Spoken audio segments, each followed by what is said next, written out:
Hola, muy buena gente, ¿qué tal estáis? Bienvenidos y bienvenidas. Ya estamos aquí de nuevo. Espero que estéis muy bien. Y bueno, vamos a ver hoy la conferencia de Xbox, que bueno, empieza dentro de... Nada, queda un minuto. He venido un poquito tarde, quería conectarme un poquito más... Un poquito antes, pero bueno, ya estamos aquí, estamos a tiempo. Y nada, Vamos a ver la conferencia, os digo, queda poquito. Y nada, espero que os guste. Venga. Quedan exactamente 45 segundos. O sea que llegamos a tiempo, ¿vale? Vamos a ver qué es lo que enseñan y bueno, pues vamos a ver.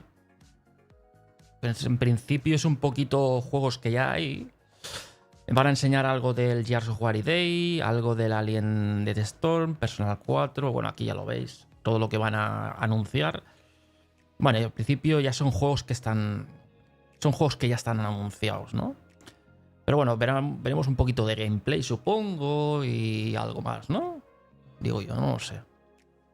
El evento me parece que dura hasta las 7, creo. No sé si dura 3 horas, no lo sé. No lo sé. Pero bueno.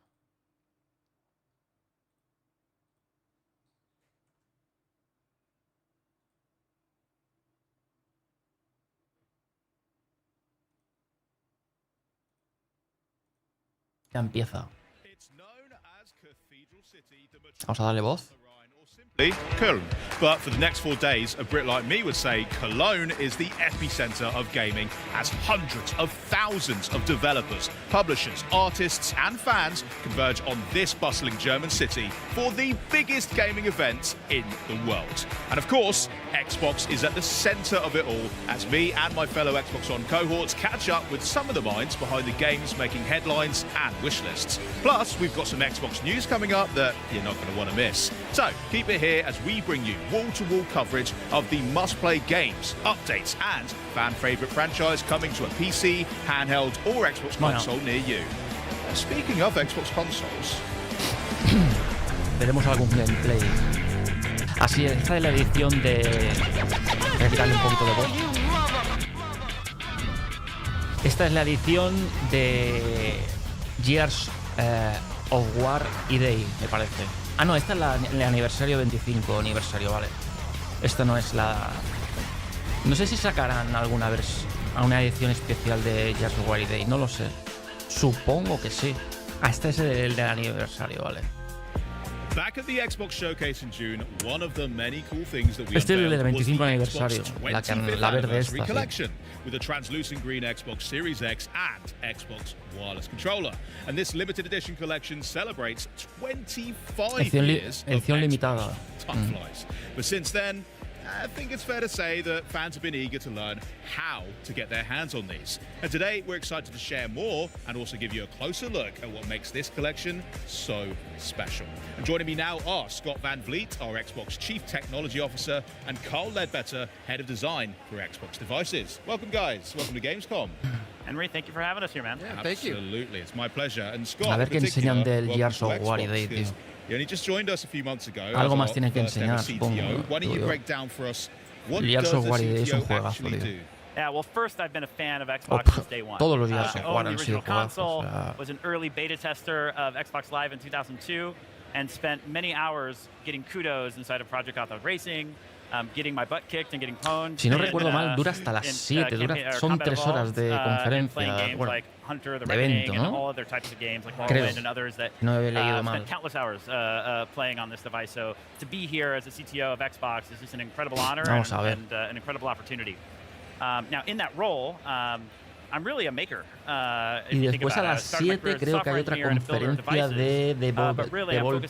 No me acuerdo qué compañía era, pero hay otra conferencia, me parece. That includes building the hardware that Xbox produces, as well as the software that runs on our devices, the developer ecosystem and the platforms that developers use to publish their games and their technology on our platform. So really kind of the end-to-end system that helps bring Creo que value to players. después eso, la conferencia es de... helps all the teams communicate with each other and just deliver great games on great devices. That's right. Awesome.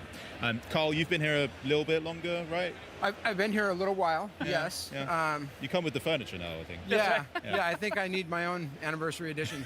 But I will say one of the things that, having been at Xbox since the beginning, like one of the first products I worked on was the design of the controller S. And this was in response to the Duke. The Duke is awesome. I know many of you out there love the Duke. It's very endearing. I've got big hands. It's perfect for me.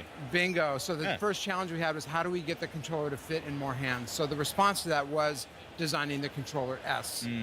That's where I started. I really love the fact that, because I remember when there was more deep dives on the Series X and S wireless controllers, that a ver si anunciarán algo de even more hands. So right. the fact that that's no a creo through thread since the para la beginning nueva of Xbox, consola de really cool to Xbox see, and something that's continually no lo iterated creo, on. pero no sé si no creo que Before we anuncien dive in nada. and learn a bit more about this incredible collection, Scott, Yo calculo a mejor para 2028 I do, quizás o por Henry. ahí, I'm ¿no? really No, excited to share that Xbox, starting no lo sé. tomorrow, our fans will be Ni able to idea. pre-order the 25th anniversary collection of our device.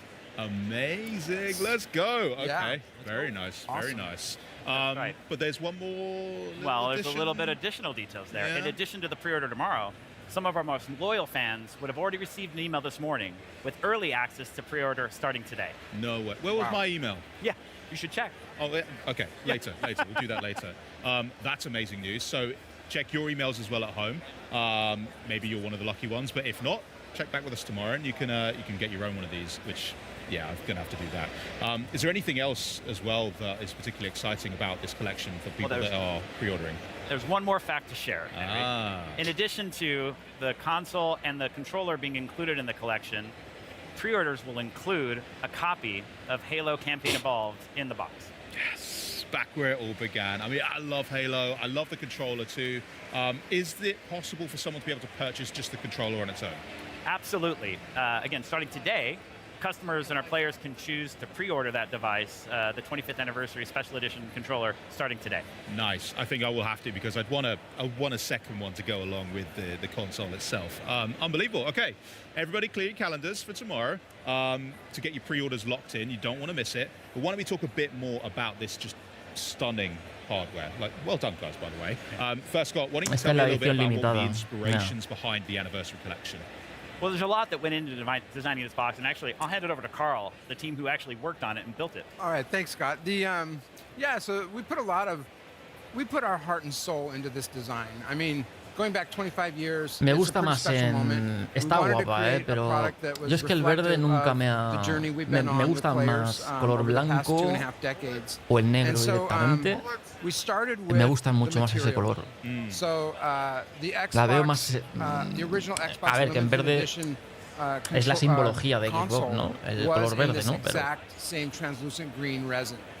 Pero bueno, no sé, a gustos, ¿sabes? We matched the resin and we found a way to actually mold it on the console, the Series X. Yeah, por el halo, we've never más que done that nada. before. No. So we're kind of, building new product muscle with this Está guapa, so it's está an guapa. exact color match. It's an exact match. Wow. And so we're really proud of being able to do that. There's also a number of Easter eggs on this product. Lo que pasa que también te digo, yo no sé cuánto tardarán en sacar las nuevas consolas de próxima generación. Just No lo sé. explore. You'll find some really special things.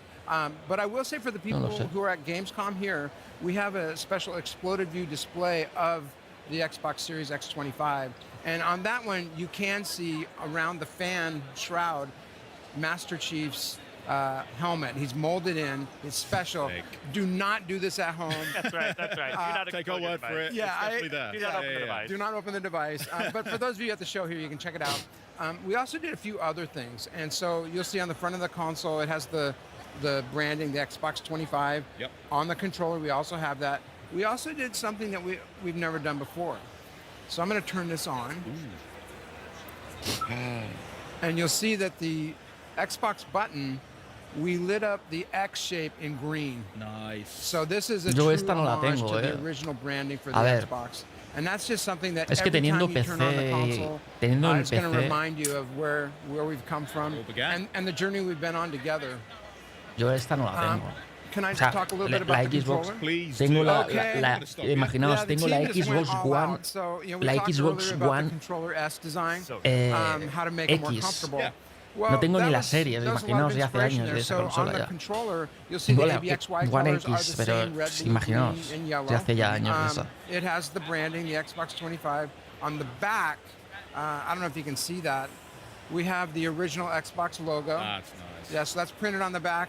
Nah, And es then el for those of you who aniversario, know, 25 aniversario. Por eso the la- controller S actually had the ABXY, but it had the C and Z buttons. Es lo que They digo, were white and no creo que black, tarden and those demasiado en later in sacar las life on the nuevas. Xbox 360 became the bumpers. Yo So what did we calculo que do? como We mucho made the bumpers in that same black and white. It's 2028. like pulling on my heartstrings. Yeah. It's literally bringing me No back creo que 25 llegue a years. más, It's awesome. Oh, it's That's so so wonderful. cool. 2028, So that's just some of the design no creo que se details vayan that para we did. 2030. Yo creo que We en actually did one 2028, more thing. de aquí a 2 años, yo Never creo que before saldrán done. las So this nuevas. console, each one will be laser etched and numbered. Eso creo. Unique. Yes. Yeah.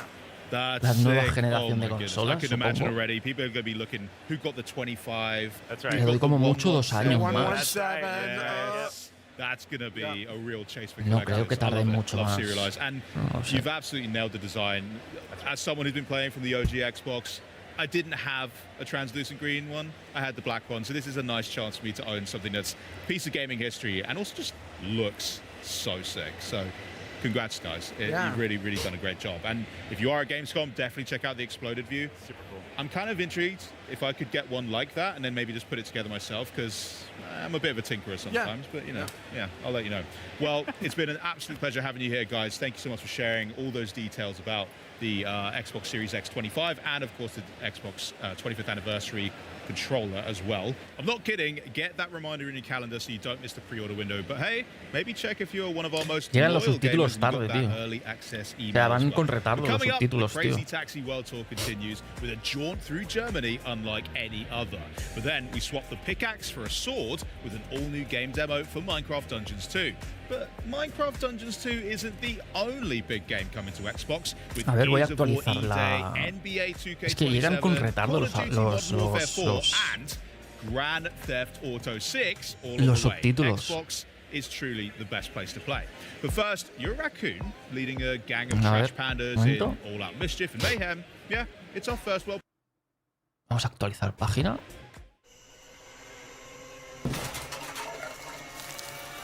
A ver, ahora. No, ¿esto qué es? De Gang.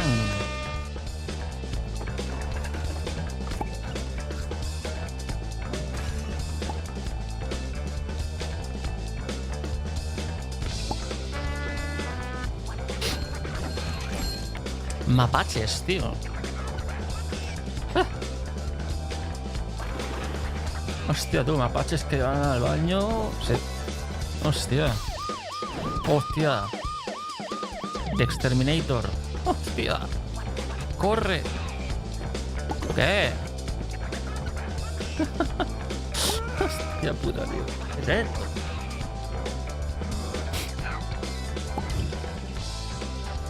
Madre mía. ¿Cuántos mapaches? Y la gallina poniendo huevo en la cabeza de los mapaches.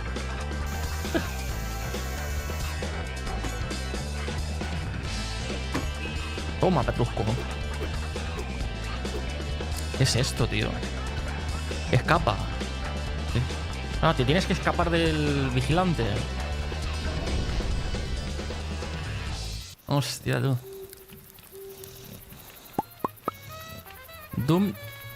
Dumpster.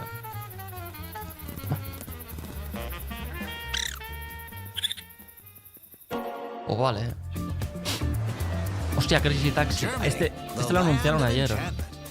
En la conferencia de la Gamescom. Ayer lo anunciaron ya. Bueno, enseñarán varias cositas de los juegos, ¿sabes? Experience historic villages, modern art, delicious sausages, fantasy castles. Llegan tarde los subtítulos, tío. Bueno, eran un pelín. Pointier Un castles. poquito. The charm and atmosphere of the natural beauty is only beat by the colorful locals you'll run into along the way. These interactions can be quite magical. Naturally, no trip to Germany would be complete without a visit to the famous Autobahn. So, what are you waiting for? Explore Germany today. Auf Crazy Wiedersehen. Taxi. World Tour. O sea, hasta el 2027. Welcome to the home of Minecraft Dungeons 2 at Gamescom, right here at the Xbox. Si el Minecraft este Dungeons With the seasons changing as fans wait their turn to get hands ¿se juega mucho o You can see no? the booth Porque is celebrating the brand new dimension for Minecraft Dungeons 2 that was announced last week, known only as the se te ha ido la voz, hija mía. gameplay, and there's no waiting in line for Ahora. you. Charlie's got the controllers warmed up and ready for a live playthrough with 3 of the minds behind the game. Charlie, take it away.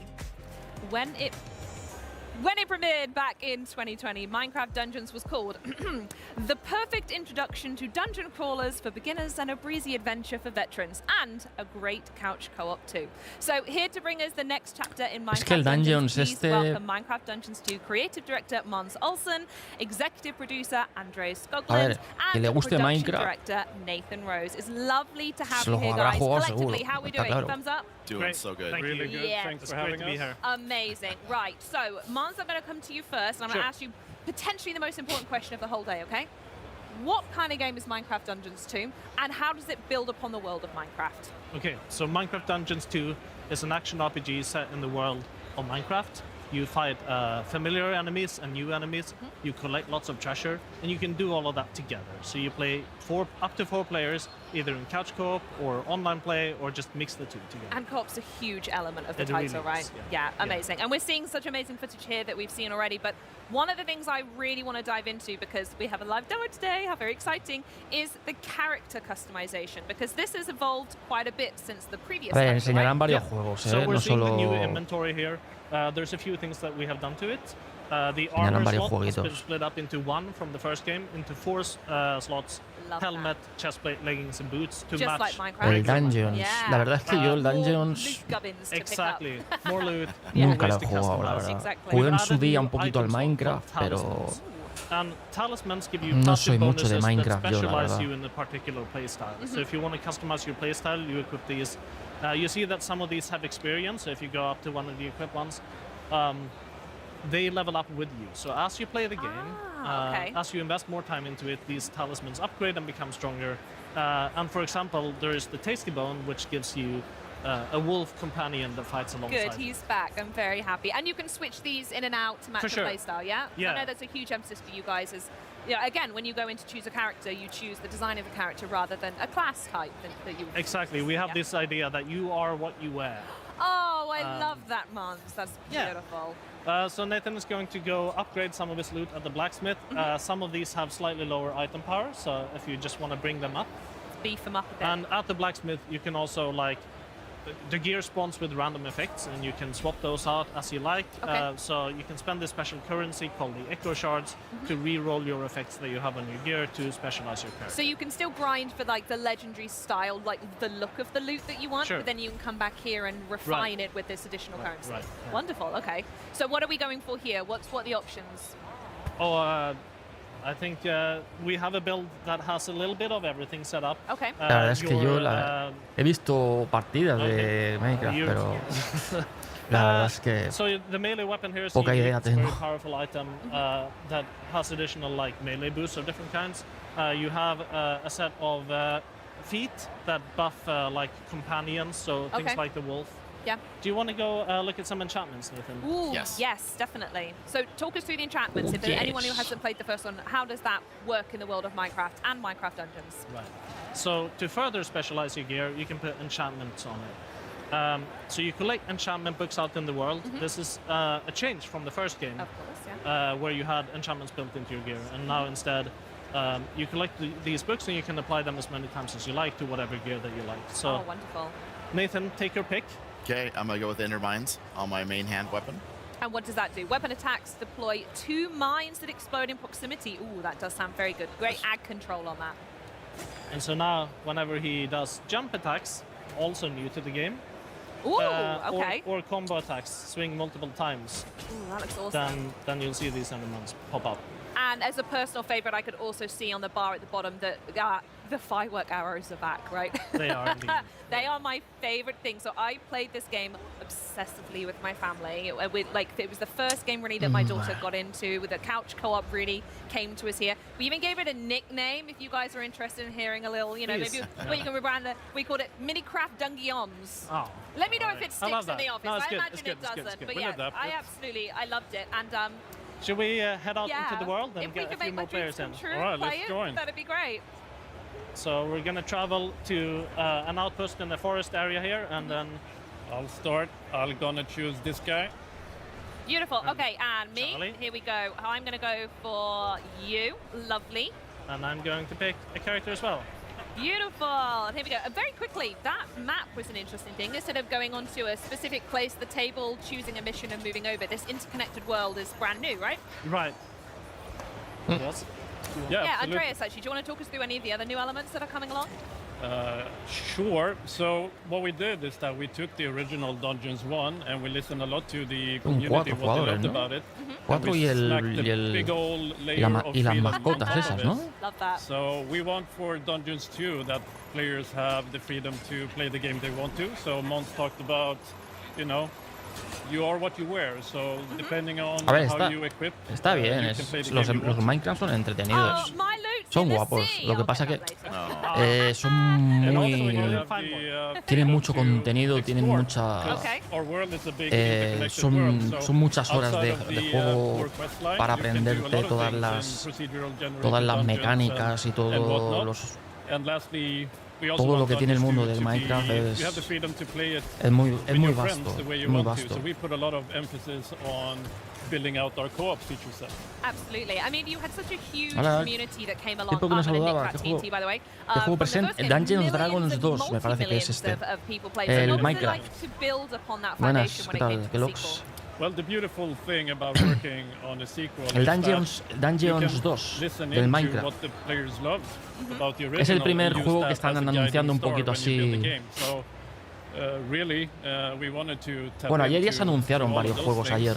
Ayer Is there ya one hubieron feature varios in particular anuncios. that fans were really, really Lo que pasa que wanted hoy the most? Mentioned it. We, harán un poquito de Oh, sí, gameplay. the big one. O enseñarán I've got un ya. poquito de So gameplay I de think all in cada... all, we really de cada want, juego. The game to be approachable Sí, for new Dungeons players es to un the sub, estilo to the sub, más bien de Minecraft combate, ¿sabes? genre here, Ajá. but also No have es a lot of tanto depth como un to Minecraft returning normal, players. es diferente. We have actually the mini inventory that Es we como can más show de off, which is, combate, no es tanto como Minecraft normal, What do I ¿sabes? press to get that? the Es D-pad up diferente. The button. D-pad up. Yeah, so in the first game, you had Es to eterno, es que inventory es- management. You had to Es take que it on Minecraft, turns, tío, yeah. es un chupavidas. That was, Sí, some Minecraft es feedback un from the chupavidas, community tío. that we really took to heart. Tiene de Now we muchísimo have this mini contenido, tío. inventory so everyone can manage the gear at the same time. Oh, De wait, yeah, we would objetos, rock, de paper, piedras, scissors in our houses, de we've got to go gemas first y to look de... through the Buah, loot after una a fight. locura. That's incredible. I love that. That's really good. We also have this guiding line. If you're ever lost in the world, you can just press Love O sea, that. the de button verdad, here. Really de verdad, accessible. Yeah. y So haber we're hecho gonna nada, go imagínate. over to- oh, you're hitting me with Oh, the- that was Imagínate. me. Okay. Oh, Well, that's Oh. another fan favorite. it's Sí, sí, your la turn, verdad es Mons. que... Another improvement in this La game verdad es que is sí. if multiple people revive Yo la at verdad es que once, you Minecraft revive nunca, casi faster, nunca so me that's ha something dado we're doing por- there. Sí que jugué en That's su pretty día, cool. I also pero wanted to ask as well. So I'm looking at what I've got no ha sido un down juego here. What's this que, candle? que me haya llamado That's the mucho. creeper no. candle. The creeper candle. So, like a creeper, it Que no digo que explodes, sea you put it down, divertido, mucho menos, and then pero- after a little while, it explodes and it takes Pero a es bunch eso, of es un enemies with it. come Okay, horas, perfect. un Right, come I'm gonna vidas. test that up on Buah. the next adventure that we have. In fact, I'll tell you what. While I'm waiting for some poor innocent fool to put my creeper candle on, let's Este talk a del little bit more Dungeons es about diferente. Discovery Es como que and tienes que- es exploration más de and what makes combate, this game ¿sabes? No es fantastic tanto as de it does. exploración, What's it like ¿sabes? to expand this world even further for No fans? es tanto de So explorar we y just coger walked past gemas y this, esto y lo otro. doorway, we didn't y coger enter it. That objetos. leads No, to este a es más de randomly combate, generated ¿sabes? dungeon. Oh, okay. And so you can enter those to find special currency, these Más de echo shards combate. that we use for enchanting and for Yep. upgrading the merchants in town. Pero You sí, can sí, also Dungeons get that Dragons currency ya hace by tiempo que salió. defeating soul corrupted Por lo menos mobs, Okay. one of which we see El up here. 1 hace ya Oh, is tiempo que this salió. guy? Y Yeah, ahora Definitely han dropping a anunciado el candle 2. there. Watch out, lads. Extra tough enemy, but once we get it, we should be seeing Nice. some of the special Y es currency época pop con up. unos Oh, what amigos are y you no, doing? Collecting it. no por Great nada work. más, pero debo reconocer que se hace wonderful. adictivo. Es que sí, es que engancha Okay, and mucho so we're el just Minecraft. gonna walk up this tower. Engancha mucho porque es de find explorar, ahora coge esto, ahora coge lo otro. Sí. Who's going to be up here? Well, let's see. Okay, Pero alright then. requiere de muchas horas Nathan, I wanted to para... ask you about the evolved co-op experience as well. We para spoke about it a little bit, and aprenderlo obviously we can todo. see it on display here, but we mentioned it at the top. Co-op is such an integral experience to Minecraft Dungeons 2. Es Can you jodido, speak a little bit jodido. more about what that's like to bring it together and what it means for the title? Yeah, absolutely. A big change that was made between Dungeons and Dungeons 2 around couch co-op is the ability to join Este es de combate online solo. multiplayer game Este aquí within no... a couch co-op group. So say Parece if ser you're que en playing el with your Dungeons family no and you exploras, have o an sea, open no... spot for another player, Es todo you can combate. matchmake and grab another player from the internet to join your couch co-op. Oh, wonderful. It was Oh, a that's big brilliant. change that was really necessary and something that our fans have been asking for. Yeah, I can imagine. Es todo combate esto, ¿ves? Right, kill all them idiots. All right. Oh, this looks like what? Oh, the weather's not good either. No. Oh dear. A ver si Well, I think we meten... have one of Tienen those que infamous demo meter algún bugs here, gameplay but Oh, del, no. it's supposed to be del a Gears big of boss War y fight. de a ver. And you've robbed me from it. That's Supongo. fine. I will Yeah. have to wait and see it when it comes Ayer out. enseñaron un Nathan, do you wanna poquito, take us to pero the muy forest poca so we cosa. can play Y some hoy, of a the ver, no Oh, lo yeah, sé. absolutely. So, yeah, No let's lo talk sé. a little bit about how we're going to get to the forest, the map, the world, how it all connects together while we're setting that up, please, Mons. This Right. stunning, by the way. Yeah, so we have this lovely map. There is things to do all over it. As you can see, there's like little indicators of side quests. Okay. In fact, actually, I think I've just been told that we can't see it here, but everyone, there we go. We do have a clip. We had a little nice. practice on the boss fight. So actually, we There can he just is. talk Let's over look the at Oh, footage sí. Oh, and nice. how good I am. Es I una don't think- pasada el metro. Yo lo vi So también talk us y through. Who are we seeing here? le tengo unas Right, ganas so this is the al Copper metro. Monstrosity. Uf, It's a really big boss fight. ese juego, that, que los he jugado todos, you tío. El encounter as part Redux, of the el... story. Bueno, todos los que You're salieron looking los he for jugado, tío. somebody else, somebody called the Supreme Evoker. Es que a mí Actually, la as you saga get Metro, here, tío... You instead Uf. encounter this giant monstrosity to fight. And it's actually quite a El challenging fight. Onimusha. This video is making it look Ah, que easy. la gente habla bien del Right. Onimusha, sí. But Sí, yeah, no, el Onimusha es un buen juego, ¿eh? Like, it takes a beating. A pesar de ser un Yeah. remake, I mean, it es was a great buen fight. It juego, was ¿eh? really, really fun. Yeah. And I felt like everyone, you're missing out. We had some great call outs as well. Everyone looking after each other. I've Es thrown muy a buen TNT juego, and el everything. Onimusha. So again, the ¿Te co-op gusta comes un poquito? perfectly into there. So do we want to touch on where we've landed here? So back into the regular, or are we gonna? Let's have a look at where this goes. Actually, this was really interesting when we. I think when it's we an looked at interesting this. cutscene. Yeah. Talk to us about what we're about to see then. Right, so this is right after the fight. And we're Yeah. seeing some of that quirky Minecraft humor in this cutscene. Yes, love that. I'm so glad you've kept that in. Yeah, we're picking up a note block, which is important to the story. We'll go into more details on that later, but Okay. as you can see, it's that easy to just... Laughing ver, at a him ver. in the background. A ver si enseñan cositas de gameplays de... Oh, there is. Yeah. Luego hay un juego que So también we'll es get into it, interesante, el del at a Plague Tale. All right then. Well, on that note, talking of a future date, Minecraft Dungeons 2 does launch. También es next month. interesante It's not that ese, far off, el guys. Plague. I hope we're all excited. Are there any last thoughts you wanted to share with players before we wrap up? I mean, Hay varios saying, juegos we're que only 1 month out. I think también. this is a brilliant time to also pre-order our game, because it comes with a lot of really nice. El Control Resonant también I mean, lo look at this anunciaron. Ese es buen Cape juego is también. beautiful. El Look at Control the chicken. Resonant. cape. Hay varios, hay Little varios. chicken pet. Oh, I love them. Sí, de la Oh, saga so Plague sweet. So Tale, this is pero no comes sé as si part of es the pre-order un... bonus, Yeah. you say. Yeah. So No sabría pre-order decir, now, supongo get que these es things, and de la we'll misma see you all compañía, porque in a month. I'll Yeah. meet you in the internet. salió el Yeah. Plague I'll be jumping in all your Tale lobbies. Well, Innocence, thank you el so Plague much for Tale joining me today, Innocence, guys. ¿no? This was Se llamaba. absolutely fantastic. Luego Good luck salió for the rest of Plague Gamescom Tale, as well. And thanks for walking us through this demo experience. But la coming segunda up is the parte, day y that esta no changed sé si es la... everything. The most si le important sigue event la in all saga, of si Gears es of de la War misma lore, saga. and we're not just talking about the long-awaited reunion of A ver si Marcus enseñan and algo. Dom. We've got the latest on the campaign and what Gears fans should look out for when Gears of War E-Day drops later Sí, this year. de But first, la let's keep the party going with another world premiere. World Premiere. A ver esto. Know you what it is to behold the world's ending?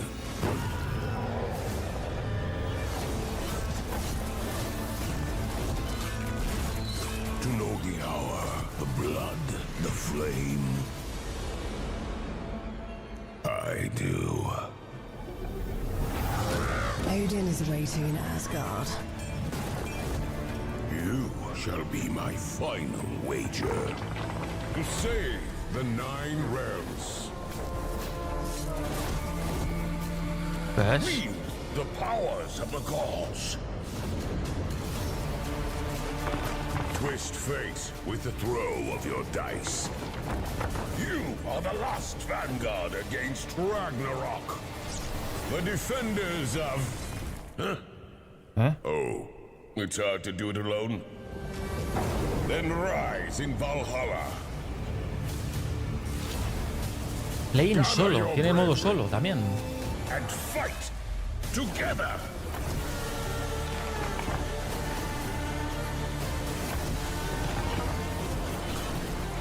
Es un estilo...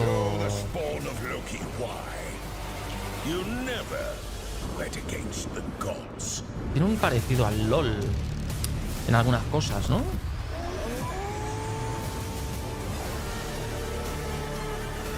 Chosen by Odin.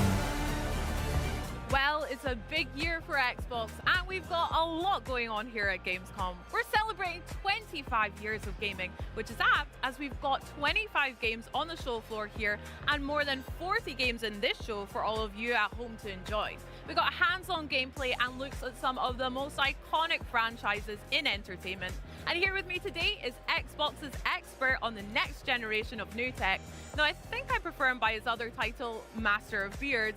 None other than Jason Ronald himself. Welcome, Jason. Colega. How are you? I'm great, and I'm Pedazo so excited barba, to be here colega. at Gamescom. Thank you so much for having me. No, of course. Bonita You've been to quite barba. a few now. Is this number 10, Coleguita. right, for you? Yeah, Yeah. you know, I love coming to Europe, and you know, not only is it Europe, but Germany is so important to everything that we do, and so it's, as you said, it's a really exciting year here for Gamescom, and we have so much going on. You know, last night at opening night live, we showed a new set of footage for Gears of War, which I'm super excited to play in October. Ahora van a You know, enseñar we algo del Gears announced of our War. partnership with CD Projekt Red to El bring The EA. Witcher 3 A ver. to Battle.net.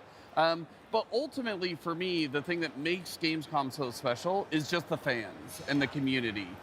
You know, this is what has made Xbox special, and just to be here in Germany to celebrate with the community and all of these great creators, it's just such a great time to be at Xbox. You're so right. We've got a lot to celebrate tonight at FanFest as well. Looking forward to that. Exactly. You know, FanFest is one of my favorite things to do. It started here in Cologne, and it's just going to be great to spend time with the fans tonight. 100%. Can't wait. Now, speaking of the fans and also the community, there's a lot of players that take obviously great pride in their gaming collection, especially here in Europe. We know that Xbox players have stacks of physical games.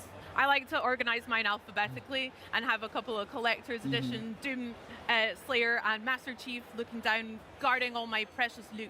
Yep. But there has been a lot of conversation lately around ownership and also rights to the games that you buy. So Jason, what do you make Bueno, of aquí it all? explican un poquito todo. Very similar to you. Like, I have a large physical collection. I Pasa have my que yo own de, collector's yo de statues. inglés, la verdad, So poco. today we're announcing we're bringing a new feature to bring all of the benefits and the flexibility of digital to players who have physical games. Because players have built their libraries of games with Xbox over the last 25 years. Nuevos Many players, beneficios some have y built, flexibilidad bought physical discs, digital, some have bought their games digitally, and many of these games work across multiple generations. And even as technology changes and formats change, your library shouldn't.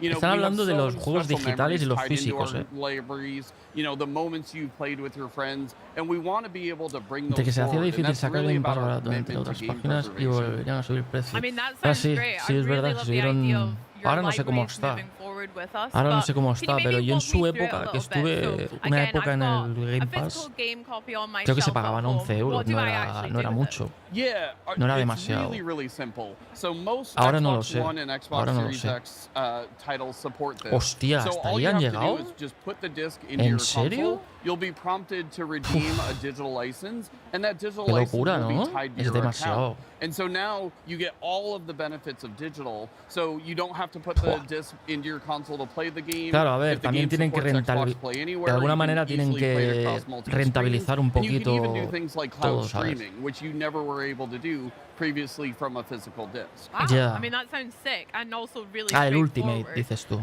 You mentioned just Vale, then vale, about la Ultimate. supported Ah. titles.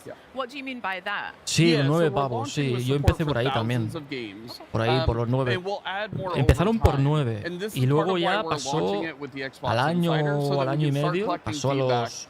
And you'll see creo que improvements eran over time. But this no sé is si eran really just when you think 11.99, about creo. working with thousands of games across 25 years of Sí, Xbox. 11 very o similar to how 11.99 we creo que era, did, sí. brought the original Sí, sí, sí. Xbox games Y to ahí ya lo PC. dejé, ya We're just really pasé, ya focused dejé. on giving you more flexibility and giving Pero you bueno, more ways a ver, to está play bien. the games that you've had. You've Si no te bought quieres from gastar Xbox over pasta many y years. vas Awesome. Sounds justito y like a lot tal, of ways to play. And with está this new bien. feature, nothing's been taken Aunque away los here, juegos no right? sean No, not tuyos, at all. Your physical discs continue to work pero as bueno, they los always puedes jugar have. durante un You can tiempo, display ¿sabes? them with your collector's editions and just celebrate your collection. And it's really about adding Claro. more flexibility and providing more choice for you as a Ya player. está, claro. I Es mean, I que, love claro, that. cuando You ya suben mentioned demasiado los having precios a no te collection renta that tanto, spans ¿sabes? loads of years. I know for sure I've got a game or quite a few that I would never ever want to get rid of. Pero And bueno. as we approach Xbox's 25th anniversary, what are you Lo que sí hoping que that no- players take away from this? Mis juegos Yeah, for que- 25 years, players have invested in Xbox, Se me and quedó en the el players PC. have really Oh, been what have hostia. made Xbox special. And so we're really Sí, focused on eso how do we hasta que no honor lo that as we desinstales think no about se the te next quedan ahí 25 dentro del years of PC. Xbox. And No, so no. we just really view this as another step in Sí, making sí, sure that your eso- library is protected. It can move forward with you as technologies and formats change. And we're going to continue Hostia, cómo to se invest in enrollan, game ¿no, tío? preservation and adding new capabilities just to Más make que una sure that your persiana, library ¿no? continues to get better Joder. as technology evolves. Oh Madre my mía. God, sounds awesome and also very exciting as well. Well, Jason, thank you so much for joining us and sharing that with us today. And for Xbox Insiders, this feature begins rolling se out enrollan, next week tío? on August 31st, with more details available on Xbox Vale, ya, Wire. ¿no? Coming up, it's the first emergence of the Horde as we catch up on the latest from Gears of War E-Day with the team from the Coalition. But first, it's time to sharpen your swords and brush up on your knowledge of ancient China. Vale, Where estos son los Wins Me, juegos an que van open-world a- action RPG, is sporting a new expansion, sure to delight Que van a fans anunciar, everywhere, so supongo take a look. que meterán algún gameplay. The black gold is in there. Let's go.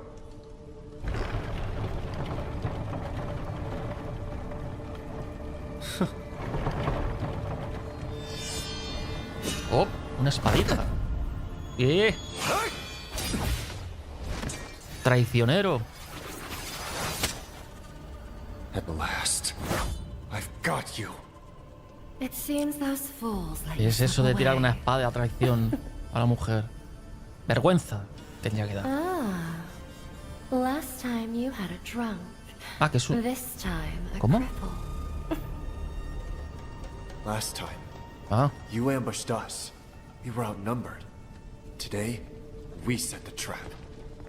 Knowing that the Lodestar Swordmaster wanted the black gold, how could I ¿qué es esto? not be ready? De samuráis. Ever since that day, my only goal has been to find you. And to kill you myself! Hostia, parecía un After all tío. this time, ¿Verdad? you've still learned nothing. Serving Parece un yourself tío. up Y like tiene this. voz de tía. What a tragic waste of poor Han's sacrifice. Pero si tiene cara de... Si tiene cara de tío. Y tiene voz de tía.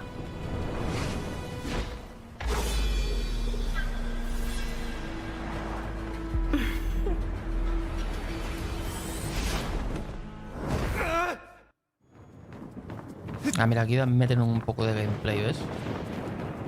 Está...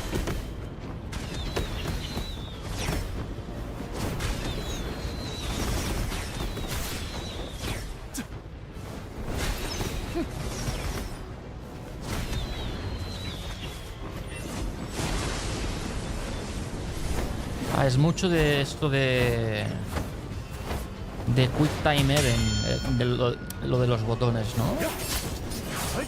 Es mucho de eso, ¿no?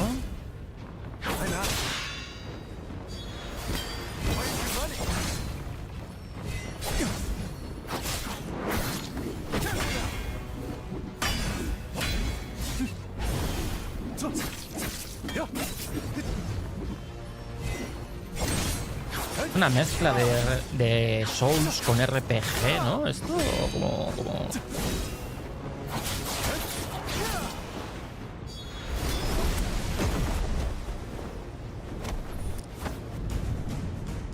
Ah, si te caes puedes volver hacia arriba.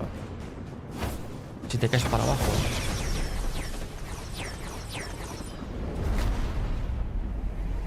No vean, ¿no? Toma.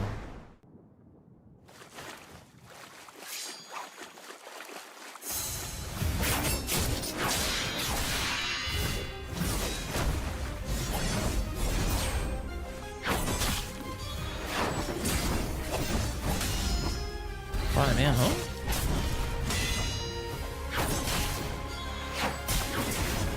Sí, que es la tipología que me ha gustado ahora. Mira. Sí, con gráficos un poquito más bajos, ¿no? DPS...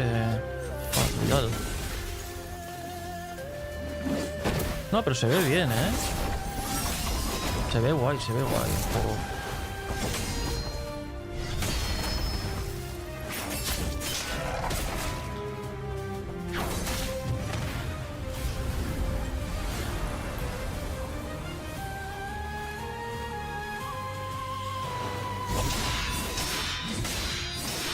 Guay, es de hacer parries a saco, ¿eh? Esto. Madre mía. Que le gusten los parries se va a hinchar. Madre de Dios. Toma. No, el escenario mola, ¿eh? Con el agua así reflejada en el... Como si fuera agua.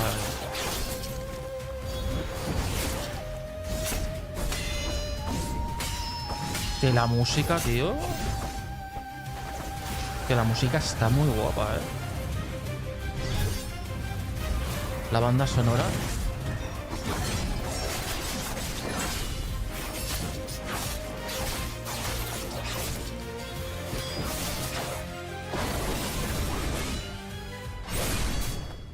Oh my god.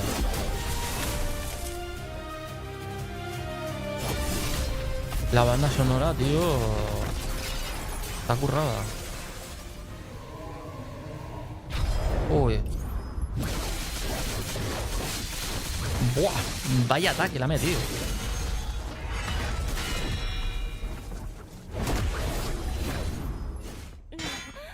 No vean, ¿no?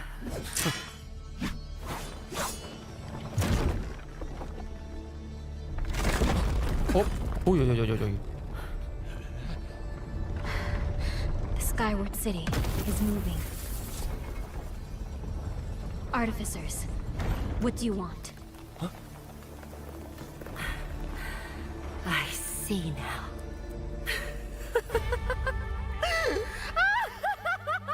Y se ríe. Old rat La played tía. me. Used to be as a pawn.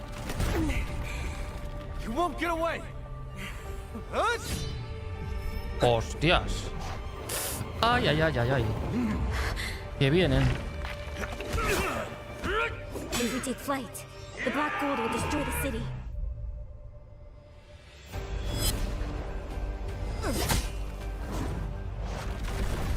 Hasta luego, Mari Carmen.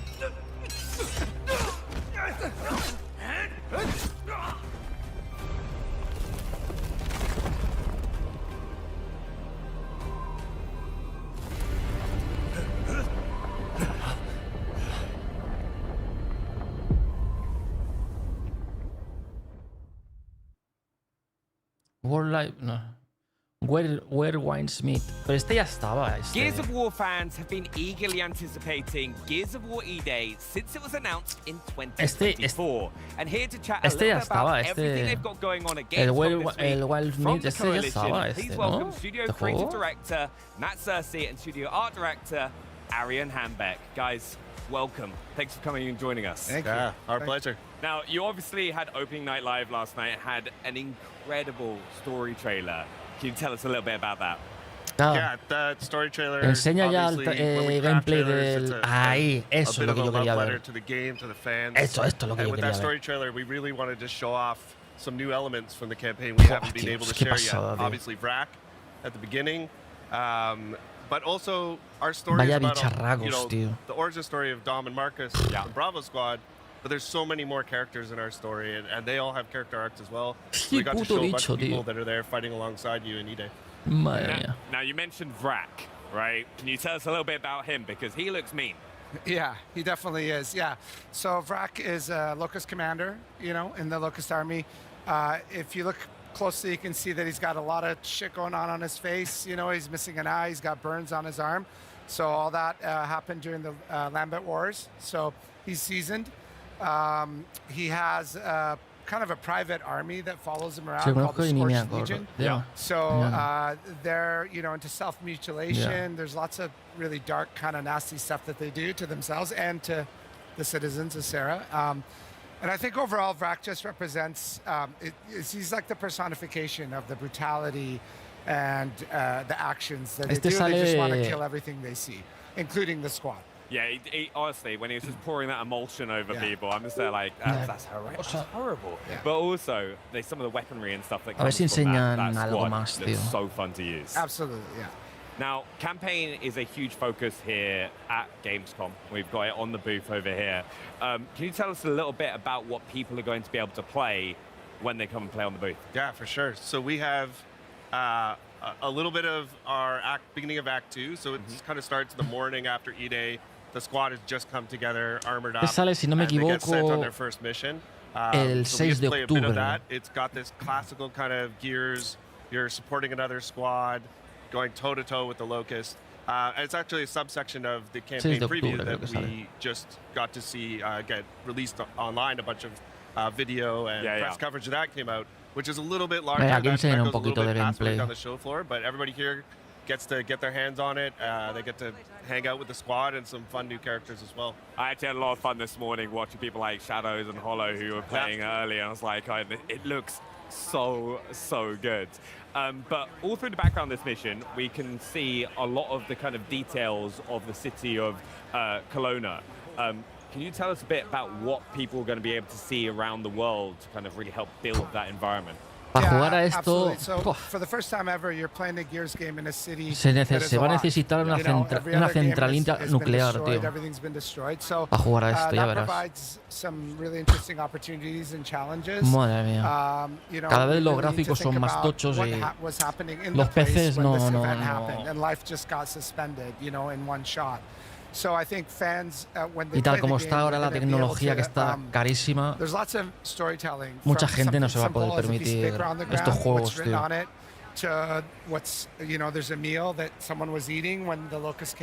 Es que el mundo de los videojuegos avanza rápido, pero la tecnología también avanza, pero cada vez es más caro todo. While you're playing the game and look around and just really take in all the detail that we've really loved putting into the game.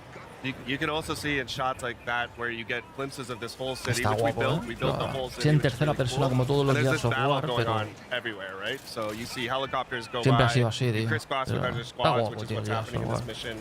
Just this kind of vibe that there's always a battle sort of raging across the city and you're just weaving your way through it. Yeah. I think also one of the things we do have to touch on, and you'll see this throughout the gameplay you're watching, it's like the destructible environment. It looks incredible. Yeah, for sure. I mean, Gears has always had destructible cover in it. We've taken it to a few different steps. Es muy Xbox, pero le daré un intento cuando salga en el game. Sí, está guapo. Los Gears of War no lo he jugado nunca. Está guapo, Son guapos, tío. Matar bichos ahí, reventarlos ahí, está guapo. Mira, es que tiene unas animaciones que... Tiene muy buenas animaciones el juego este. Everything we're watching right now is single player, but Gears fans always want to know about co-op. Yeah. Can you tell us about that? Yeah, of course. So co-op is lo ha reventado ahí también. I think it's one of the unique things that Gears has sort of woven into every part of it. You know, our story is about squads overcoming overcoming the odds together. We've got modes like Horde Siege that are about multiple squads of 4 coming together. Of course, we've got PvP, which is 4v4. So campaign's got 4-player online co-op, 2-player split screen on console. All 4 players in the squad are playable, all 4 characters. And I think it's one of those games that it plays great on its own, but it just sort of comes to life when you're there with a friend, you know, your ride or die buddy like Marcus Dom. a lot of our mechanics sort of come to life a little bit more in terms of our enemies, obviously DB&O and a bunch of other stuff. A la mierda. It's a great experience. Yeah, you see it a few times, like if you get down, like Dom coming to save you and stuff like that. Hostia, le ha metido el cuchillo por todo. The rusher enemy that'll pin you, and he'll be on top of you, so your buddy can come and stab him. ¿Te duele la garganta? Tranquilo. Ya te quito el dolor. There's all sorts of examples like that. Yeah, I'm so excited like to hop on with the rest of the Xbox One team. There's all four of us like kind of flying our way through. It's going to be a lot of fun. But one of the other things in what I really like about Gears is there are multiple ways that you can approach scenarios. Like this is a bit more of a linear mission that you've said in the past, but what ways are people going to be able to approach different like situations they're going to come across? Yeah, so this is definitely a little bit more of a linear mission, but even within this mission on this bridge, you know, we've added a bunch of verticality to the game. It opens new flanking routes. You can climb up cars and trucks. And then this mission specifically, at the beginning of Act 2, is sort of leads into this other part of Act 2 on the other side of the stadium that you catch a glimpse of in our campaign preview, where the world opens up a little bit. We give you access to like multiple city blocks. There's a bunch of battles going on the different corners. You're always on your main objective. Todo lo que sea destrozar y a triturar bichos. To the campaign. So we have our weapon mod system that people got to see in Horde Siege, and that actually gets introduced as you play through the campaign. You get lo que sí que no se ha visto, find new mods and craft your own weapons and de momento no se ha visto lo de la sierra, a ver qué tal la animación de la sierra y tal. This is actually something I got really excited about when I was like watching through the gameplay earlier as well, is what kind of mods are people going to be able to get their hands on, and how is that going to impact like the weapons that they're using? Well, there's a variety of mods, and some of them do little tweaks to the weapons. You know, they change the clip size or your range, so you can just tweak it to your preference, but some of them are like full-on attachments, like you can take a Nasher and slap a bayonet on it. Yeah, so it's been really fun exploring, you know, when you use an attachment, some of them have visual representations on the gun, some of them don't, but you end up seeing people with different attachments. The guns can take a little bit more personality, and you start to understand how people like to play and what they like to do with their guns. Yeah, I also like it goes for the gear as well. A ver si hace lo de la sierra, tío. How are people going to be able to like find those like kind of mods to like upgrade their equipment? In the campaign, that's where the open sections really sort of come to life. There's a variety of ways you can get it.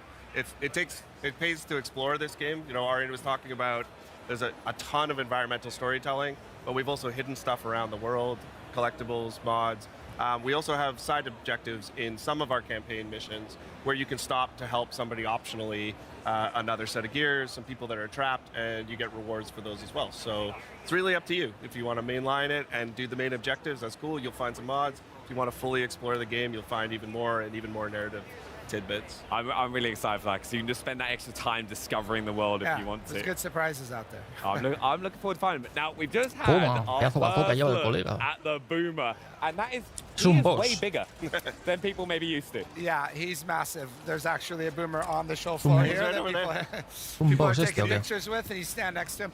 So in the game, the Boomer's 9 feet tall. This is quite a bit bigger than boss no es, simplemente que es fuerte pero no. This goes back to this idea where we wanted to take the things people remember and amplify them a little bit. And then it also introduces fun ways for him to enter the battlefield. There you can see he breaks through this big truck, this tanker trailer that causes a bunch of fire and explosion, but he also doesn't fit through doorways. So if he's coming through a traditional door, he has to bust his way through. So that just makes it a little more exciting when he makes it. You're like, oh, I'm fine. He's 9 foot. He can't get through here, and he just smashes it through. I've got to say his weapon as well, because we all know the boom shot, right? This is like even bigger. It's a bigger boom shot. Like the Locust, when we were going back and looking at revisiting old weapons, we always wanted to see if there was something else we could do. So, you know, we've got like the prototype Lancer, we've got the heavy boom shot. Means you're really committing to carrying a rocket launcher around instead of just something in your back. It's also opened up opportunities for us to add new weapons like the gut puncher, the cog grenade launcher. It's like a little more skill use than the boom shot. You can time where your grenades go. So everything kind of found a new place And we got to make some cool variations of weapons people have seen before. I love the breach shot. Bueno, la animación del volteo es muy parecida. Es que todo es muy parecido, los movimientos. And the active reloads is popping up on screen there. I just wanted to go through a couple things. El tema de cubrirse también es casi idéntico. Bullets are appearing a little bit earlier. Yeah, we put the active reload down in the center screen. We found through our testing that, you know, for a lot of people, some returning fans, especially new fans, they just use it way more. If you're an old fan and you like it up and where it was, and that's your muscle memory, 100%, there's a setting for that. But for some guns, we also have this per shell reload mechanic, like on the breach shot, the Nasher. It's really cool because you can still get your active if you go all the way and you wait for it. But if you need that extra shot to get out of a clutch situation, there's a wretch in your face, or in PvP, a person right up on you, you can pop a load right into them as they come at you. Yeah, so it's just like a nice way you can kind of change based on the scenario you find yourself Buenas, in. Talking about scenarios you find yourself claro. in, as we've been going through No te this digo, level, estoy en una you've kind conferencia. of been walking into areas and there are like tons que no me of oyes a mí. clues about things we may have missed or Estás en una happened in those conferencia. areas Bueno, before. no pasa Can you nada. tell us a little bit about that?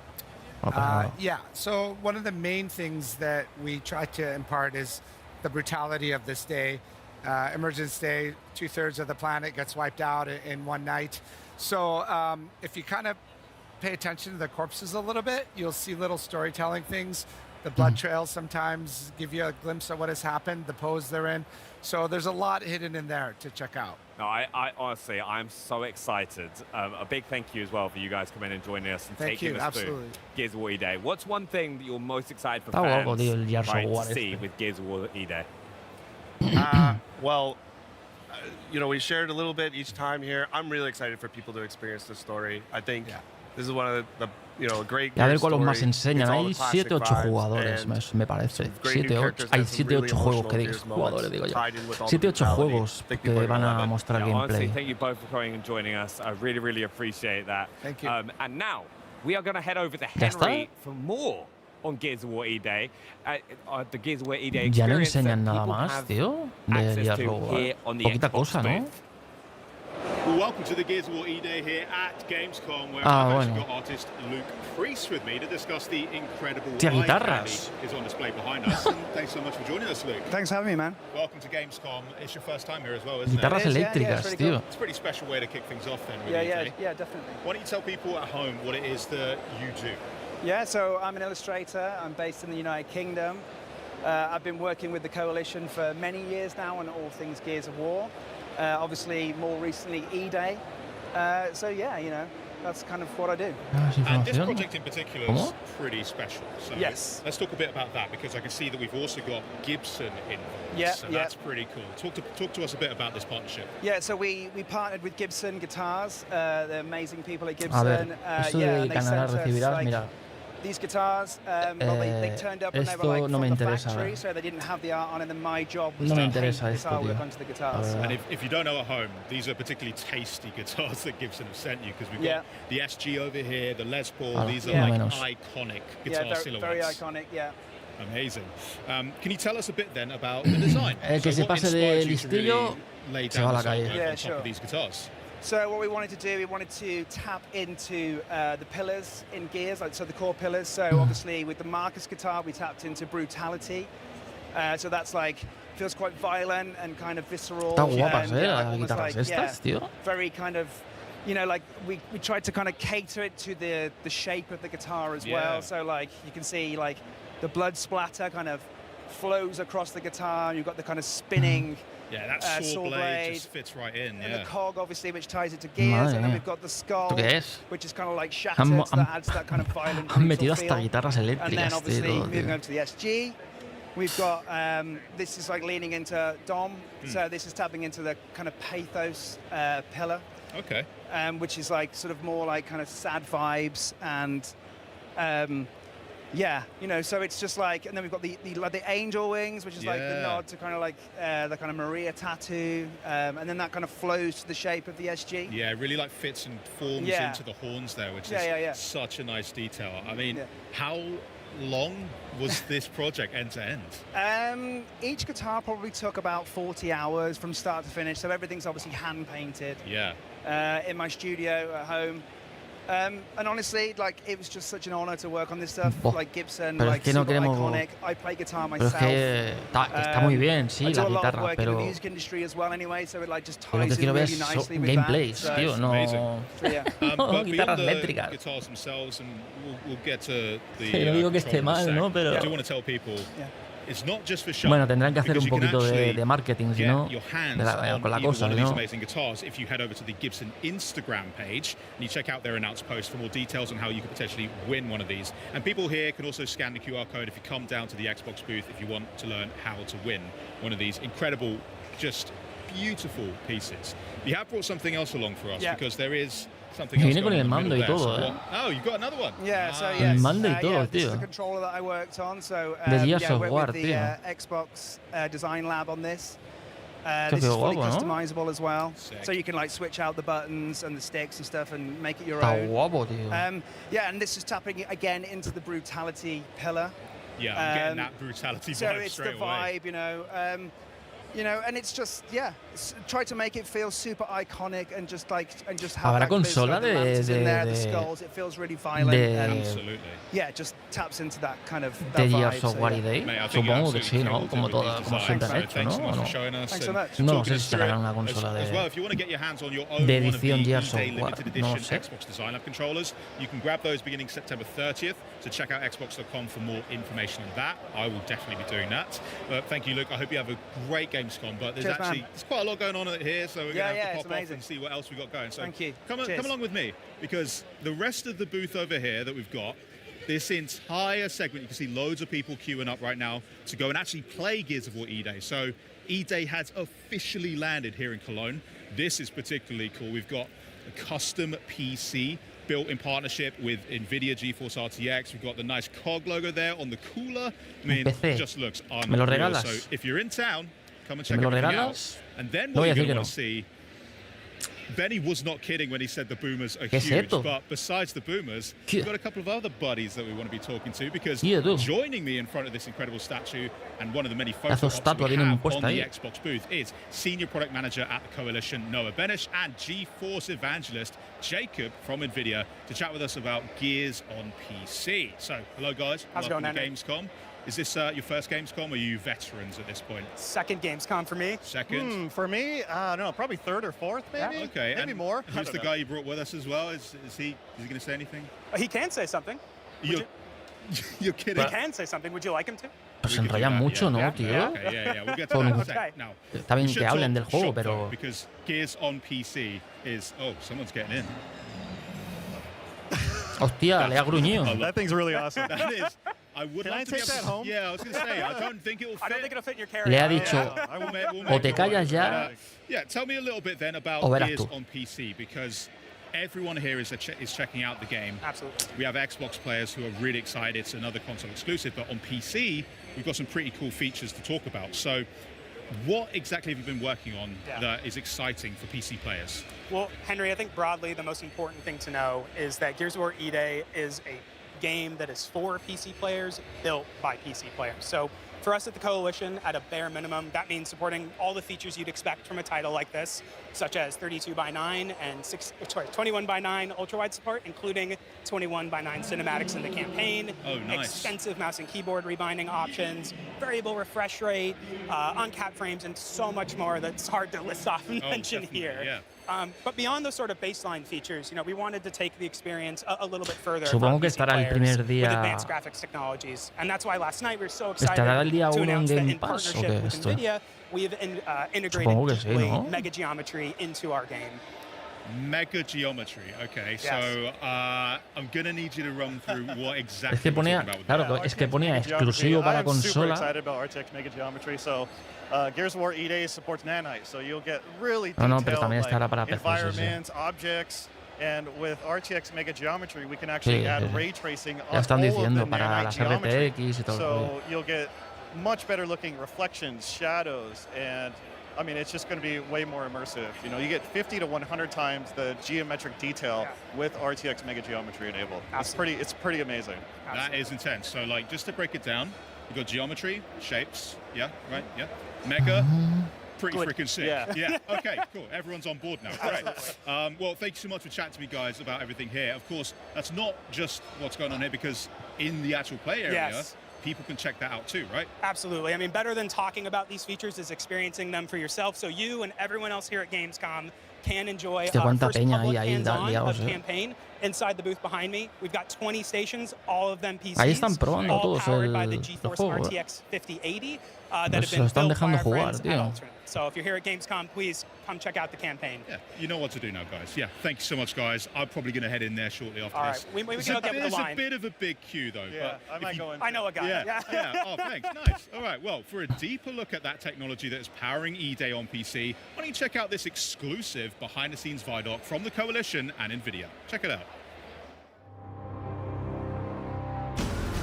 Esto está capturado en PC, ¿eh? ¿Pone? Gears of War E-Day is the next game es capturado en PC esto, ¿eh? No es en la consola de Xbox. It's going back to the beginning, when the locusts first come out of the ground and start attacking. It is also a game that has been built from the ground up on Unreal Engine 5 with all new art and all new systems to push visual fidelity to a level we've never achieved before. Hostia, la verdad es que en PC se nota, ¿eh? Se nota los reflejos y todo, ¿eh? A very important platform that we're using to bring the most we possibly can to the game. The PC community is incredibly important to us. I, myself, am a PC gamer. I've been making PC games for my entire career. And we've built this game with a PC mindset. We're trying to push a lot of technology, high detail geometry, heavily using nanite. Madre mía, para hacer todo esto, one of the first titles to use mega lights. Tienes que tener un hardware, ray trace, lighting, shadows, and reflections. This shows up in so many different ways. A great example is our pay and save. This is an environment that has TVs that have dynamic lighting coming off them and bouncing off the scene. There's a lot of dynamic elements to the game. I think one of my favorite things is the tickers. Watching them run through the level. You have this little glowing creature casting dynamic vas a necesitar una central nuclear para jugar a esto. But don't watch them too long, they'll blow up on you.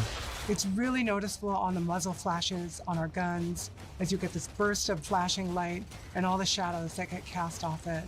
And we can have dynamic lights that sort of flicker. You can build this sense of tension and use lighting as a tool for visual storytelling and gameplay that we haven't been able to do before. Real-time reflections is something that's very cool for us. We have some really cool elements in the game that are nice and shiny. El RTX este. Hostia, el efecto del cristal, hostias. Está bien hecho, All that is dynamic in real time, which of course you wouldn't have with traditional baked lighting techniques. All in all, ray trace lighting brings the dark, gritty vibe that we want to life in the game, and really adds a level of realism and cohesiveness that's never been possible. El fuego también, ¿eh? And on our ultra spec or our ludicrous spec PC settings, we push ray tracing even farther. Esto va a pedir un buen bicho de PC. Samples, more rays, el fuego se ve súper bien. RTX mega geometry. We're going to be the first Unreal Engine title to show RTX mega geometry in our game. This is really exciting because we're a very nanite-heavy title, but there's always been a bit of a discrepancy between what's available for us to happen at raster and what's available for us to happen when we're ray tracing. Mega geometry allows us to use the same level of detail that we're using for nanite as our ray tracing basis. It pushes the visual ray trace scene to a higher level than we can achieve with Unreal Engine's technologies out of the box. You see some of the examples of foliage or shadow detail that is just crisper and has more fine detail in that shadow. You definitely get a lot more detail in a lot of the rock surfaces. They look just a lot sharper and a lot more correct. Hostia, se ve muy bien, as well, things like barbed wire, things that were just not possible to represent with the amount of triangles that we had available to us, all of a sudden look really nice. Our environments are incredibly dense. We have 100 times the geometric detail in our game than anywhere else. And being able to work with NVIDIA and bring mega geometry to this game really is going to show what games are going to look like in the future. DLSS and other super sampling techniques really allow us as a developer to perform more advanced graphics techniques that just wouldn't be possible to do if we were working in full resolution. It's something that allows you to take a lower res image and then using machine learning is able to upsample that to a larger image without really sacrificing the quality. We also support dynamic multi-frame generation, allowing you to push to the highest Claro, pero es que el multi-frame generation solo las tienen las RTX 5000. colega. No todo el mundo se puede permitir una RTX 5000. It's something we think is very important, especially in a multiplayer environment. We're a very competitive game. You want to make sure that you have your enemy in focus and your reticle over them at all times. We want a nice, smooth frame rate, and we want that ultra-responsive input latency. Customization is a huge part of why I play games on PC, and it's part of what we wanted to make sure we're delivering for E-Day players. If they care about HDR, if they care about frame rate versus resolution, we want all of that choice available for players. I'm an ultra-wide player. I have really pushed the team to make sure that we are showing up strongly there. We have full support for native 21:9 gameplay, up to 32:9, de ciudad y de casas and all y of de our todo. cinematics are also real-time and are rendered in ultra-wide. Our benchmark is something that's very important to us. It was something that has always been used by reviewers for years after we ship, and it's something we hope will be that way again. This is a very Esto con la iluminación que tiene el juego este. Se van a ir los FPS a tomar por culo. To showcase the latest technology and push what is possible in gaming. And working with NVIDIA, who share the same philosophy with us, we've been able to bring features like ray traced lighting, RTX mega geometry, DLSS, reflexed. For players, this means delivering an experience that feels like they're playing a movie with the real-time performance. Mira la cantidad de partículas cuando ha salido. Uf, el 6 de octubre. Ponía exclusivo de consola. Pero también estará en PC. Welcome back. Rebelión. All suit systems are nominal. Atmospheric interference is causing data transmission issues. Proceed with mission. Hostia, ¿Lo que son aliens?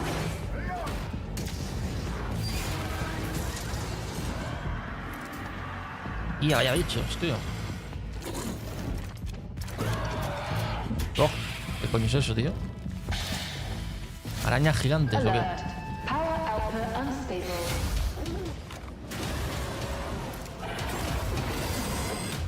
Madre mía.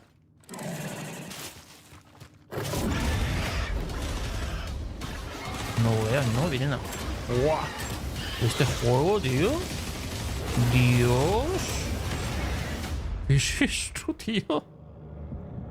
Aliens Dead Storm, en 2027. I love it when the title of a game so purely matches the gameplay, and here to break down what we just saw and give us an exclusive a matar aliens, tío. A punta pala. For Alien Death Storm, please welcome Rebellion's head of design, Ben Fisher. Welcome. Hiya, how's it going?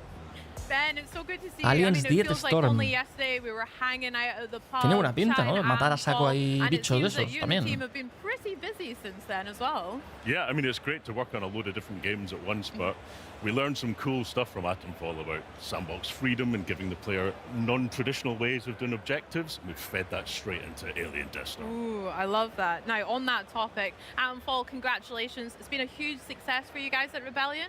I hear it has a lot to do with maybe Benny and I's characters' face scans in the game, but you know, we won't take too much credit here.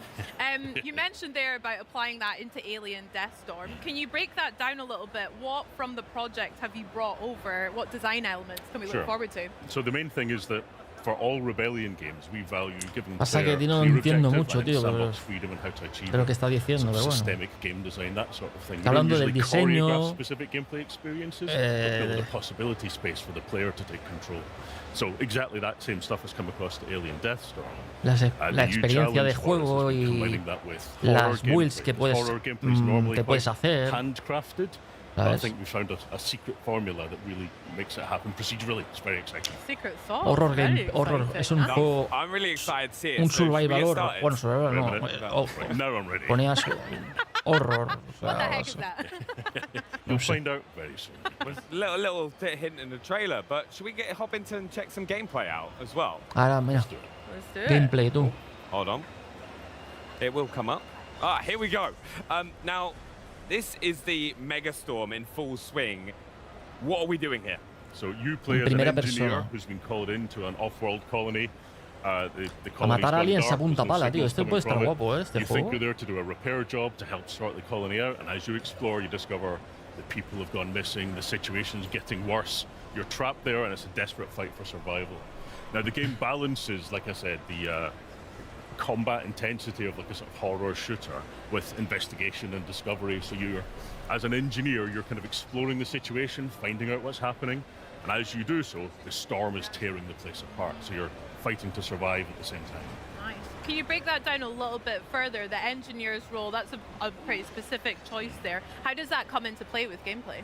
Well, we wanted to give you a framing that meant that you felt like a sort of an everyman doing your best to survive. So you arrived there with a load of tools, including this giant sort of hammer here, you know, to do a bit of percussive maintenance to try and get the place up and running. So instead of doing traditional objectives where you're told exactly what to do, instead we've got a system that we call Squire that you use to kind of diagnose the situation and figure out what's going wrong.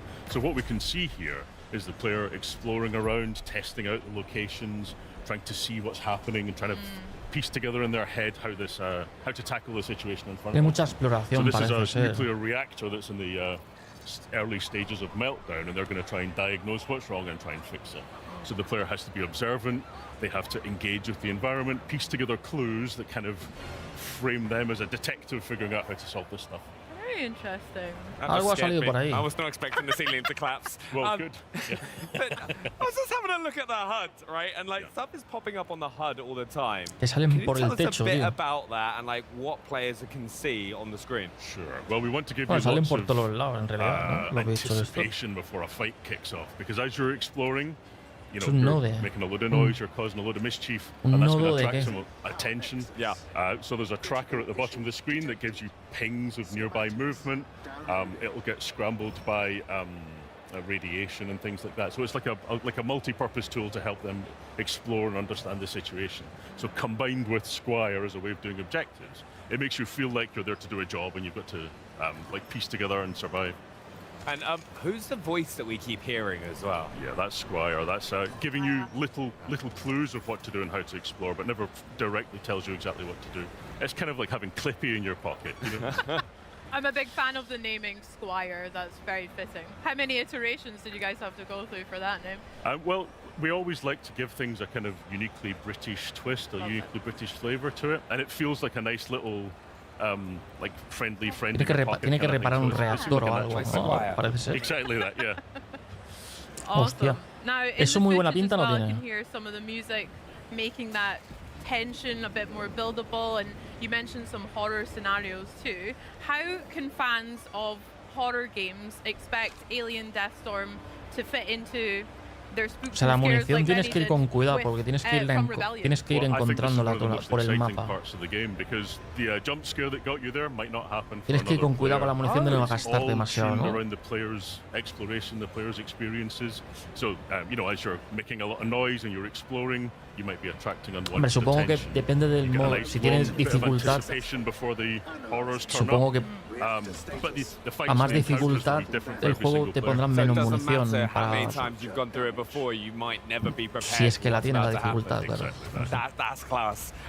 Now, looking at the objective as well, right? Right now, we're trying to repair and restore power to the reactor, right?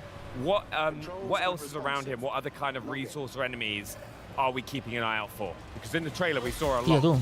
And Puede estar guapo este juego, ¿eh? Parece que puede estar guapo, tío. De matar bichos en el espacio o donde sea, siempre mola, tío. Tipo aliens y todo el rollo este. Siempre está guapo. So there's a balance, there's a tension between scavenging for resources and trying to understand the situation, but you're going to be attracting attention to yourself, so that, you know, the fight might get worse. It's that risk versus reward all the time. You're like, actually, do I have enough, or should I just go straight for the objective? Exactly that, yeah. We saw a couple of different scary-looking guys there as well. Have they got different names? What kind of different enemy types can we expect? Yeah, in so Alien there is a Deathstorm? range of aliens throughout the game. In this demo here, you'll see scuttlers there, you'll see other ones called soldiers, but there's a load more that sort of unlock over the course of the game. But as devs, we don't even know exactly what aliens will be and what encounters, because it's all procedural or dynamic. Wow, that's very exciting. And to defeat these aliens, right, we're gonna need weapons, just like what you've got on the desk. What weapons are players going to have in Alien Deathstorm? Yeah, so there's a good range of weapons. You'll only see, I think, 3 Tiene of them algo in de this parecido. demo. And they're all very kind of grounded, Bueno, tiene un real aire. world weapons, Tiene un aire al because Dead they felt like Space. that kind of Tiene un aire a Dead Space, pero no, lógicamente no es lo mismo, ¿no? Pero por lo que estoy viendo, la manera de...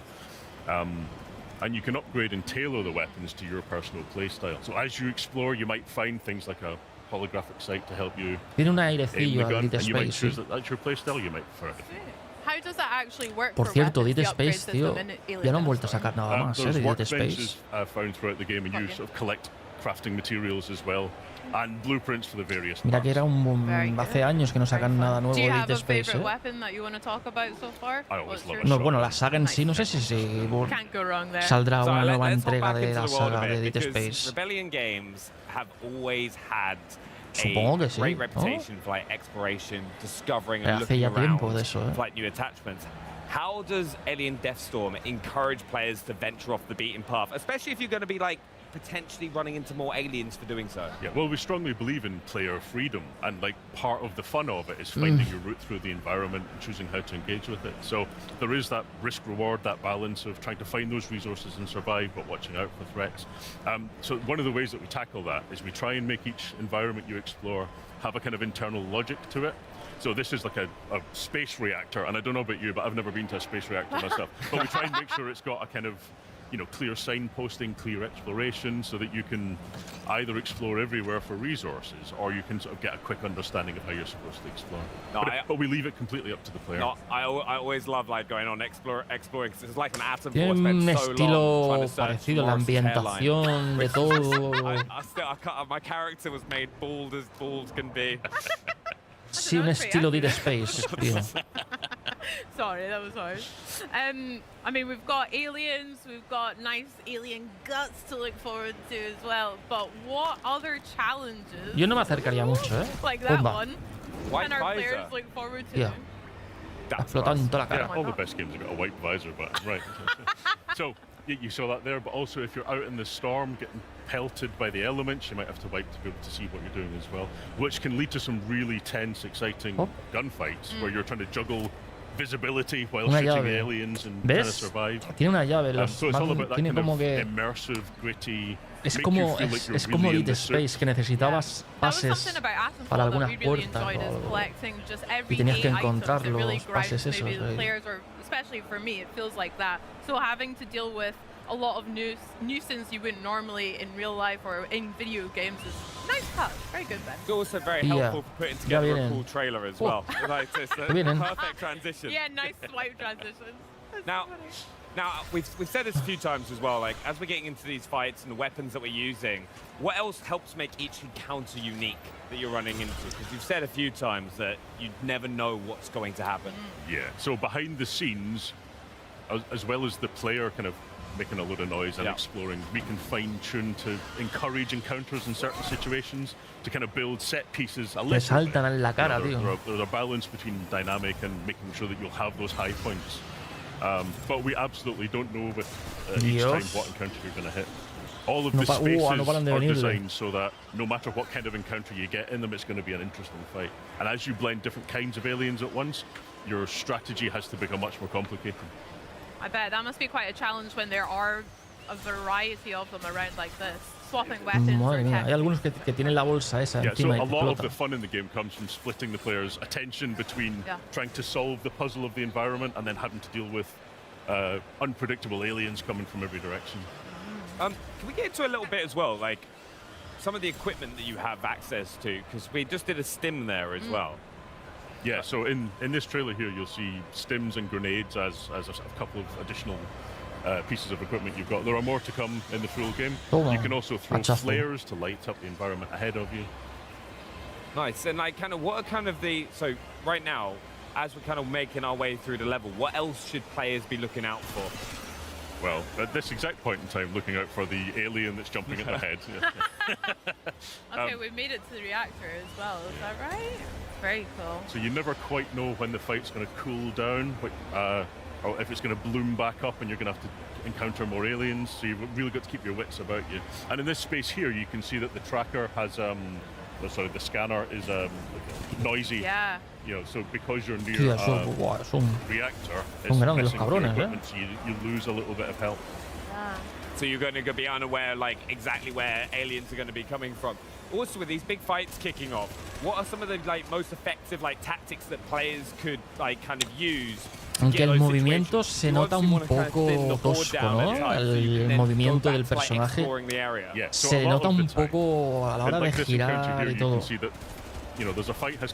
Supongo porque es que está jugando con el mando, creo yo, me parece. Porque el movimiento que hace es muy de... parece que es de muy de mando.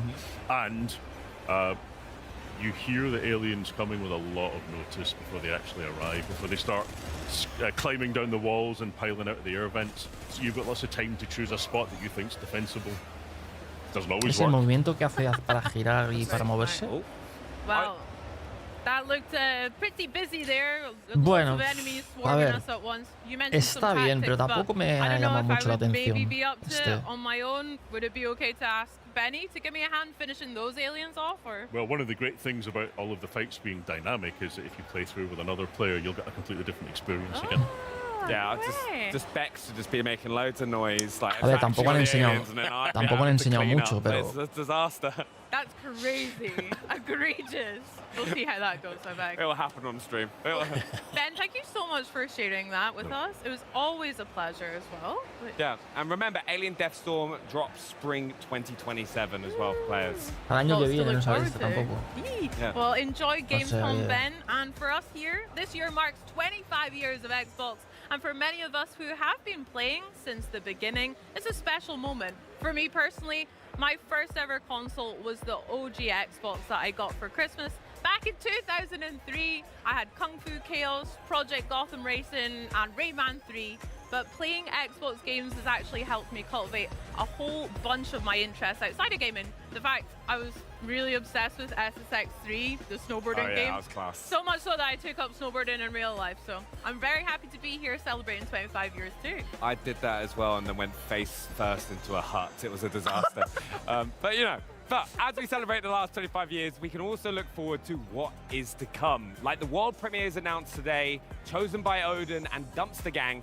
Plus, with the biggest games coming to Xbox like Minecraft Dungeons 2, Gears of War E-Day, Fable, EA Sports FC 27, NBA 2K 27, Call of Duty Modern Warfare 4, and Grand Theft Auto 6. No matter where or how you game, the best place to play is Xbox.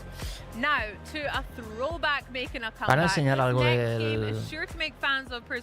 del Modern Warfare 4. Bueno, ya hay una beta del Modern Warfare 4. Deeper look at what fans can expect when the revival of this epic franchise drops next year. So take a look.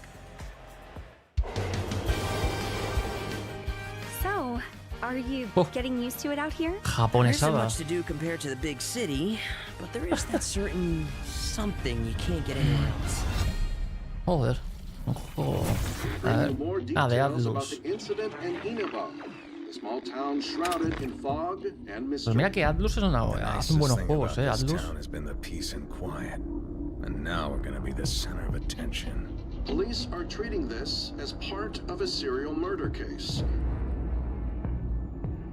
You ever heard of the Midnight Channel? On a rainy night, you look into a TV that's turned off. When the clock strikes 12, someone else will appear on screen. Really? An urban legend. Not even a kid would believe something that stupid. The time has come to open thine eyes. Call upon power within.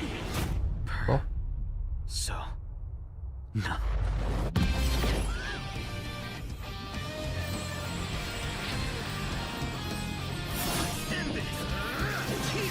De pelea, de lucha.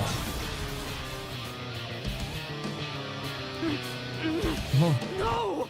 Who are you? I'm your shadow, and there's nothing about you that I don't know. I don't believe you. You're not me!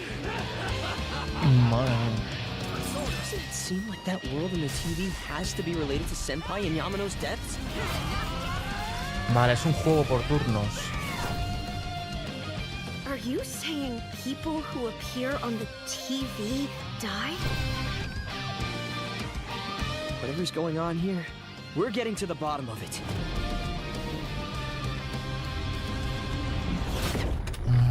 Persona 4 Revival. Hostia, el febrero de 2018. Hay del 2027. 皆さんこんにちは。ペルソナスタジオゼネラルプロデューサーの和田和久です。先ほどご覧いただいたストーリートレーラーでは、ペルソナ4リバイバルの新たな姿をご紹介しました。Ya sabía yo que le estaba diciendo de esto es persona, estaba pensando en persona esto. 連続殺人事件とそこで次第に明らかになっていく隠された真実を追い求める物語です。しかしペルソナ4は単に事件の真相を追うだけの作品ではありません。その根底にあるのは人と人とのつながり、自分自身についての真実を見つけていくこと、そしてそうした絆の中で紡がれていく人間ドラマを描いた物語です。Hombre, los personas suelen gustar bastante. Los personas, todos la saga persona. Suele haber, por lo general, suele gustar bastante. 人との距離の近さを感じたかと思えば、次の瞬間には不穏な空気に包まれることもあります。稲葉の温かな日常があるからこそ、事件の謎はより強く心に迫ります。そしてその事件を取り巻く闇が深いからこそ、仲間と過ごす何気ない日々がよりかけがえのないものとして感じられるのです。シリーズ未経験の方にとっても、本作はペルソナというシリーズを最も象徴的に体験できる作品の一つです。地方都市で高校生活を送り、人々との出会い、関係を築きながら一日一日をどのように過ごすかを選択していく。そして日常の裏側にはテレビの中に広がるもう一つの世界が存在しています。そこで仲間との絆が力となって、自らを支える大きな武器となります。日常と非日常を行き来するこの構造はですね、ペルソナシリーズの核となる要素です。そしてペルソナ4ではその体験がさらに深い謎と結びついています。この物語が描いているのは、人が心の奥に隠しているもの、目を背け続けているもの、そしていつか隠し続けることのできなくなった真実と向き合う瞬間です。こうしたテーマこそが今なお多くの方々に愛され続けている理由の一つだと思います。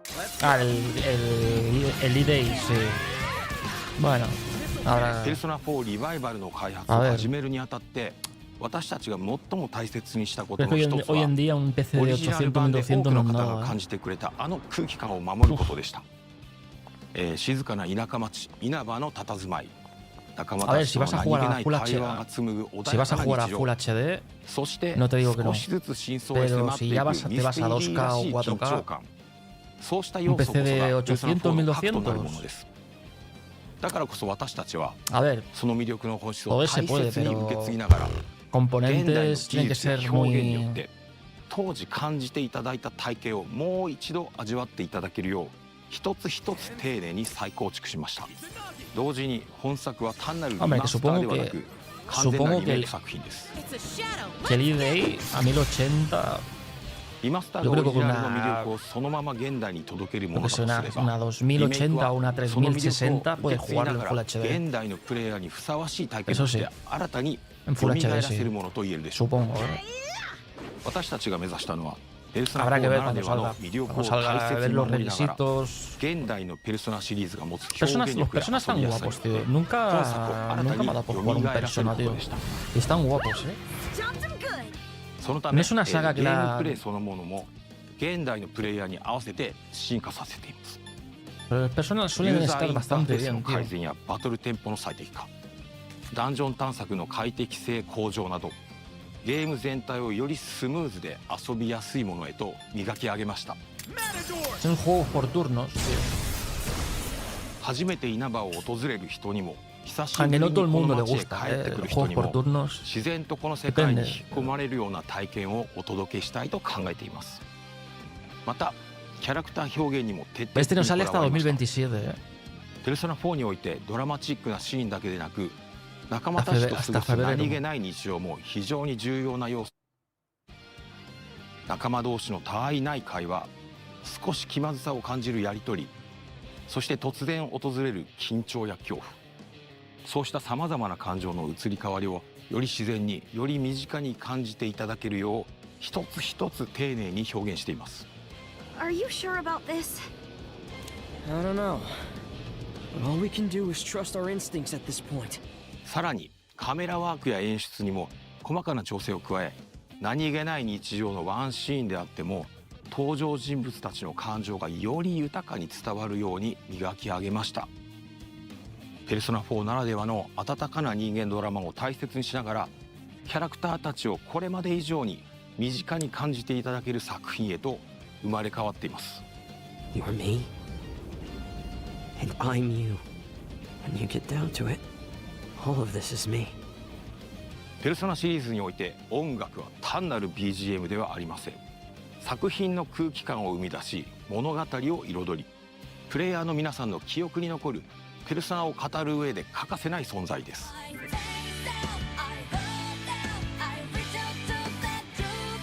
中でもペルソナ4は音楽も多くの皆さんに愛されてきました。だからこそその魅力を損なうことなく、オリジナル版への敬意を大切にしながらサウンド制作に取り組みました。 No se había anunciado nada de este, ¿eh? El Persona 4 Revival.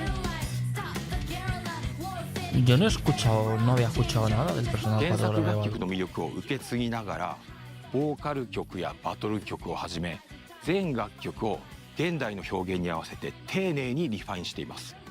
さらに本作のために数多くの新曲も制作しました。懐かしさと新しさ、そのどちらも感じていただけるサウンドをお楽しみいただければと思います。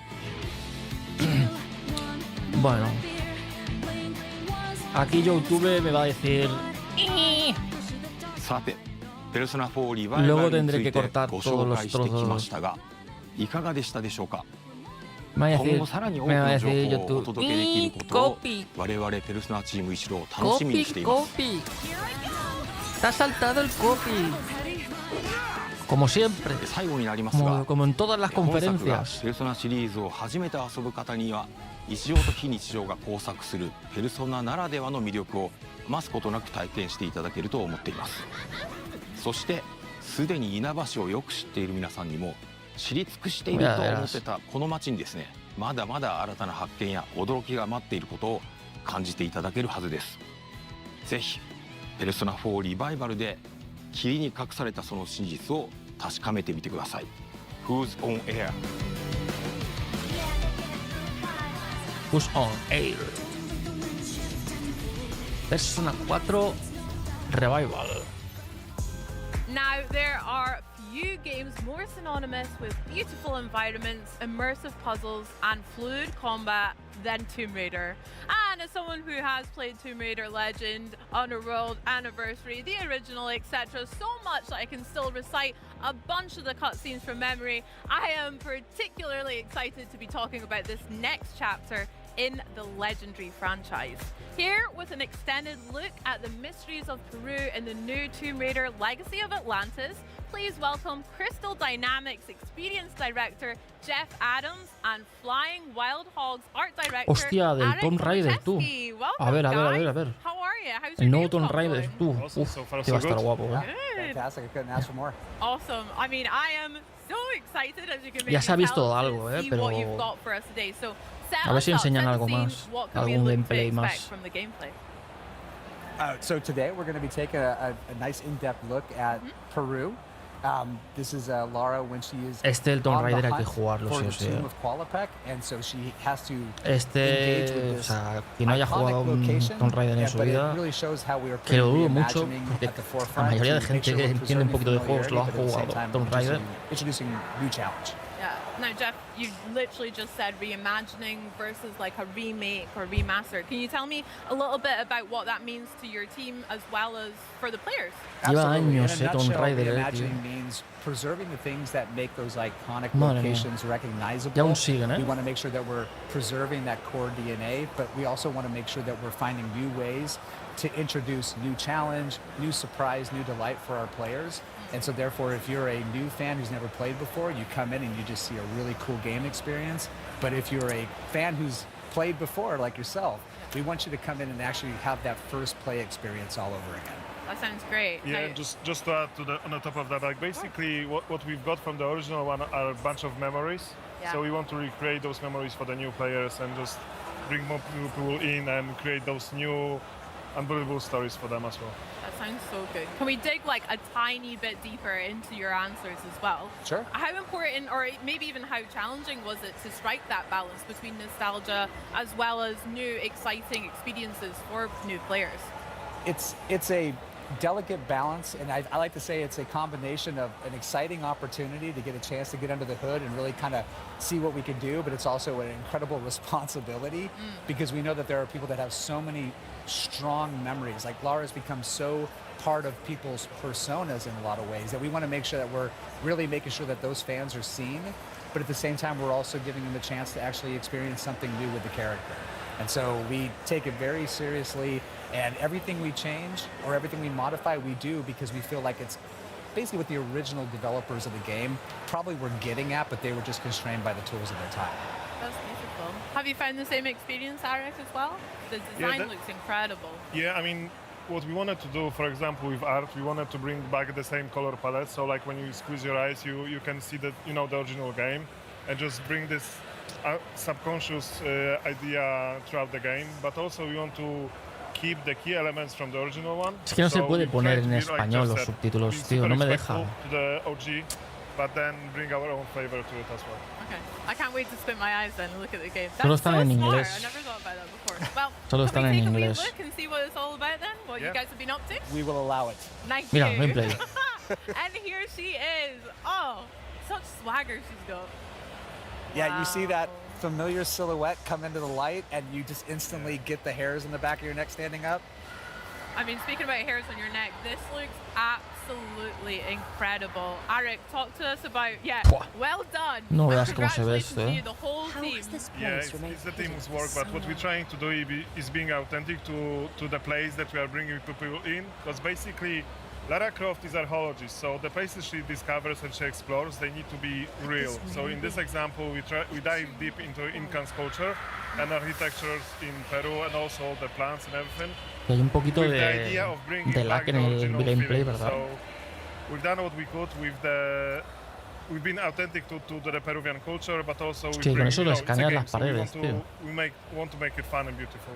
Yeah, it's really, when we dove into it, we're like, okay, the cog puzzle is such an iconic part of that game. I'm going to say iconic a lot because we are dealing with an icon. Yeah. So, but let's say they're memorable water cooler moments that people remember. Que el agua, so como well. se ve el agua también, In a modern gaming sense, like we have an ability to create a higher believability sense of immersion. And so when we really kind of step back and we look at it for what it is and how we try to make the gameplay feel naturally seated and believable in the world, but just slightly out of place, like why does this exist? Yeah. It sparks a feeling of curiosity. And curiosity combined with exploration is like what Tomb Raider is at a core. And so we get it on screen and we hopefully make people happy with it. Yeah, but also when you look on the cock puzzle, we wanted to make a sense why it's there. So we created a whole narration around it. Like we created this culture that has this ceremony of bringing the cocks together to open the gate to Tomb of Qualobek. So it was really fun to just build the whole structures and logic and the whole system, why it would be there and how it works. Like here's a perfect example of curiosity on display. Like Lara gets a beautiful pencil dive into the water after dislodging the roots. But, 10 all round, by the way. 10. Oh, awesome.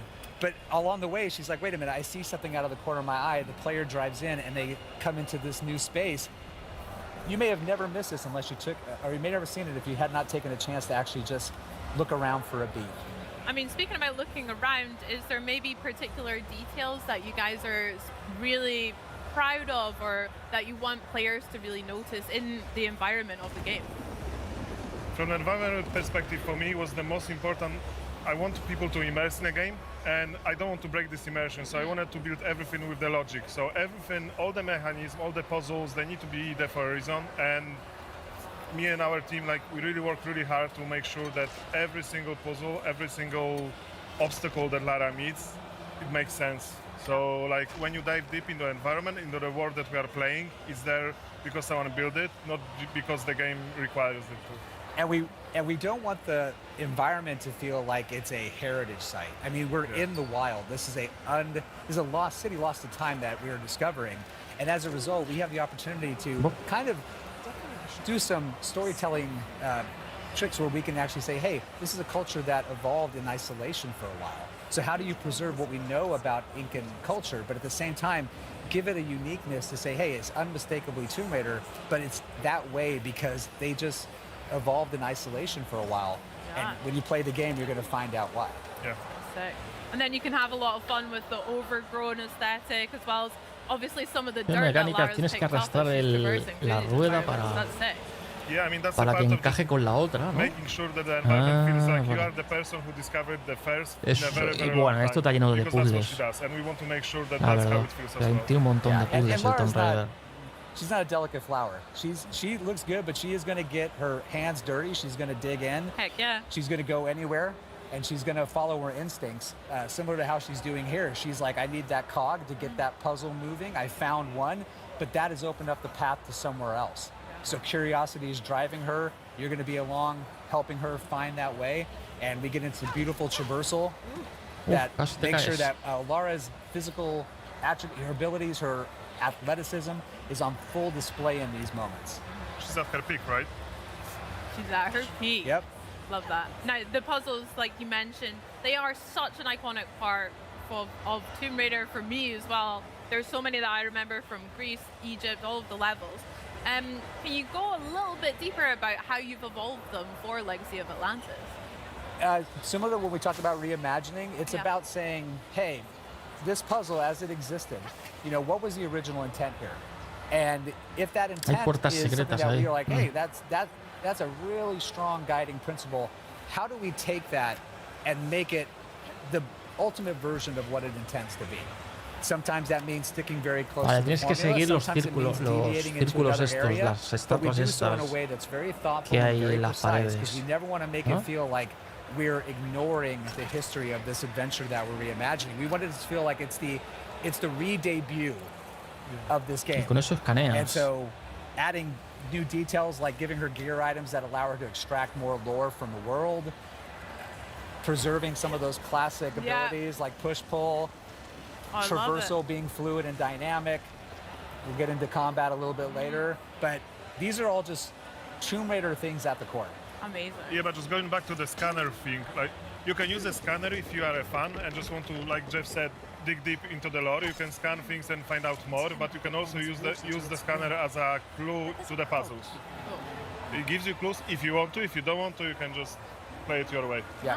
Nice. And that's us trying to be sensitive to the players, because there are those that want to have this full breadth of systems, but we also have our hardcore players that are like, I want 2 pistols and no help. Yeah. And we're accommodating them as well. Yeah, I love that. Giving players way more choice and following their lead as well. That's so cool. It sounds like you guys have done a lot of research as well and really respected a lot of the environments that you're talking about in real life, as well as creating a more fantasy realm for Lara to explore. That sounds sick. I mean, the research is a massive part of what we've been doing, because the cultures that we've been working on recently is you know, Incans, ancient Greece, Egypt, and we want to be respectful to those cultures and to the history that they had, and also for the players to feel like they are actually archaeologists, not just playing the game. So that's why we've done so much research. And when we decided to partner with the Hogs on this game, you know, co-develop it together, we knew that they were also fans of the game. I think Maddie is actually one of the designers on the yeah. So like we've got a designer on the team who literally used to make Tomb Raider levels for fun. Yeah. And he's really well known in the community. So these are real fans that are making the game. Wow. But at the same time, we're also, you know, we have a luxury of very talented developers who ask the right questions, who push in the right places to make sure we get really cool stuff that's fun to play on screen. And watching this whole process unfold over the last few years has just been a treat as a developer. I bet. That's so special. That's so cool. What we've seen here is Lara movement in full action there. She's got a lot of swagger. Like I said, she's got steez looking. Can you talk to me a little bit about Hostia, la que tienes que liar para montar el puzzle de abajo, ¿eh? O sea, tú piensas que esto se lo tiene que llevar abajo del todo. Y ha tenido que subir hasta arriba para cogerlo, ¿sabes? Ahora la corriente lo arrastra hasta abajo. A couple of more tricks that she can use to help navigate the world, such as a grapple cup that can give her some unique abilities to interact with objects, to use it to navigate. Those little touches are additive and are meant to enhance the experience while still preserving that original intent. Very cool. But that cog puzzle, claro, lo tiene que combinar con la rueda que falta allí, el puzzle. Hostia. Bueno, Tomb Raider siempre ha sido muy de puzzles, tío. Discovered things about it along the way, got inside, found this beautiful water clock whose purpose is unknown. Yeah. She gets it, and look at this. There she is. That's Lara, baby. Oh my god. Lara never comes in through the front door, and she never leaves without style. Oh, that's sick. So yeah, we've got this beautiful landscape around us. The environment art is stunning. I know. I mean, incredible. I mean, we try to. When you play in this game, like we want you to explore and just enjoy exploring the environment, a part of doing everything else. Like if you just want to walk around and want to figure out what was actually happening in this place and how what the people were doing there hundreds of years ago, you can do so. And just working on all those vistas, it's just so awesome. Like our teams put so much heart and passion into building the. Exactly. Es impresionante el paisaje que hay. One of my favorite moments is the postcard shots where you're alone in the wilderness. Pasada, you can hear the birds chirping, the leaves la cantidad There's no time clock. De fauna, de montañas y todo. De vegetación, ¿no? You don't have to speed run it, but if you're listening and you do, let us know what your time is. Because we'll keep track. Claro, fauna como tal, no, vegetación, podríamos decir, ¿no? Porque animales ahora de momento no se han visto. No se están viendo muchos animales, la verdad. Por no decir ninguno. Wow. I wanted to go back a little bit and talk a little bit more about Lara's toolkit and how that's evolved here. So we've mentioned her grapple hook, we saw the scanner in action as well. How is that really going to affect the gameplay for players, and what other tools has she got up her sleeve? Well, we've got like you said, the two items that we've already discussed. Nice. And as Arik mentioned, the scanner has some dual functionality. It can not only give you some hints that are optional if you don't want to engage with it, but it also gives you some world lore. Vale, ahora tiene que arrastrar aquella y colocarla ahí para que encaje y pueda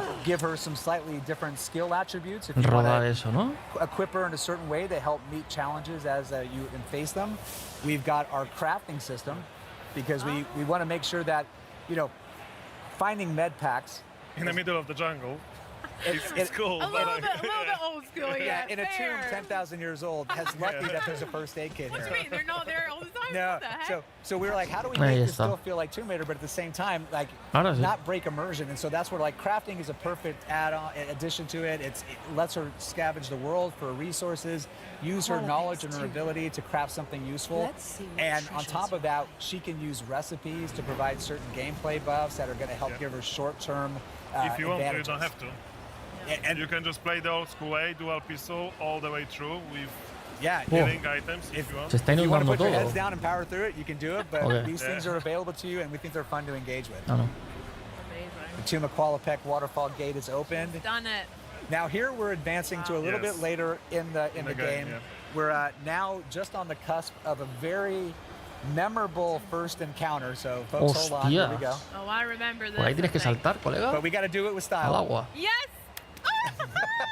Buah, chaval. I'm so worried you were going to include us on that. That's so mola, sick. You know, she's so cool. Early stages of the project, we were like, hey, you know, if we're really going to do this, we want to represent Lara in a way that she's fully recognizable. And part of that is the acrobatics. Lara without the acrobatics is still cool Lara, but not classic Lara. No. And here, they're on full display, but what I hope people appreciate is that there's more grounding, more believability to it in how she moves. She's still having fun, but...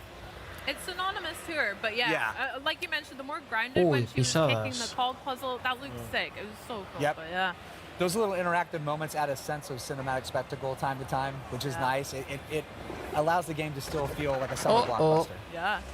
And speaking of, Hostias. ¿No querías animalitos? Toma, animalitos. The Raptor design looks really cool. Yo creo que te quieren de aperitivo. I love the addition of the feathers. Yeah, I mean, we wanted to keep the red color, you know, which you remember from the original one.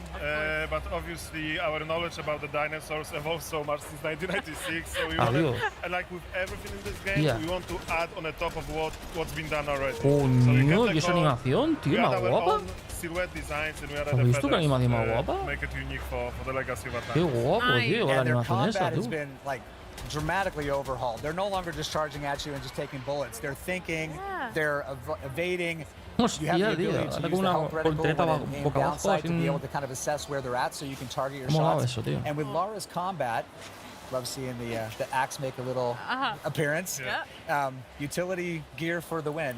But when she's actually in combat, she's got a loop of, you know, assessing the situation, responding, and then moving to make sure she can then reassess. And that's Lara's está lleno de dinosaurios de estos, It's organic, but at the same time, it helps her kind of overcome challenges and get the upper hand. Yeah, she needs to keep moving all the time. It's like a dance for them. Yeah. And you can see a little blue dot Eso on the está bottom, guapo, tío, which esos enables you movimientos que hace, to go into the focus mode, which slows down time, which is one of my favorite features in our game. For sure. Eso se llama lo de Quick Time Event, o sea, lo de... Slow down time and really pull off those precision Eso shots. en modo... Slow... ¿Cómo se llama esto? Those acrobatics shine. Hello. No, Quick Time Event no, es Slow Motion, no sé qué se llama. Oh my gosh, what was it like reimagining such an iconic Las animaciones boss fight estas, tío. here as well as the other Y ese ones más in grandullón, Atlantis? How was that? From our perspective, it was just te quería morder el culete. on a T-Rex, but like we've worked for such a long time to just make sure it's perfect from our perspective, and we were trying to be respectful to the OG one. You know, the moment when she's coming out, like throughout the corner, and you see the T-Rex. We couldn't do exactly this, but we wanted to have the same emotions when people see her for the first time, and then just working on the design, it was such a blast. And when you see her, it's like she still has some of those classic DNAs. She's got that beautiful green with the yellow pockets under her eyes. But we've also got some added elements in the feathers that also provide a little bit more of a reason of, she's in a geothermal valley. I mean, she's going to have a little bit of plumage that feels like it matches that environment, and it just gives her this really recognizable signature look. I just love that we added those red feathers because there's so many versions of the T-Rex, you know, in all the medias, and those red feathering on the top of this green and yellow eyes, for me, it's like beautiful. And like chocolate and peanut butter, it's just great getting these two back together again. And seeing it like never presented before. So T-Rexes love Lara. I love that as well. With the T-Rex and again other iconic bosses, what are you guys hoping that resonates with players, or what are you hoping that the experience from them comes across? Yeah, no, we can take it or leave it. No, I'm kidding. We absolutely want people to be engaged. We want them to be pulled in. We want them to have fun. Yeah, we want them to feel like they're being put onto a cinematic thrill ride when we are ready to do that. But we also want them to feel like when we're not in that moment, they get to ramp down, explore, enjoy what we put out there for them to Yeah, explore. but it's also so much fun to, you know, recreate, like reimagine these things with the technology that we have now. And we can build a lore on the top of it with so much more narration. It's just so much fun to work on it, and hopefully people will feel it when they play it. Este va a estar guapo, tío. Bueno, la mayoría de los Tomb Raiders I'm really honored about speaking to you, seeing all of that footage. So thank you so much for joining us. Can we go check out the booth here at Gamescom as well? I want to see that big T-Rex. Okay, let's do it. Guys, thank you so much again. Check out Tomb Raider Legacy of Atlantis when it launches on Xbox Series X and S on February 12, 2027, 2 days before Lara's birthday. También está And 2017 it's Xbox Play Venga, ya se Anywhere. sabía Buy it este del once and play 2017. across Xbox console and Windows PC. Pre-order now. Plus, if you pre-order the deluxe or collector's edition like me, ya se puede get ready to play precomprar. a full 48 hours early starting February 10th. Now, guys, there is still a whole lot more coming up here on the Xbox at Gamescom broadcast, including Mega Man Dual Override, Forza Horizon Ahora viene 6, and I get to chat Exterminatus. with Fable's game director, Exterminauts. Ralph Wilson, and walk Este lo through the anunciaron ayer, full el demo that they're Exterminauts featuring este. right here in Y el the Mega Man Fable también lo Theater on anunciaron the show ayer. floor. Heroes, Witch, Hoy meterán Power gameplays, a Stone, ver. combat and more. I'm simply chuffed. Now then, if ridding an alien planet of its most menacing habitats with a rig full Luego of viene futuristic también. weaponry and Van a enseñar algo de. teamwork is La verdad es que your el Forza idea of a Horizon good 6 time, no, have I no got lo a game tengo, for tío. you? Check this out. In Exterminauts, every contract begins on a frontier that's equal parts breathtaking and barely holding together. You'll gear up aboard the rig, meet your crew, and choose the tools that fit your playstyle. Then it's time to drop in and get to work.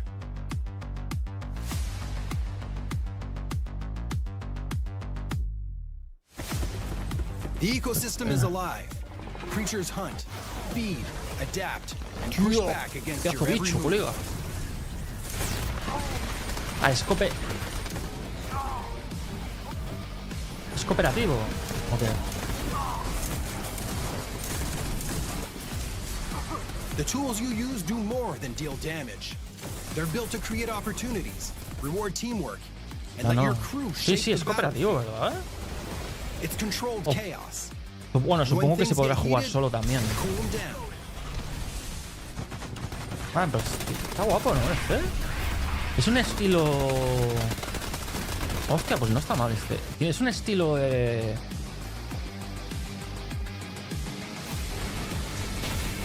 Sí, a este cooperativo, a este que salió...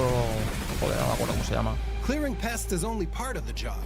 Success comes from working together.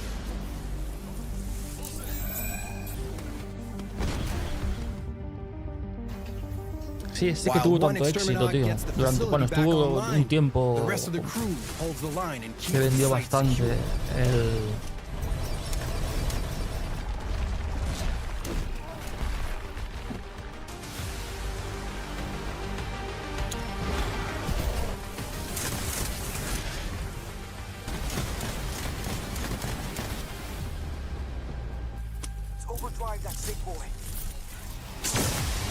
Toma ya. Ya, pues este puede estar guapo, ¿eh? Es en tercera persona, pero puede estar interesante este juego.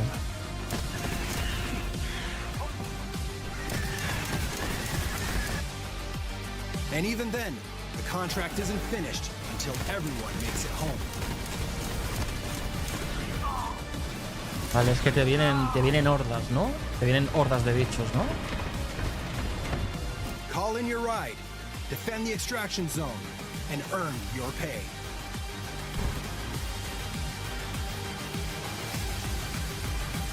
Because in Exterminauts, the best jobs are the ones you survive together. Ah, tienes que defender la extracción. Es de extracción también. El juego. Magic and Melee take center stage in Warlock, a brand new third-person open-world adventure set in the D&D universe. And bringing this character to life is none other than Maggie. Este lo anunciaron también ayer, el Warlock. Yes, hello, that's me. Este también lo anunciaron ayer. What would you say is the real essence of playing something like Tasha? Tasha's fun. Este She's tiene buena very pinta, fun. She's kind of like el Warlock dark fairy godmother in the game. She will make all of your darkest dreams come true, but there will be a cost. Well, is there more to her than meets the eye? Because you said a fairy godmother type. Now, many people could interpret that in different ways. Indeed. So tell me a bit more deeper about Tasha. She is charming and charismatic. And so she has kind of this magnetism that draws you in, but there is an undercurrent of danger with her because she's incredibly cunning and she's always working towards her own ends, not yours. And you don't always know what her true goals are in the game. So you do always have to stay on your toes with her. So I know with classes like Warlocks in D&D, typically there's often a pretty tragic way in which they come to know their patrons. So can you shed a little light on how Katya is going to meet Tasha? Indeed I can. Katri is searching for someone, and that search brings her to Tasha in order to get what she wants. Now you've obviously played many characters before in various fantasy settings, but was there anything in particular that was a bit more challenging about playing someone like Tasha? I think the challenge of Tasha is that she is so cunning and she is Tasha, always planning se llama Tasha. 10 steps ahead of everybody else in the room. Of course. So she's always moving and shaking, and so having to hold all of that within you in any scene that you're in, and always know that there's something else that she is negotiating. Even if you think you're negotiating this, you're actually negotiating about this. Obviously, being a huge fan of D&D as well, right? So, and you've played Orin the Reds, incredibly vicious, devious. Supuestamente queda una hora más para la conferencia esta de Xbox. Y luego hay otra conferencia que es la de, no sé si es la de Future, tons of no sé excitement qué. to re-enter the universe. D&D is so fun because you can be anything you want to be, do anything you want to do. So I genuinely love D&D. I love to play with my friends, and it is a nice home space for me. So then being able to be a part of games that also are in those worlds is incredibly fun. How many times can I say fun in one interview? Fun, fun, fun. Well, it's all fun. It's very fun. What can you say? I don't know if I said that before, but it is in fact quite fun. What was your question? Because I've blacked out and all I'm on is fun. Was the excitement of playing a character like Orin, being such a D&D fan, was that mirrored in then having the opportunity to re-enter D&D again as now? Oh, absolutely. But also, like, Tasha's an iconic D&D character, and that comes with a decent amount of stress and scariness and oh God, what have I done? La Future Game Show viene every después de time esto, I me get parece. booked on something, I have a minute of panic of like, bueno, oh God, podemos verlo, and now ¿no? I have to do it. I mean, people are committing their entire lives to a patron, so yeah, that's a lot of weight on your shoulder. Yeah, the least I could do is try. Yeah. Well, Maggie, thank you so much for joining us, and thank you for just voicing so many incredible characters. But next up, we're actually heading over to the world of Mega Man and Twinkle Girl, which is just an incredible sentence to say out loud. So why don't we check in with Benny and see what's up with that? They're called fan favorites for a reason, and this next game can certainly claim that title. And here to show off gameplay to the newest entry to the beloved franchise, Mega Man Dual Override. Please welcome game producer Hiroyuki Minamatani and game director Shinya Ikuta. Hello everyone. Thank you so much for joining us. Hi. Welcome. Now, we're going to hop straight into some gameplay. Can you tell us a little bit about what we're going to play? 最初はゲームプレイを紹介しますけれども、ゲームコースについて少しでも説明していただけます？はい。今回小バージョンということで、ティンクルガール以外のステージは捨てられています。で、本来は全ての8体のボスから1体を選んで好きなステージを選んで攻略するのがコマンダー社であります。Okay, today we'll be playing from the Gamescom build that we have here, so we only have one stage available. When the full game comes out, you'll be able to choose from 8 different stages. Oh, amazing. Thank you so much, Doug. So we've got Twinkle Girl as well, which I know is one of the new robot masters. で、Twinkle Girl は新ボスっていう認識で正しいです。あ、そうです。Yes, she is a new boss for this game. じゃあ早速選んでみましょうか。All right, let's get started. はい。 So, can you tell us a little bit about the 3 stages that we have, which is new? はい、で、ステージ3つのエリアがあることについて少し説明していただけます？はい、今回は3ステージ構成になってて、ステージが進むごとにだんだん難しくなっていきます。で、最後にボスが待ち受けています。Alright, so every stage of the game will have 3 separate areas, and as you progress through each of them, they'll become more and more difficult. The robot master for each of those stages will be waiting for you in the third area. Tendrán un traductor, ¿no? Para entender, les habrán puesto un traductor, ¿no? Digo yo. はい。では最初のステージを選んでいきます。はい。O entenderán japonés. Okay, amazing. So we've got 3 chips here. No, tendrán el traductor en la... で、そのチップについて少しでも説明していただけます？はい。チップをセットすることでロックマンを強化することができるんですけども、今回は3種類のチップセットを用意しました。Okay, Mega Man is able to equip a variety of chips throughout the game that'll add a variety of abilities to him. For the Gamescom show, for example, we have 3 chips available to players. El de arriba entiende. Amazing. And what's the first one that we're going to use? で、今日最初に使うのはどちらでしょうか？ Y lo habla también muy bien. Claro, es que si no, ¿cómo lo van a entender, sabes? Alright, so first we're going to be using one that's a little bit more of a defensive chip. Okay, nice. Let's see it in action. Japonés o coreano, lo que sea. この3つのチップセットは体験版だけの特別な仕様で、製品版では Qué recuerdos, tío, de Mega Man, tío. Alright, so for the Gamescom demo, we only Y a mí have 2 chips estos available. juegos Once the así full siempre me game han comes molado, out, estos players will juegos así de have a very plataforma, wide tío. variety of chips to be able to use for a Cuando variety of en la skills. época del Mario Amazing. Bros. We Y can todo see el it here rollo, right tío. there, so it's gonna help block those Siempre me abilities, right? gustan estos で、その juegos, 白使う tío. ときには、攻撃にダメージ受けないようにするんですよね。そうです。はい。 Yeah, that's correct. It'll はい reduce damage. Okay, amazing. で、バリア自体はいつでも解除できます。 Alright, so with the shield itself, you can actually turn it off at any point in time too. So I'm guessing that's going to create a skill curve for players. まあ多分、プレイヤーにとってはそのシールドの使い方はやっぱり戦略が必要ですよね。はい、そうです。Yeah, so some strategy will be involved, of course, in the use of the shield. Amazing. Also, so to point out is like when damaging the enemies, we're seeing a lot of that like graphical effects to those, aren't we? やっぱり敵にはダメージ Qué colorido, ¿no? Es muy... マークがついてますよね。はい。だんだん Mucho colorido, tío, el 黒 juego, くなっていくというか、ちょっと焦げが発生して、Mucho はい、ダ color, メージ表現が mucho- 分かりやすくなっています。 Yeah, so with each enemy, as you damage them more and more, you'll start to see them kind of develop damage and scars and that sort of thing. And as they become darker, it's clear that they're getting closer to being killed. Okay, amazing. So as we progress through the level as well, we're noticing a lot of familiar enemies from that people will recognize from the previous games.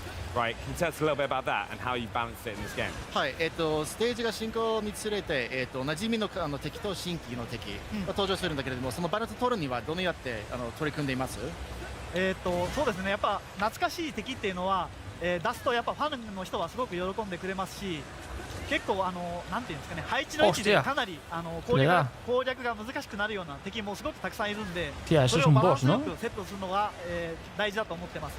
Yeah, so when it comes to enemies, of course, having a bit of a familiar face allows fans to have a little bit of nostalgia with the gameplay, and then introducing new enemies and whatnot will add a different level of challenge to it. So it's a good opportunity for fans to really kind of have that love of the series and some new stuff to experience and bring some challenges to the game.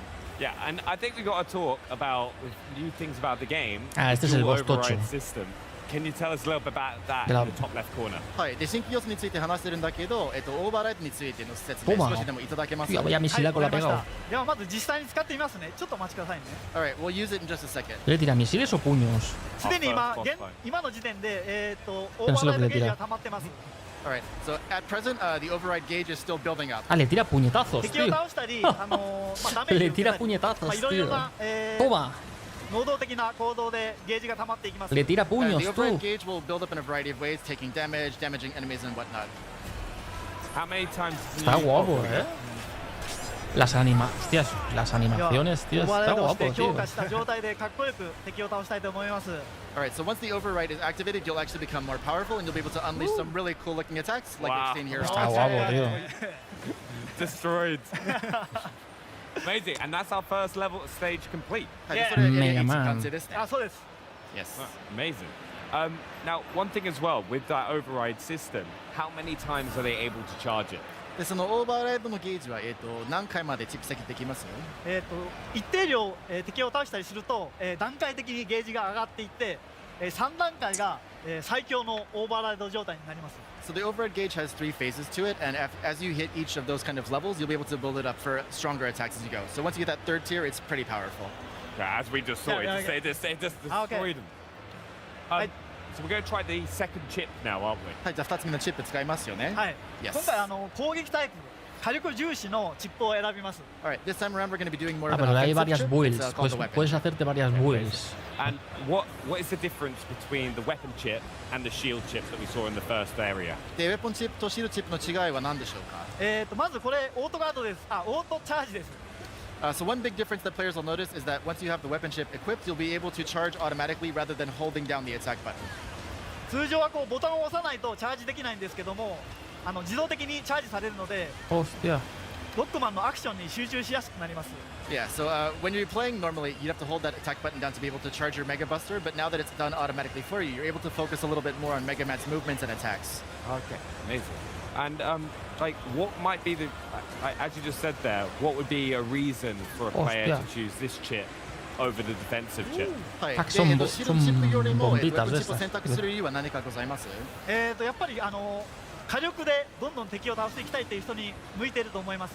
Yeah, there are some players who like to take down enemies pretty quickly, so the weapon chip is really good for those who are more of an offensive type player. Okay, brilliant. じゃあ次はHostia, ¿cuántos vienen? Also, we're going to do a quick introduction to a special weapon that is available to players in the game. Oh.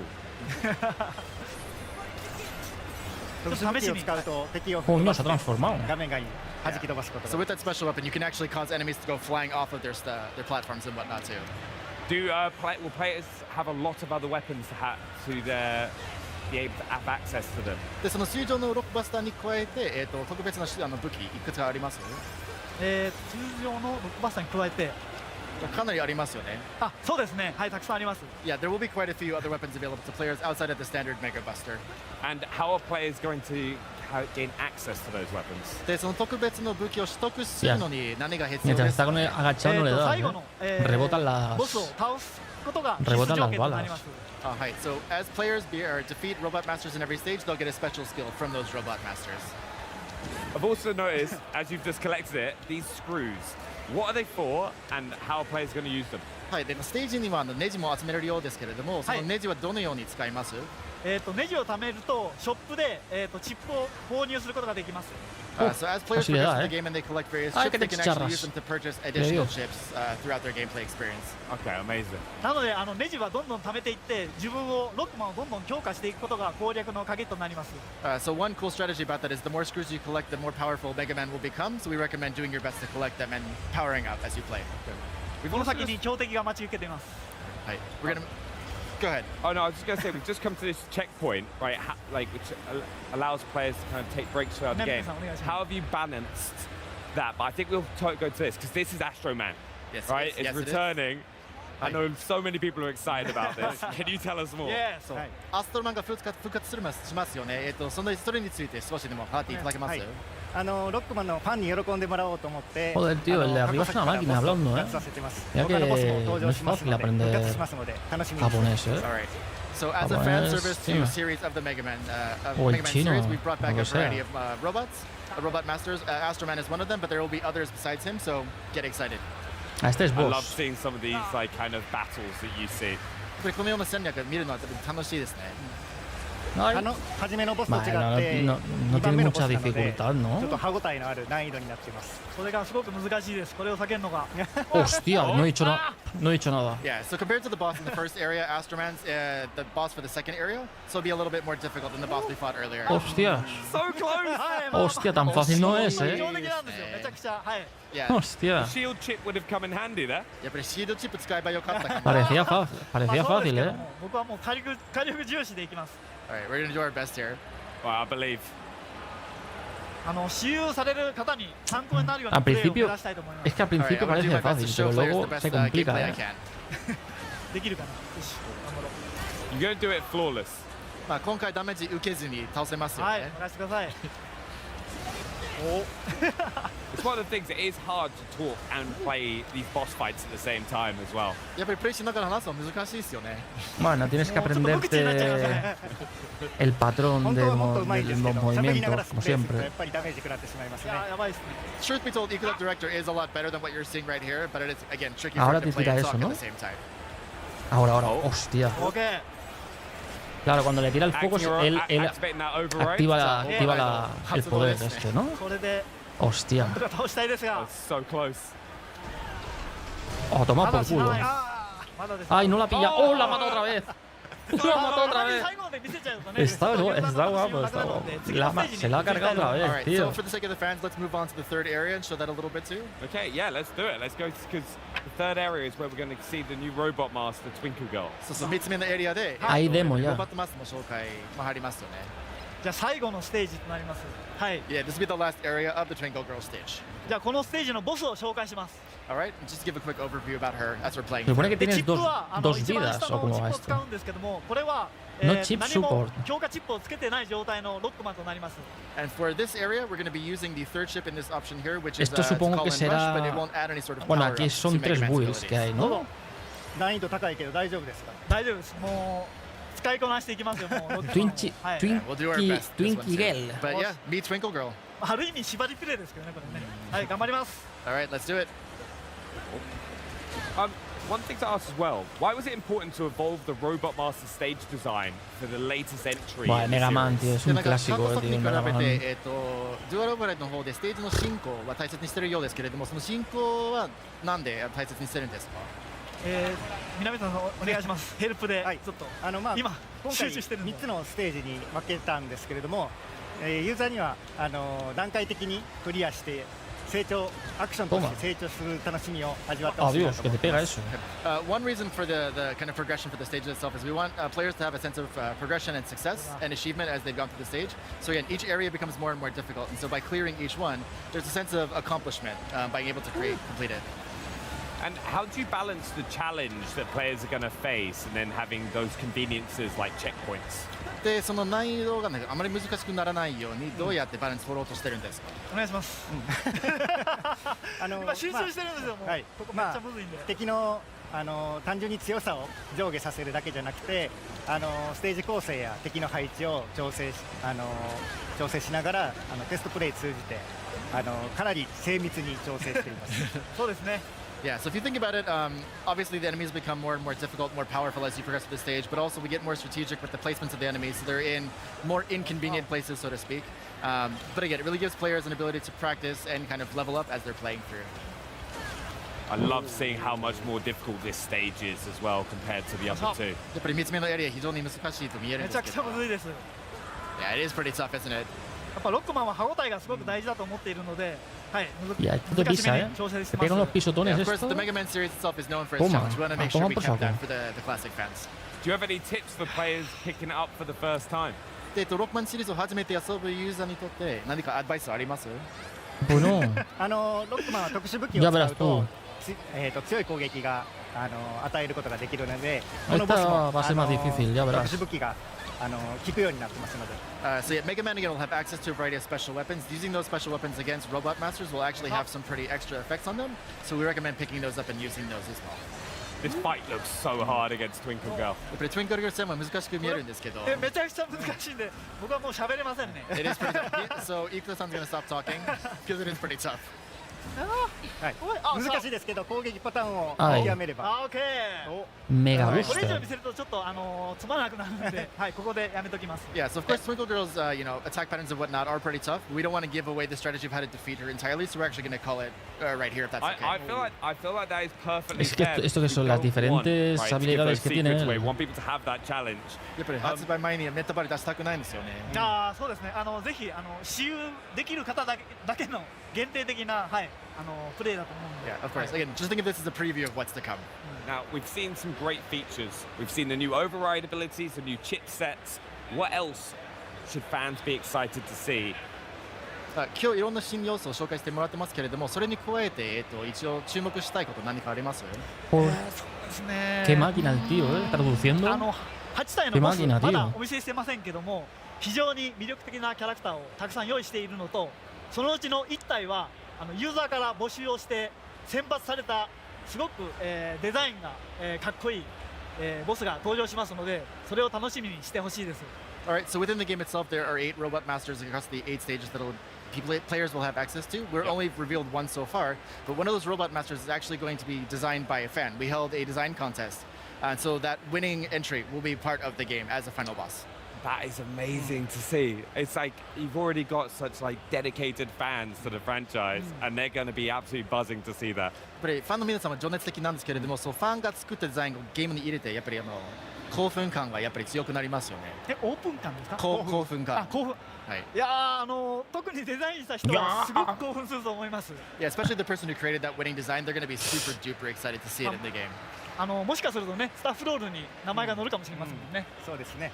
スタッフロールには名前が出ますから、ボスも特徴的なステージに出ますので、楽しみに発表を待っていただければと思っています。So it's not just that Robot Master design, but the whole stage for that Robot Master will also be themed around that design itself. So it's going to be a really kind of special experience. The staff's really excited to reveal it as well. Oh, I'm excited to see it as well. It's a bit like how we've seen the Twinkle Girl stage today and how that's all designed. But I'd just like to say a massive thank you for both of you, all three of you, for coming and showing us some gameplay here on the Xbox booth at Gamescom. Thank you so much for joining us. Thank you so much. But coming up, straight from the Xbox booth, we're getting nostalgic and celebrating 25 years and showing off some sweet new wheels coming to Forza Horizon 6. But first, a special update on first-person horror platformer coming to Xbox very soon. ¿Meterán algún DLC del Forza Horizon 6? No lo sé. Ahora estaba hablando yo del Forza Horizon. Anyone here? Sorry, kid, but what was your name? Jordan. I'm Stella. I need you to find Dalton. Ah, no, pero esto me estaba yo confundiendo con el Forza, tío. Joder. Ahora voy a, tío. Este es Horizon 6. Simplemente. Estaba yo confundiendo con el de coche, ¿sabes? Something took him. It took everyone. There's not a soul here.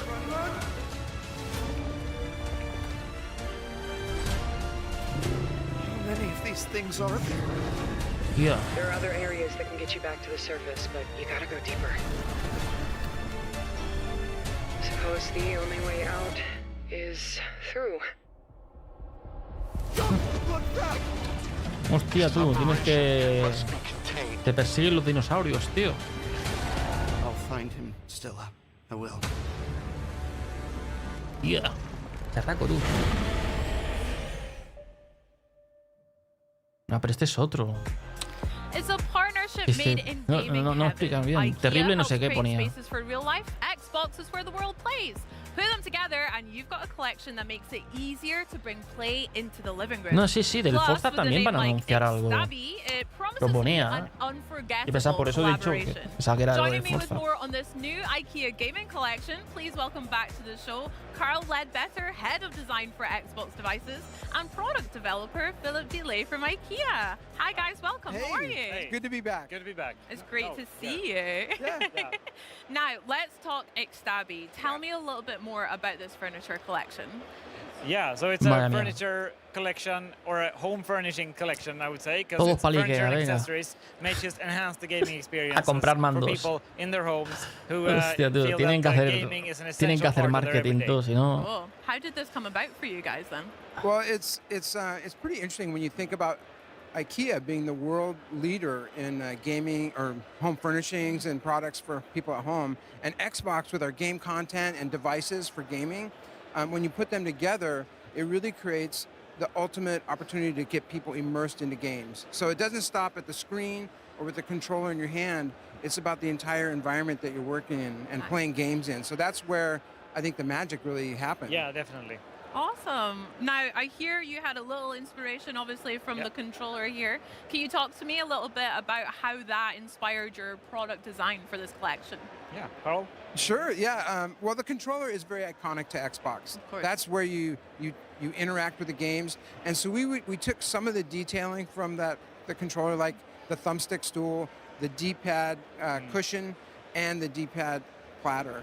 And those are kind of more specific examples, but yeah, it's inspiring. Game content really comes alive through the product, so that's what we looked at. We were inspired by like elements of the controller, but also like how people use it. You know, how people store it, how they charge it, and just making sure that we use some of our IKEA smarts to help you organize all the gear you have around the game. Yeah. One of the fun things about this project was IKEA and Xbox both share the same philosophy of making products that solve real problems, that are expressed in a way that anybody can enjoy them at home. And grounding on that, we really start to unlock new ideas and thoughts, and it shows up in all of the collections. ¿Cómo se enrollan, tío? Sure. Lord knows I need some IKEA smarts as well in my game. ¿Cómo se enrollan, tío? So guys, can I get my hands on this collection maybe at my local Con IKEA Ikea, ahora store or con even Ikea, online? tío, cállate. Yeah, very soon. Okay, how soon maybe? When do you expect to launch? We'll launch globally from October 1st this year. Wow, awesome! Just around the corner, absolutely. Just around the corner, not long to wait at all. I can't wait as well, especially for that D-pad tray. I need that immediately if I can have it. Or maybe even this delightful little cushion. One of my favorites. One of your favorites? Yep. That one's for you. Yay! Okay, sorry. Hola. Thanks, guys. Wow. De regalo. I mean, Xbox and IKEA feel like they've officially leveled up the gaming space for us at home as well. How does it feel to finally reveal this collection here at Gamescom for you both? Go ahead, Philip. Yeah, amazing. I mean, Gamescom is the world's biggest gaming event, and to see the product, out in the wild, experienced by fans and gamers, people trying out, and finding all the Easter eggs and the fun details that we've put into the designs. Yep. It's been years in the making, so it feels fantastic. It feels really good. I mean, this is the first time for Xbox at Gamescom to actually have a partnership like this with IKEA right here in the booth. And like Philip said, if you look close enough, you'll see some Easter eggs. You'll find them here and there, and they're on all the products. Okay, well, I'm going to go scour them just now That's as right. well. Guys, thank you so much for joining me. Enjoy the rest of your Gamescom and this lovely little setup we've got here. Shall we play some games? I think Tanto marketing, tío. Okay. Yeah. Well, let's do it. Un You guys poquito go vale, buckle pero up. tampoco It's que se over to pasen. Charlie and Henry with the latest from Forza Horizon 6. Let's kick things into overdrive with some new Forza racing, shall we, Hannes? Oh, go on then. And here with a look at the Ahora viene lo del Forza. CD game designer Will Hume and lead game Ahora viene. A ver, anuncian. Guys, doing very well. How are you Claro, both? es que antes estaban diciendo Horizon. Coño, pues no digas Horizon, que si es otro juego. It's not bad, is it? Talking of not bad games, though, Forza Horizon 6 absolutely crushed Yeah. it when it came out recently. How's the reaction been? How are you guys feeling? We're feeling great. It's been awesome. Yeah, I mean, launch has been incredible. Game's gone down really well. Se puede We've decir- been releasing a bunch of new content, right? We've had new race events. Se puede decir que no tienen new un pelo cars, tontos, ¿eh? And now we're introducing a new feature. Yeah. Como yo. I mean, Yo Charlie ya and I mismo have been yo in voy por el constant camino. competition to ¿Qué see te who crees? can Que no. fully complete all the achievements. Where are you at, by the way? Yo voy por el camino. have 2 left. I've got one left, There we baby. go. There we go. I know what I'm doing on the flight home. Thank you. Neck and neck. It's neck and neck. Yo voy You por ahí, mentioned yo voy the por new ahí. feature. Let's Yeah. do it. So why don't you Let's tell talk us about all it. about it? What are you Yes. So we've been blown away by the launch of Forza Horizon 6. We've welcomed millions of players to Horizon Japan. We've added new cars, new rewards, new events. And today we're really excited to give you a first look at a brand new game mode, which is Drift Attack. So this will be free to all players. And I'm accompanied by Will. He'll be driving. Our beautiful assistant today. There is El no Forza way that I Horizon can 6, drift tío, and drive at the tendría que same time probar and algún día, sport. tío. So, Están guapos los it's de los worth saying coches this is all también. live, so no pressure, Will. Yeah. No pressure at all. Yeah. So, We're gonna be A ver, really son nice and divertidos polite si tienes whatever un volante, happens. tío, Try porque it con very mando well. So here we are, también, we ¿no? have the, Pero we're at lo the ideal es tener Japan un circuit. volante, tío. We've kind of upgraded it a bit. Put Es más some divertido. aftermarket cars in there. You can see people driving. It's worth saying this is all live. Wow, So okay. the people at the Gamescom booth, that's the people we're seeing Here here. we So we go. go, shout out to Hostia, ese se va. ¿Dónde va ese? You made the stream. You made the stream. There you go. The dev kit. So to start a drift attack, all we need to do is drive through the gantry, and away we go.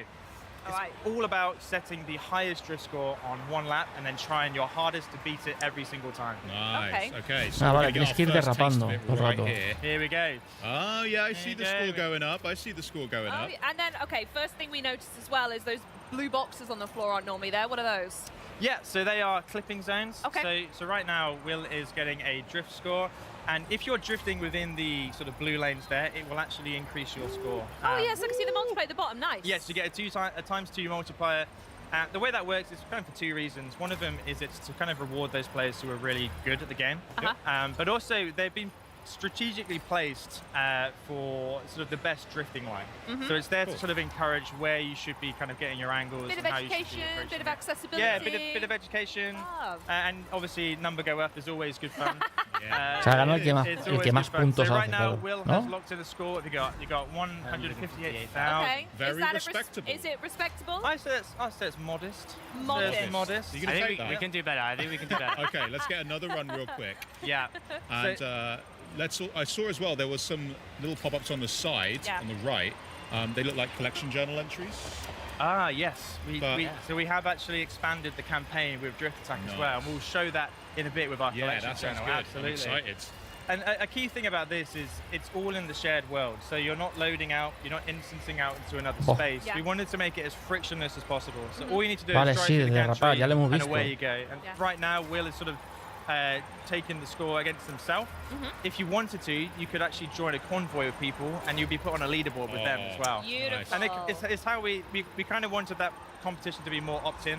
So you can rock up and you can just drift for as long as you like. A scotch better. A scotch. I did see the leaderboards on the side as well. Yeah. Yes. No va a dar So vueltas, this is all very similar to Time Attack, really. Oh. So the Emerald leaderboards Qué mareo. you see, we'll go drive to them now. How are Gamescom doing? How are Gamescom doing? Well, we're not, okay, so Will. I've got quite a way to go. Oh, darling.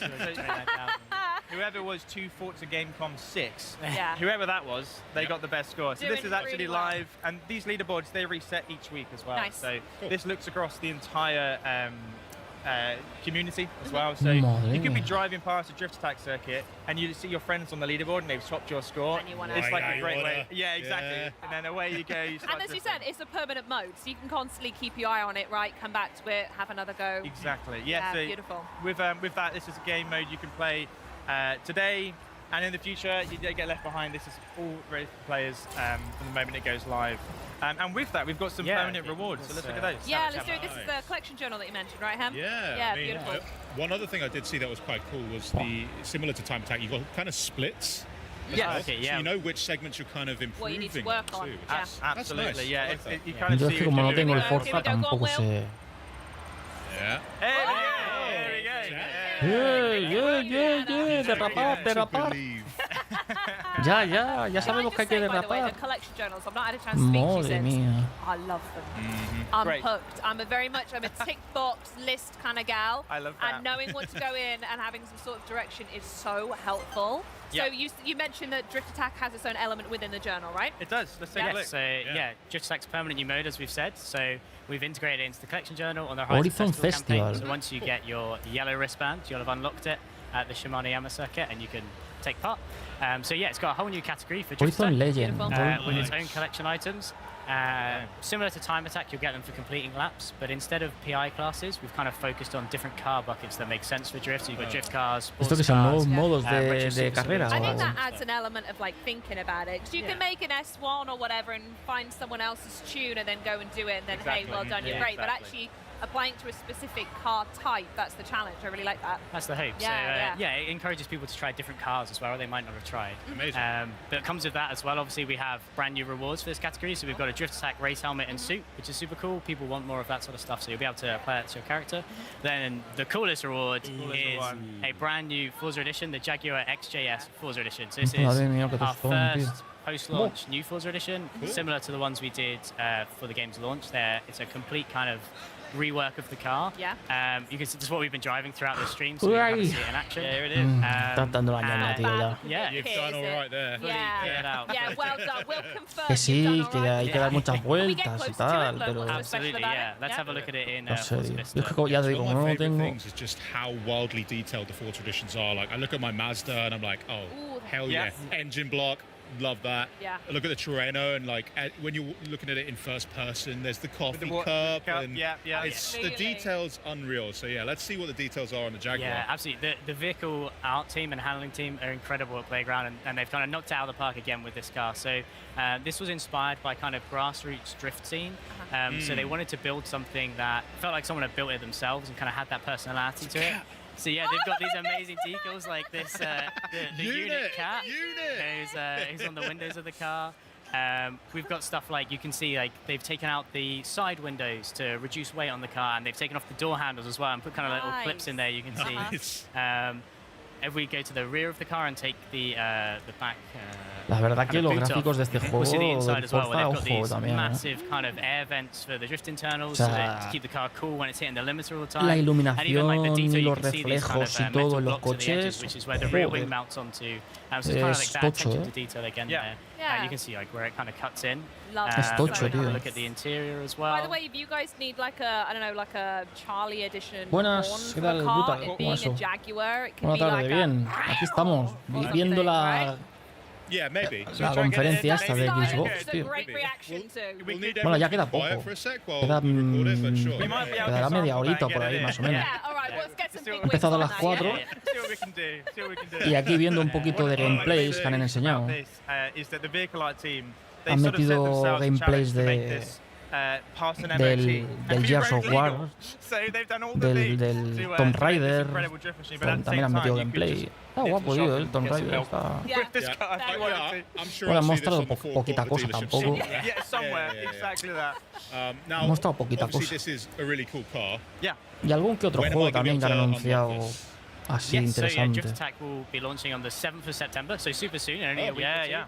The car will launch at the same time, and the same as the feature, cars permanently added. It will always live in the collection journal, so whenever you join the game, you'll be able to play Drift Attack and unlock. Y ahora a las 7 me parece que dan otra conferencia que es de la Future Game Show.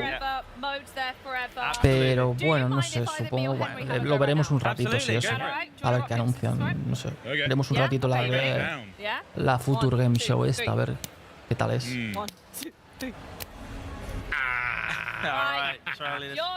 Hang on. Here's something you can play with. Oh, yeah, I'll tell you what, Have fun with that. Ah, sí, nuevo metro, han metido... Lo que pasa que aún no se ha visto gameplay. Ayer lo anunciaron, se vio un poquito de nada. Y yo lo estuve viendo también, pero es que se metió muy poca cosa, tío.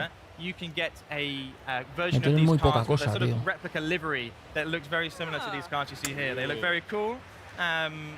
A ver si creo que no han anunciado nada hasta ahora. Por lo menos en esta conferencia no han anunciado nada. A ver si hay... No sé si anunciaban algo de... Yo creo que sí que anunciaban algún gameplay del metro.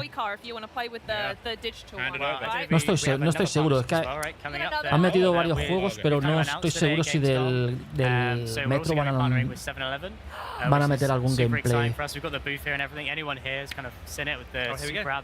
Me parece que del metro me parece que creo que no. Bueno, ya lo anunciaron ayer, un poquito. Es una pasada, tío. El metro, tío. Lo que pasa es que hay que esperar hasta 2027, tío. Pero bueno, es lo que hay. Es lo que hay.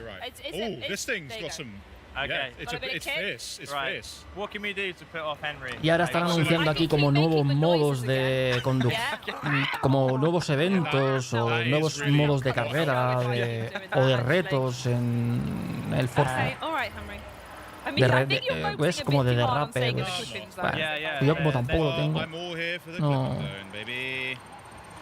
Something else to mention about the car that's super cool as well. So obviously we built it as a drift car to match the feature. Y no, but, aquí estamos. players will be able to upgrade it and tune it themselves. So if you want to turn it into a more track-focused car. Y la Future Game Show esa no sé cómo será, la verdad.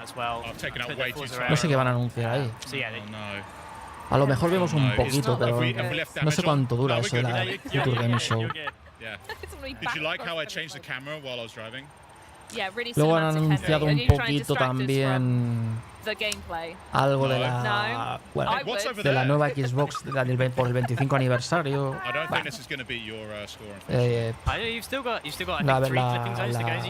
La edición limitada esta del Halo, que es toda verde y tal. Está bien la consola. Lo que pasa que yo el verde, tío, yo prefiero una consola en color blanco o de color negro, tío.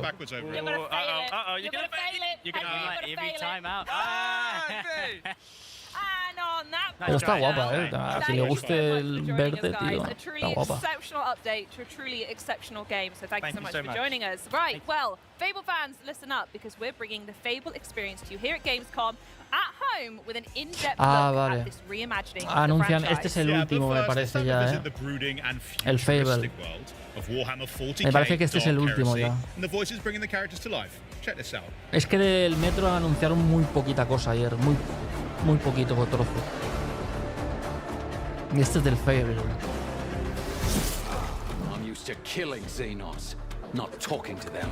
Aymar Devos.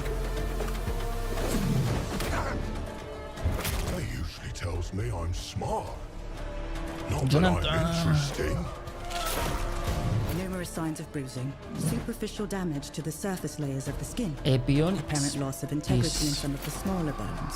The heresy of pride, which spurs one to believe in one's own exceptionality. ¿Este es el Fable? And the heresy of consorting with the enemies of humanity.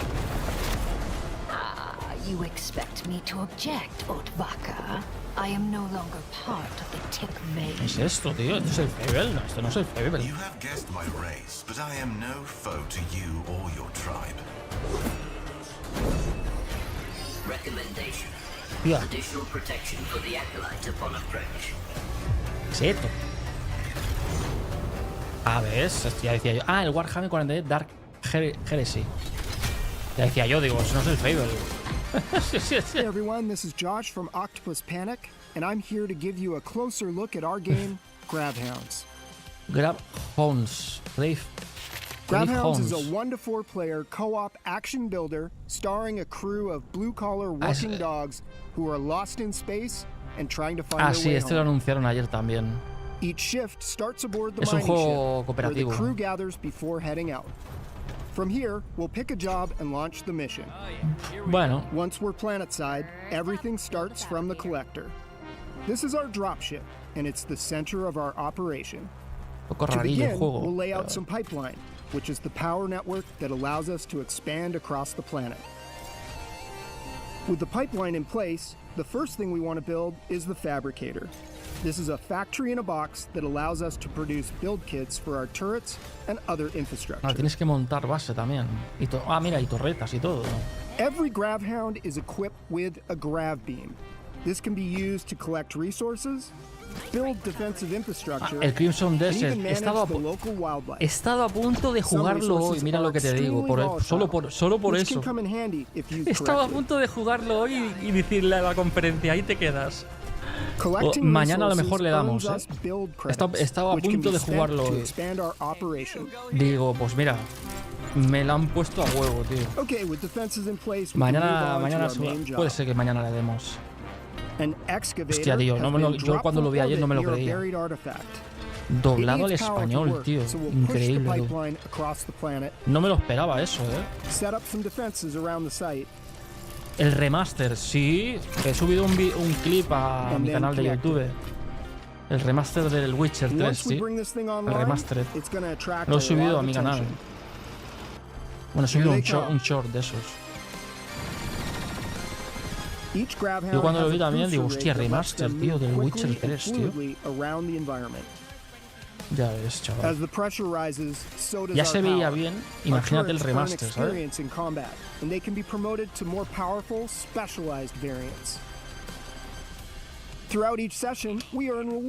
el remaster ha sido muy... Ha tenido mucha expectativa, tío, el remaster del The Witcher 3. Yo cuando lo anunciaron pensé que era el Witcher 4. Digo, no es el Witcher 4, tío, es el Witcher 3, tío. Y encima gratis. Encima gratis para quien tenga el Wild Hunt. Que lo tenga, es expansión gratuita, tú. O sea, actualización gratuita del remaster, tú. Y creo que venían 2 expansiones, si no recuerdo mal. No, yo a flipar, ¿sabes? Sí, han mejorado muchas cosas, sí. Sí. El movimiento y todo, sí. Está bien. Tío, Witcher 3 es un juegazo, tío. Quien no haya jugado Witcher 3, tío... Ese sí que es obligado jugarlo, tío. Ese es... Witcher 3... Witcher 4, digo. Witcher 3 es obligado jugarlo, tío.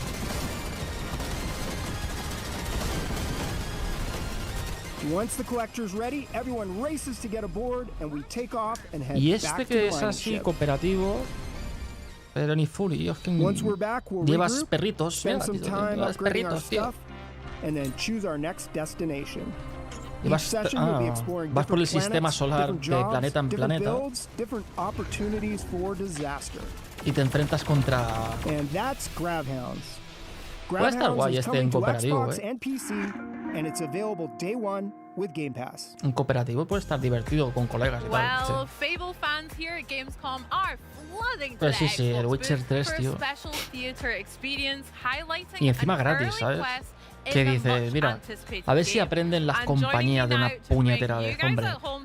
Tanto sacar juegos remaster y cobrarte 49 o 50 pavos más, tío. Teniendo el juego ya. A ver si aprenden ya, hombre, una puñetera vez. Es que de verdad, tío, yo de verdad...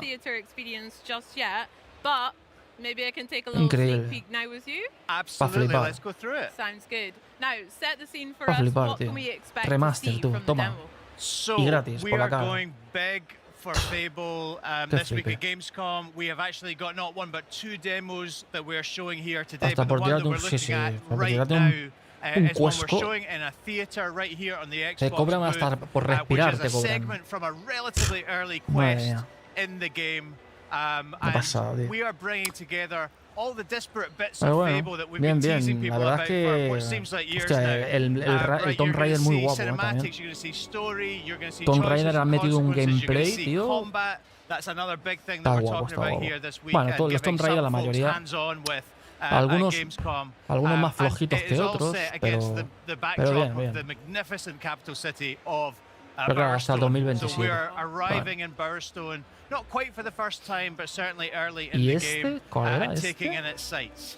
Oh, blimey, Governor. It looks absolutely delicious. Now, you mentioned we're here at Bowerstone. Talk to us a little bit este es el... Vale, este es el Legacy... ¿Cómo se llamaba este? Absolutely. So Burstone, capital of Albion, biggest city in Albion. No, pero este es el Fable, como estoy diciendo. There are some 400 of those 1,000 handcrafted NPCs we've talked about before living right here in the city. Este es el Fable, ¿no? Sí, Fable. Se me ha yendo la pinza.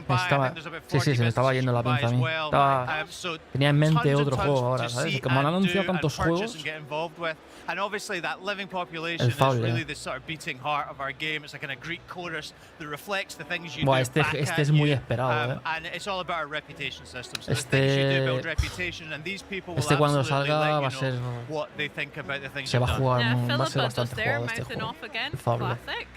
They are not backwards and coming forwards when it's about telling you what they think about the things you've done. They are very opinionated. Y creo que este es el último ya que anuncian.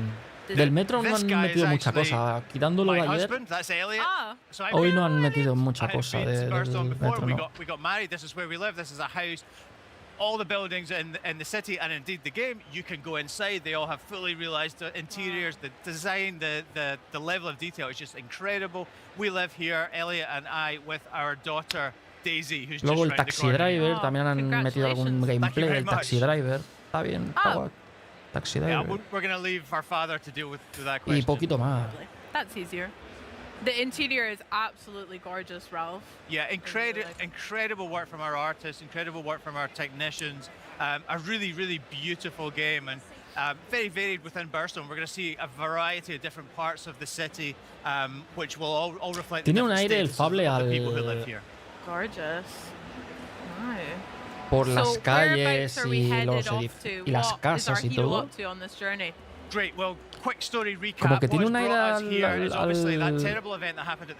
al Witcher, ¿no? You'll remember from Dev Direct. Al Witcher. I hope that your village was turned to stone, including your grandma. Very sad. You grew up, you have left the village, and you are now looking for the help of the legendary heroes of the Heroes Guild. Because grandma said that if you're ever in trouble, that's where you should go to get some help. We couldn't quite get into the y ahora la Future Game Show esta, pues no sé. And now we have used that key ¿Qué anunciarán ahí? the La verdad, Heroes no lo Guild. sé. We're looking for Humphrey the Golden, who you might remember Sí, from ese RPG a trailer puro, we sí. did a couple of Sí, years Fable... ago. We believe he's the Tiene guy buena that can pinta, help us save our grandma and our village, and we're about to meet him right now. Let's find out. Poor grandma. Indeed. El Fable ha sido muy esperado. Again, the interior looks amazing. I love the artwork on the left. Hostia, se ve muy bien la iluminación y todo. Las caras parece estar bastante bien hechas, ¿no? Por lo menos desde así, a primera vista, se ve bastante bien. Mother?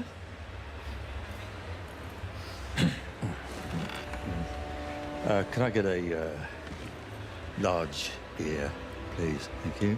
Bueno, bien del todo tampoco. Normalito, vamos a dejarlo en normalito las caras. Lo vamos a dejar con un normales. A large beer. Right. Hostia, lo que sí, la iluminación. This will do. Que la banda sonora, ojo,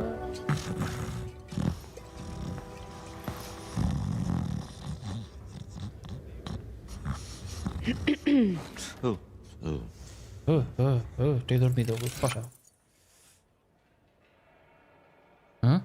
Puedes tomar decisiones. We've been asking the crowd in the theater what they think.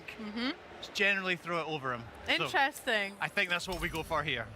O sea, ¿qué afecta la decisión que tomes en la historia o no? ¿Afectará la historia a la medida que vayas decidiendo o no? Oh, right. Hero. Yeah, of course you are. I need your help. No, I'm finished. Guild's closed. My nan used to tell stories about you. She said... Nan? If you're some kind of mega fan, I think I've still got some merch out the back.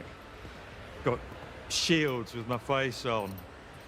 Sort of tabard things. She's trapped. They all are. My whole village. There was a woman in red. She could have been a hero. Or... You're a hero. You'll work it out. And what about you? You're being evicted. You gonna tell me what happened? I mean, I'm not particularly proud of it, but I ran up a few debts. I don't like to talk about that. I reached out to a local sculptor in town, commissioned him to capture my image in Aurora marble. Anyway, I don't know what I did wrong, but guys wouldn't pay me in the end. I did what anyone would do, and lo único malo I que went bueno, down to Ronnie's place. no creo que esté On a bet. no creo que esté doblado al español este. No lo creo. Este estará en. It's fine. No lo creo que esté doblado al español este. I'll get it back. And your gold. A lo mejor You're sí, not listening. pero I meant what I said. me extraña mucho que esté doblado al español este. I'm not doing it for you.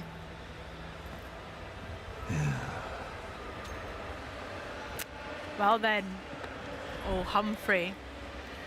Yeah, they say never meet your heroes, right? What a letdown. Yeah. Yeah. So we saw a choice there. Obviously, that's not a massive choice in the scheme of things, but it does result in a reputation. Humphrey now thinks you're an arsehole.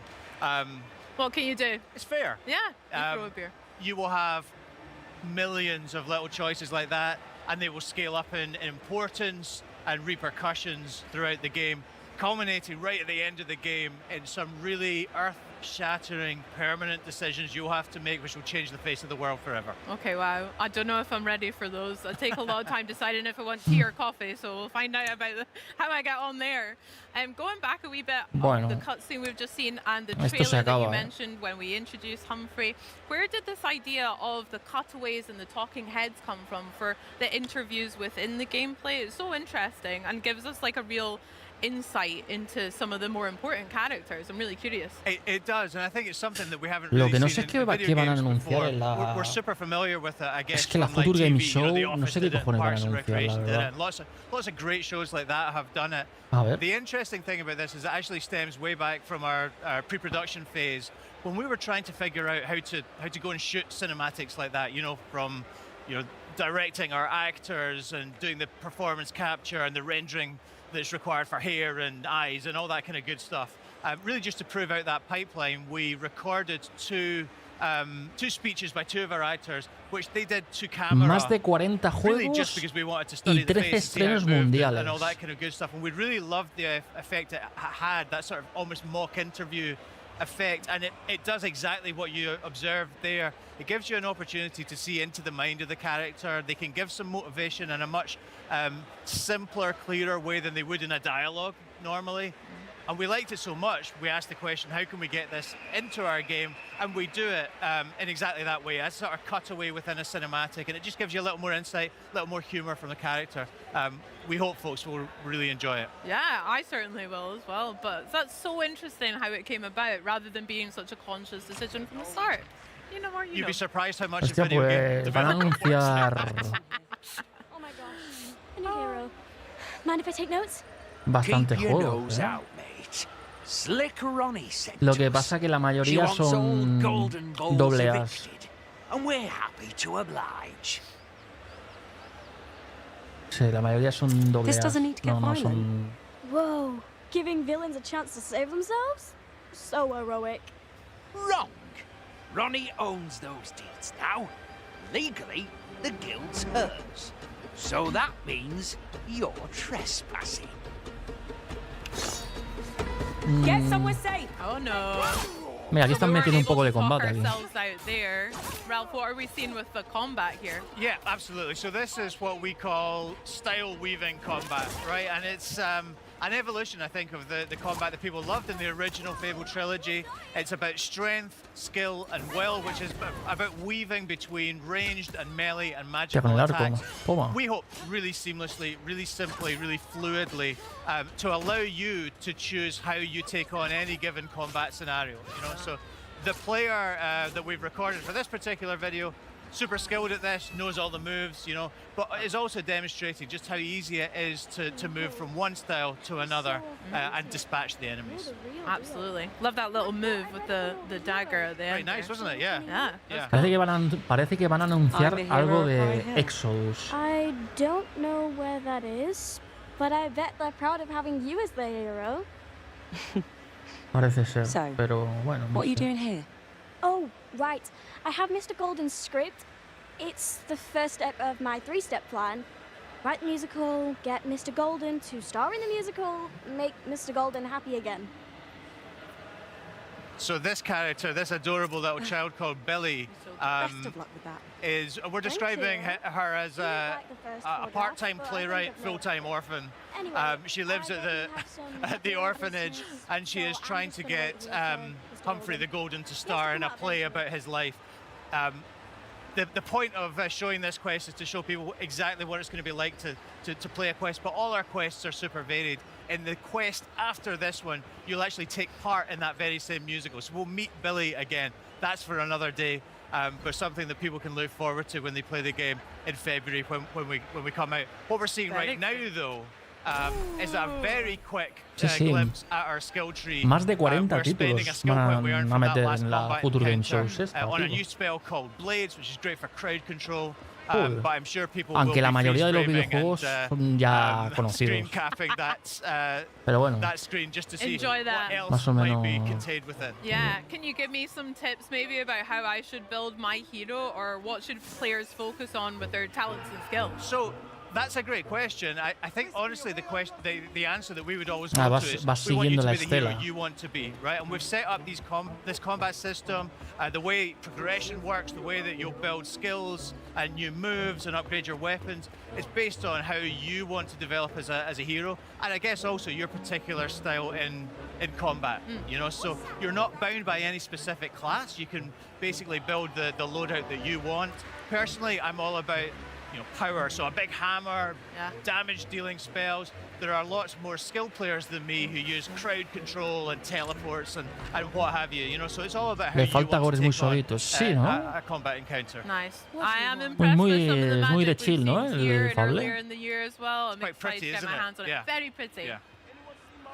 Okay, so we made it to a tavern, a wee pub Oi. vibe. You got business with Ronnie or what? That's right. This is the hangout of the. Vale, vas tomando the gang, decisiones, tienes que ir contestando. The Silks? Is it the Silks? I think it's the Silks. We're trying to reclaim the guild deeds which Humphrey Yeah. lost on a bet. Yes, we're trying to negotiate our way in here. It's the Slicks, of course. It's the Slicks. Any feedback for me, Same by the letters. way? They're fine. I'm on a work experience placement. If I don't make it here, I've got to slum it with the Oakshire gangs, Try swearing more, arsehole. Blimey. I could give it a shitting go. Cheers, hero. Yeah, fair enough. He doesn't seem like the most confident criminal I've ever come across, our No, friend Sam, but But I think our advice Well. will stand him in good stead. I think so too. I think actually we're going to kill him in just about 45 seconds time, but Spoilers. That's a little bit of a spoiler, yeah. So this particular challenge, you can play any number of ways. When you actually play it in the game, I think for in the interest of time, ¿cuánto puede durar la Future Game Shows esta? A ver, duración. A ver. Through this locked door. What? Amazing. I'm here to see Ronnie. Good for you. Boss ain't really taking on new clients right now. You got an appointment.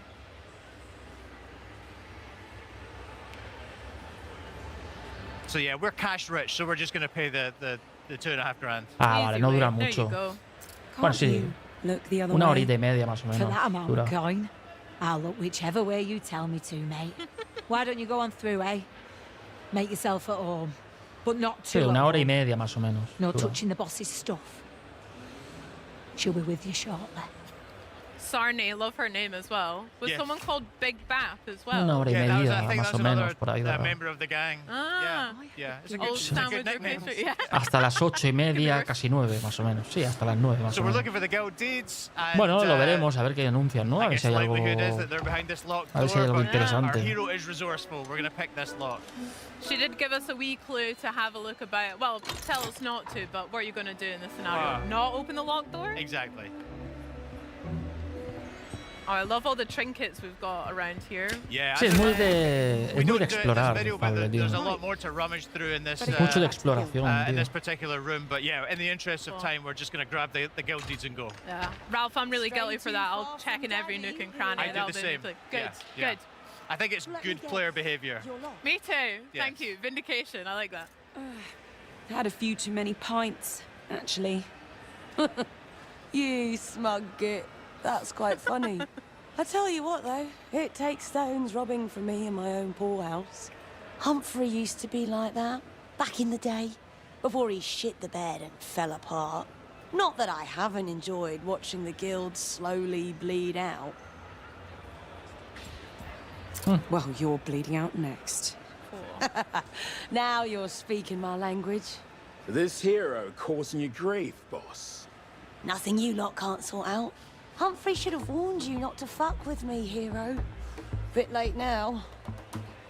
Sort them A out. pelear. Okay, another wee look at Toma. combat, another fracas on our Ahí la hands llevas. here. We spoke about some of the different various combat that we can use for tools, melee, range, etc. How do Nah, they se ve complement facilito each por other? eso, ¿eh? Ralph, Hombre, what's your supongo que preferred style? You mentioned digo that yo big que hammer tendrá earlier. So I love a big hammer. Yeah. Digo yo que You know, tendrá I think- nivel de dificultad, ¿no? Ok. And like I say, I tend to go for big damage dealing spells, like blades, like fireball. But you can play the game in a bunch of different ways. We actually had somebody playing in Toma. hands-on over in our behind closed doors demos today, who absolutely blitzed through it. Incredible skill level. Did it on the highest Uy, cuidado con el difficulty del level. hacha. So we, Mira, el del our keepers hacha. are standing around Pedazo applauding. hacha tiene el colega. You can bring a lot to it. I think one of the things we're trying to show this week with the demos we're doing is that you can come to this with whatever skill level you have, and the game will meet you at it. We have a bunch of different difficulty levels, and also a range of enemies that will La verdad es que challenge you el in different ways. combate. Yeah, that sounds class. Speaking of a range of different enemies, we've got quite a large gentleman here with maybe a different level of threat than our heroes face. What are we seeing? Yeah, he's a big lad, isn't he? I wouldn't go as far as to say he's like a mini boss or anything like that. He's just a particularly Un large poco, lo veo un human poco enemy of sencillo which el we have, combate, no sé. a bunch. We absolutely do have what we class as mini bosses. You know, Aparte really de la magia esa large que hace. enemies that are going to give you even more of a challenge than this guy, and then we have proper boss fights as well, as you can imagine, against Bueno, los Isabel, who we parries, met in puedes June hacer in our parries, showcase ¿no? trailer, and who knows, perhaps against someone else as well. But yeah, this dude is just a really, really large guy with an axe, and as you can see, takes a bit of wearing down, but is ultimately no match El for our combate lo hero. veo bastante. Sí, lo que te decía yo. Absolutely spark. Genérico. Sí, muy sencillo. Sí, muy. Oh, shame about that beautiful mustache. Indeed. Oh well. Is that Muy Big normal, Bat? He should muy be called normalito, Big sí. Bat. No se ve de mal combate. A lo mejor depende de la dificultad. No lo sé. Maybe ran away from the criminal afterlife. Well, No lo sé tampoco. A lo mejor pues, hay varios niveles de dificultad, no lo sé. Pero así a primeras sí se ve muy como muy lo que tú dices, genérico, muy sencillo. Muy simple, ¿no? Diría yo la palabra, muy simple. Pero bueno, supongo yo que habrá más combates y más interesante, no lo sé. Desde luego que el mundo que tiene tela, ¿eh? La cantidad de casas y de todo que tiene, tío. There's freedom, there's combat, there's humor, there's cinematics, there's people from Peep Show. You know, so it's kind of got everything. We're getting a really great reaction from folks in the theatre at Gamescom this week. I hope many more will continue queuing for it tomorrow. And yeah, we're just hoping folks at home enjoyed this sneak peek at the game that we're building. I hope they did too. I'll be first in queue tomorrow. Ralph, thank you so much for sharing. And thank you for joining us as well. This has been lovely. Not at all, thank you. Well, guys, we've had such a great first day here at Gamescom. I hope you've enjoyed it just as much as I have. We've been able to bring you 11 titles coming to Xbox Game Pass, including 2 world premieres and some of the biggest upcoming games like Minecraft Dungeons 2, Gears of War E-Day, and of course, Fable. Del Metro no han anunciado, no han metido más gameplays, tío. Tomorrow, Day 2 kicks Yo off esperaba with que the metieran algo survival combat del Metro, pero no. of PUBG's latest venture, DeadNet. Plus, you can look forward to more world premieres and exclusive gameplay walkthroughs from the latest titles making a splash here at Gamescom. Before we go though, let's check in with Benny and Charlie. This is the world of Halo campaign evolved. The place to end the day. Fans take the fight to the Covenant in this incredible. Esta gente, tío, de marketing se las saben todas, tío. Right, Charlie? Yeah, very right there, Benny. So, En el tema de marketing, tío, yo no sé cómo lo hacen, tío, pero 2026, and Benny, let's put it! Get him! tío, tú hasta gira la metralleta y todo, ¿eh? Acabó. Bueno, pues hasta aquí. El Mega Man, tío, el Mega Man está chulo, ¿eh? Está chulo el Mega Man, tío. Y nada, mañana el día 2, Lucas Hit.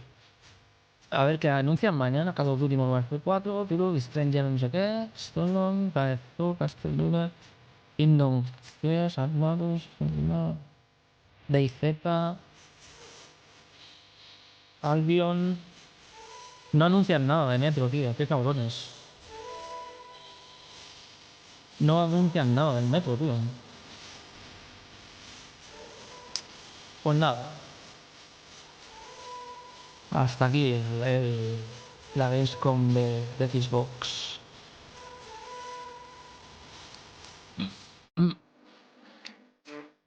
Bueno, pues lo de la Future Game Show esta no sé dónde lo dan. ¿Lo dan aquí también o qué?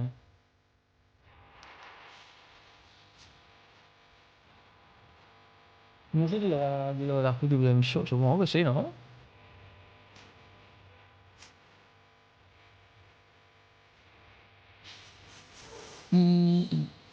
Thank you for watching. Pues nada.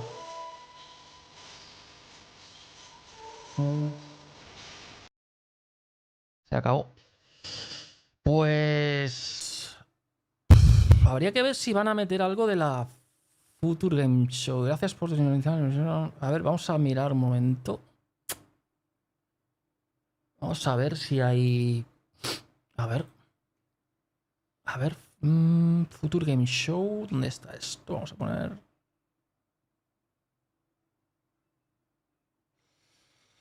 A ver, Future...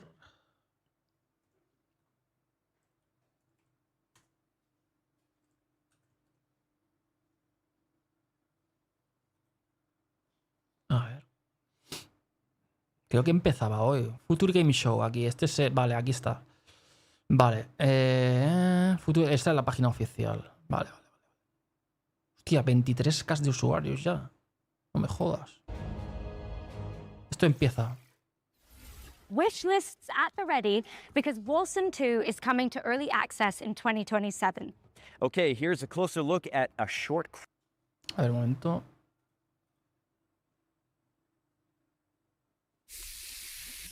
Anuncios, no, gracias.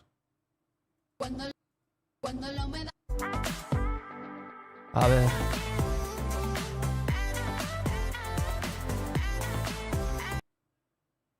A ver, Future Game Show.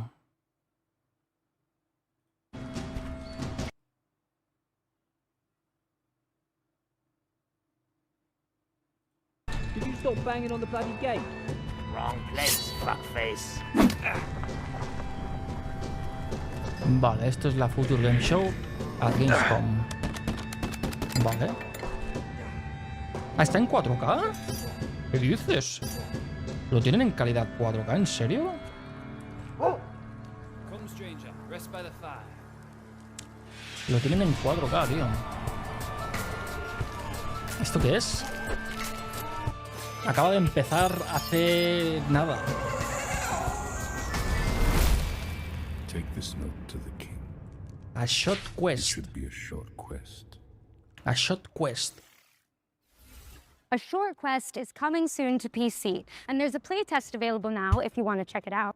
We've got a high-octane racing game up next. Perfect for a guy who plays a character with such an excellent track record hace 12 minutos o así. And yet they gave Leon a Porsche. Anyway, here's a brand new developer diary for Clutch.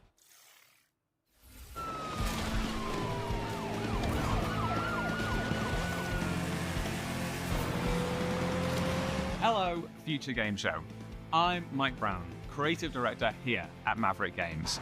Clutch is a cinematic, open-world driving game where you will take on the roles of Theo and Cass, a pair of sibling racing prodigies who are leading a double life of pro racing driver by day, underground street racer by night. Set across the beautiful French Riviera. We wanted to take players to the French Riviera as well as Monaco because it's a beautiful, aspirational location that's also home to some of the world's best driving roads. And it's also a part of the world that's just steeped in car culture as well as motoring and motorsport history. Our story is a grand, action-packed adventure with really high stakes.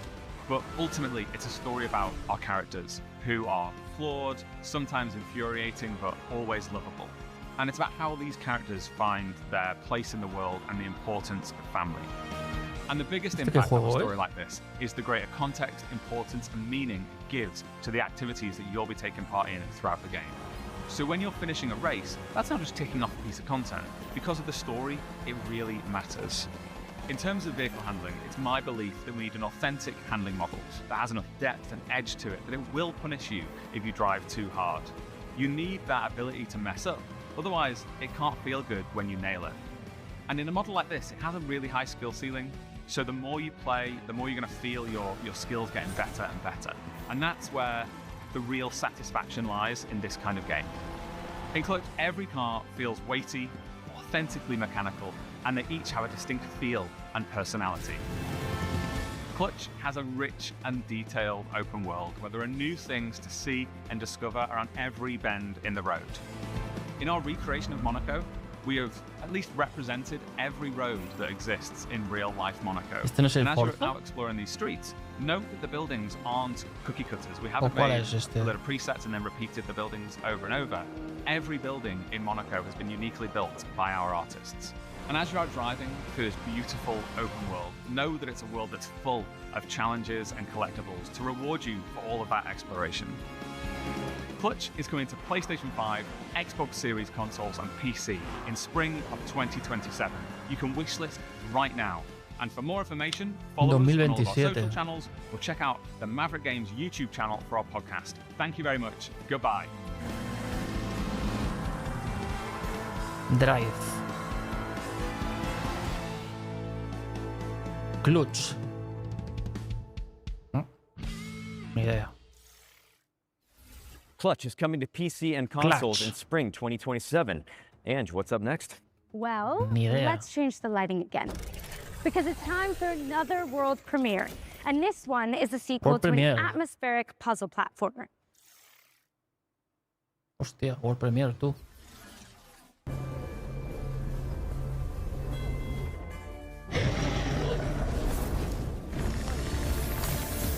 Ah, esto es un Metroidvania.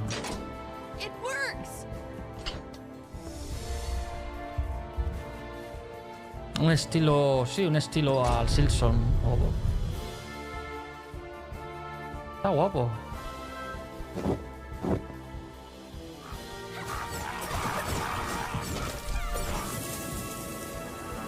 Ah, tienes que ir con... Vaya, son dos. O sea... Es como... Te ayuda a... Son dos personajes.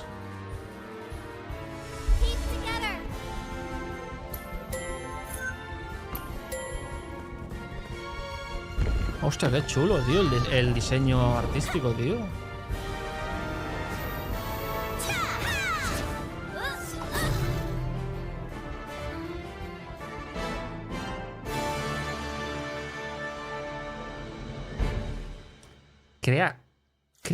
Creek 2. Creek 2 Alliance of the Storms is a stunning cooperative Metroidvania launching in 2027. And now we're taking a look at the latest trailer for Serious Sam Shatterverse, a roguelike shooter set across a multiverse of mayhem. Ooh. All ready to gamble with our lives. Let's fight, you big ugly! Hostia. Hell yeah! Este es de pegarse tortas. Coma. This is the end for you.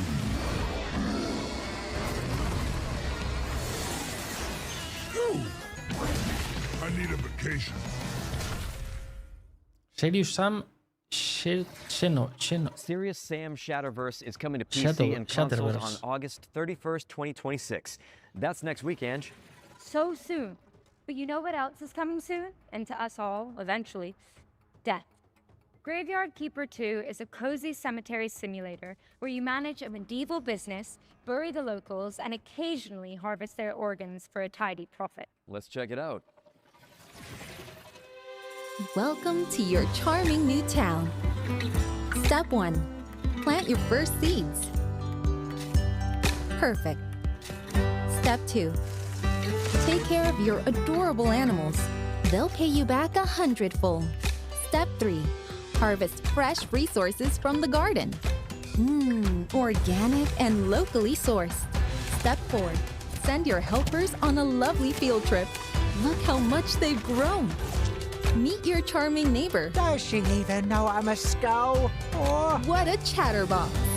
And your loyal companion will help you with every task.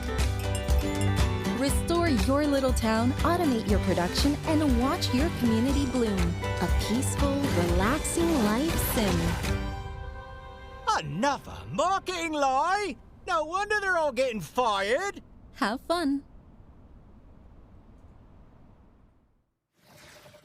Prime your shovels, folks, because Graveyard Keeper 2 is coming to PC and consoles on September 22, 2026. And continuing with games that indulge your morbid desires, join us as you building a cult in co-op. Here's the latest trailer. It begins innocently enough. Building, harvesting the communal garden, making just one sacrifice. But before you know it, your friends will have you stockpiling firearms, riding farm animals into battle, and praising the ancient ones. If your friends tell you, be cool, man, do not be cool. Be skeptical, be vigilant, be cult-free. Friends don't let friends join cults. Brought to you by Concerned Citizens Against Join Us. Join Us is coming to PC and consoles in March 2027. What's next, Angela? Got some gun fu for you, Nick. This next game is a kinetic cyberpunk shooter starring a sentient combat implant. Feast your eyes on the latest trailer for Spine. Spine. In this city, you're never really alone. ¿Cómo? They say the AI keeps you safe. I used to believe that. But I learned better. Tensor calculates, gangs execute. And people like me, we pay the price. Their strongest weapon is called Spine. Combat mode activated. Too bad I stole one. They think they've got it all under control. Hostia, este puede estar guay, But every system has exceptions. I'm one of them.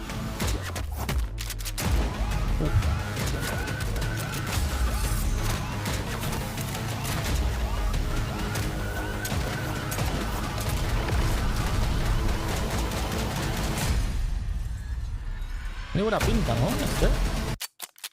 ¡Hostia!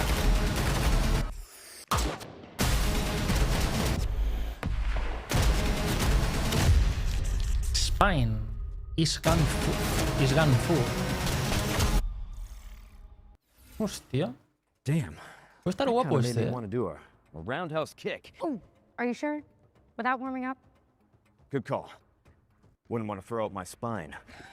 Spine. Which is coming to PC and consoles in 2027. Well, that, the trailer, not Nick's comment, was totally worth a wish list, right? I'm here all day, guys. Yes, yes you are. Anyway, let's shift gears with our first Ones to Watch deep dive, where we go deep on the game the internet is raving about. And with that in mind, here's an exclusive interview with Fuse Games about Star Wars Galactic Racer.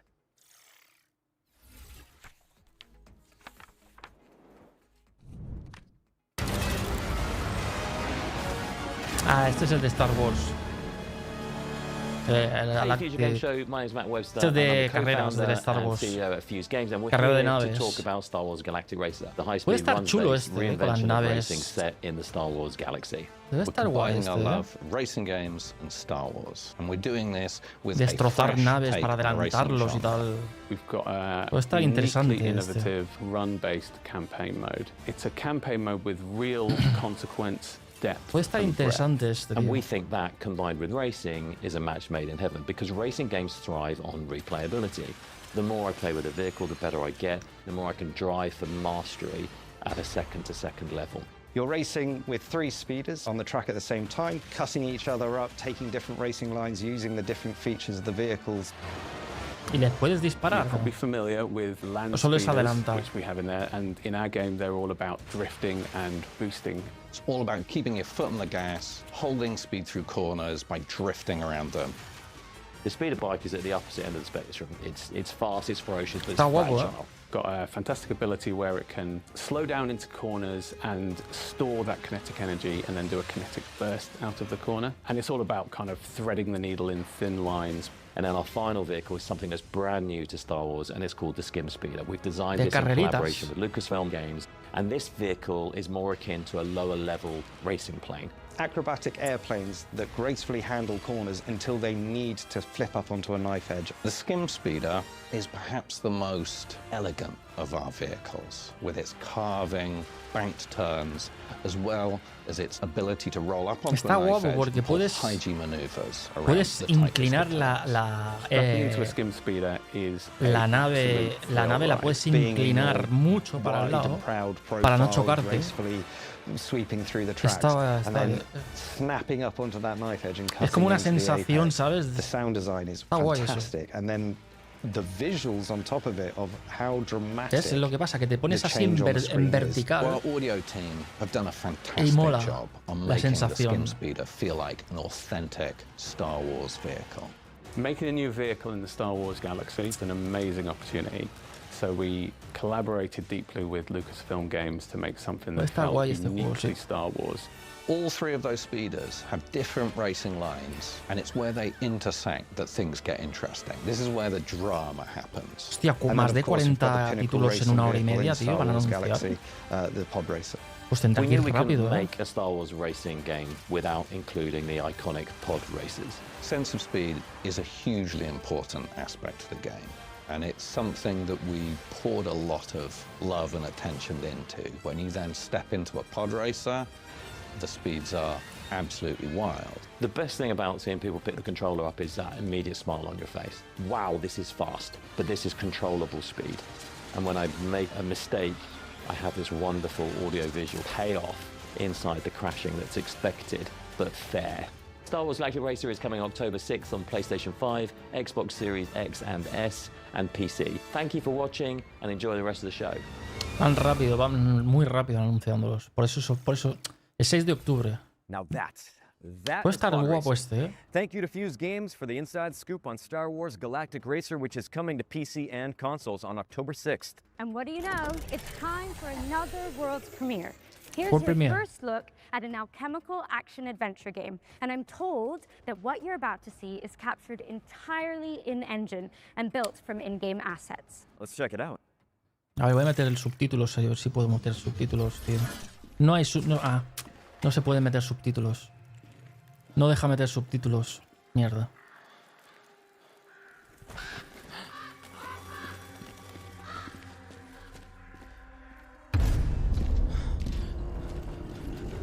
¿Qué es esto, tío?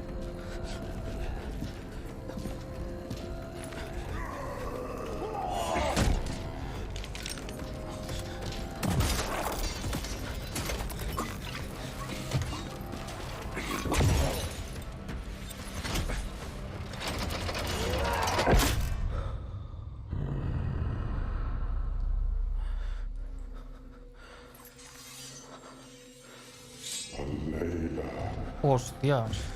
¿Quién es ese?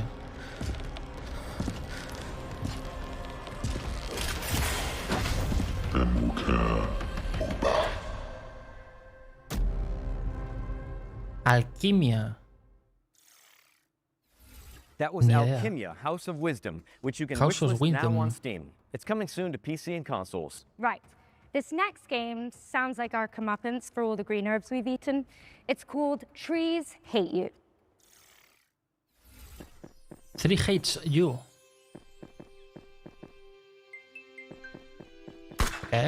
Toma. ¿Qué es esto? Hostia, te empuja los árboles para abajo. ¿Qué es esto? ¿Qué es esto? ¡Uy, el gorro! Se lo ha quitado el árbol. ¡Hostia, chaval! Adiós. Cocos. Le tiran coco los árboles también. O sea, tiene vida la vegetación, tío. Hostia, te matan. La vegetación te mata, tío. Hostia. Vale, cerrado. Qué paranoia, ¿no? Toma, ahí la llevo. Trees hates you. Now see, that's why I don't go to the woods unless I know there's a cabin with a typewriter in it. Precisely. The plants get their revenge in Trees Hate You, which is coming out on November 16. And just like that, here's another world premiere for a hand-drawn cooperative golfing adventure. Let's take a look.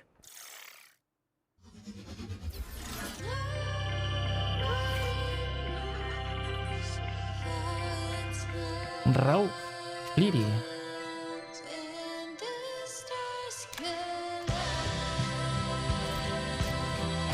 Hostia, parece que van a anunciar un montón de indies,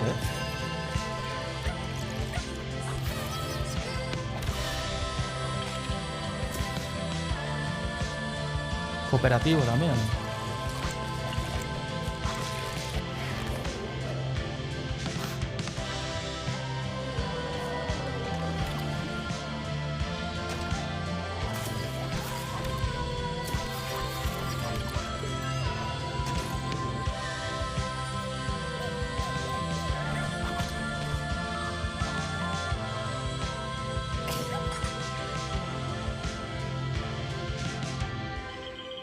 Bye Bye Bonnie. Bye Bye Bonnie is coming soon to PC. Nice. And we're following that with a new trailer for Arizona Sunshine, a flat-screen remake of the beloved VR zombie shooter. Step on it! Hey, buddy. I got a bad feeling about this. Go get him, buddy. A matar zombies. Venga. Vertigo Games. Sky Soleil. Arizona Sunshine.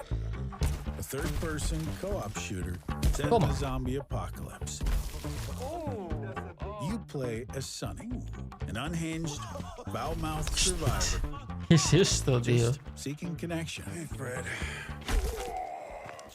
Shit. In the apocalypse, it's always more fun. An online co-op. Ah, es cooperativo, ¿no? Esto. Es como un parecido a un. Tiene un aire al. Sí, aquel juego de Valve, ¿cómo se llamaba?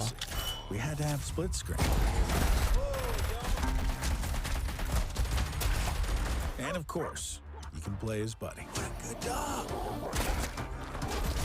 Hala el perro a cazar. Le puedes vestir al perro, ¿no?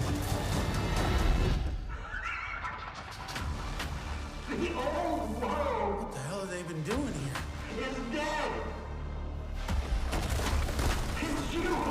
A matar zombies a saco. Venga. No power whatsoever. Arizona Sunshine. Arizona Sunshine. Gotta love split screen. Take the scenic route through the apocalypse in Arizona Sunshine, which is coming soon to PC. Or perhaps you'd rather wind down with some virtual manual labor and heavy equipment operation? Sure, I know someone who could use the wrecking ball practice. Well, here's an update on Construction Simulator Evolution. Esto es un simulador. ¿De qué? Every place carries a story. But not every story is meant to last. Sometimes progress means letting de go. construcción de casas. Construcción de fábricas y todo el Piece rollo. by piece, what once stood comes down. Not Vale, out of destruction, llevas una excavadora. but out of choice. Because every new beginning needs space. Una grúa también puedes llevar, joder. We tear down. Camiones, de todo, puedes llevar de todo. The future. Construction Simulator. Hostia, pues puede estar interesante este, ¿eh? Construction Simulator. Demolition in Construction Simulator Evolution, which is coming soon to PC and consoles. And now for something ya está disponible, coming soon. That's right. Our next game is a surreal medieval shooter inspired by the works of Hieronymus Bosch. Coming soon es que ya está disponible, ¿no? ¿O no?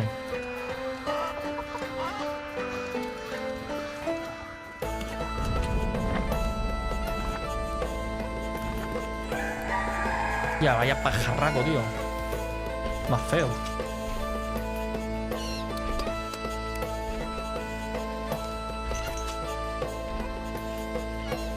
Tío, que llevan el arma encima.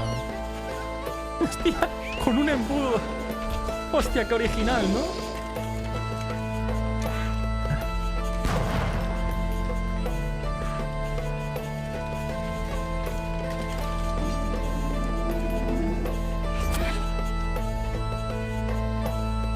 Buah.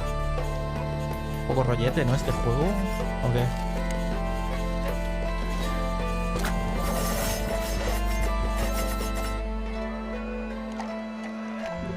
Un poco raro, ¿no? El jueguillo. Ah, también puedes jugar a los dados.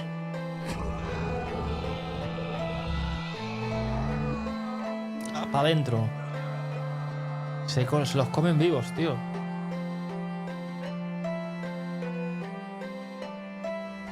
Hostia, qué juego más raro, tío. Hieronymus. Hieronymus. Joder, ¿cómo se pronuncia esto?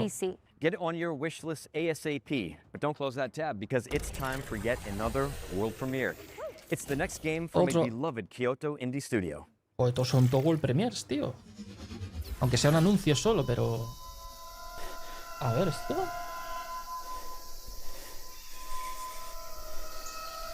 Uy, de miedito. Ok.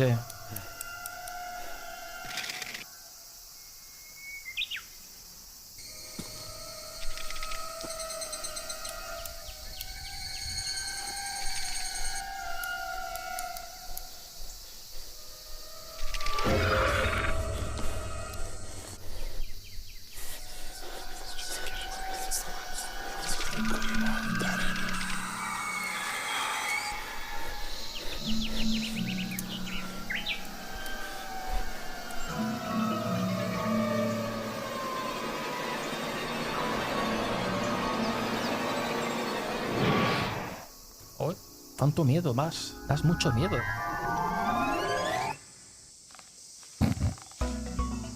¿Qué es esto, tío?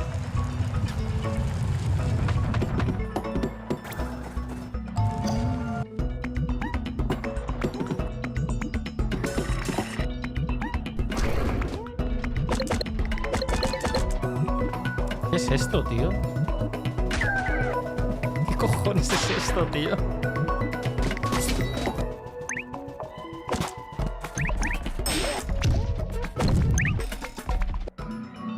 Monsters 3. Joder, tío. Monsters 3. Madre mía. Repel the hand-drawn hordes in Pixel Junk Monsters 3, which is coming soon. Drop it on your wish list now and sign up for the private playtest, which kicks off on September 4th. Next up, we've got a developer diary for Ion 2, an Unreal Engine 5 MMO where the sky is your battlefield. El Ion 2. Aquí se ve como la... Este está guapo, este puede estar guapo, ¿eh? Ion.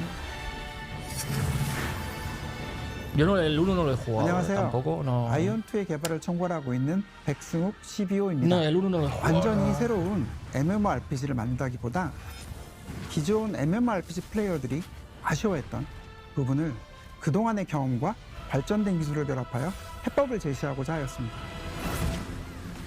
친구나 지인이 함께 플레이하는 즐거움을 원하는 사람은 결코 사라지지 않을 것이므로 그런 분들의 기대에 부응하는 게임을 계속 만들고 있습니다.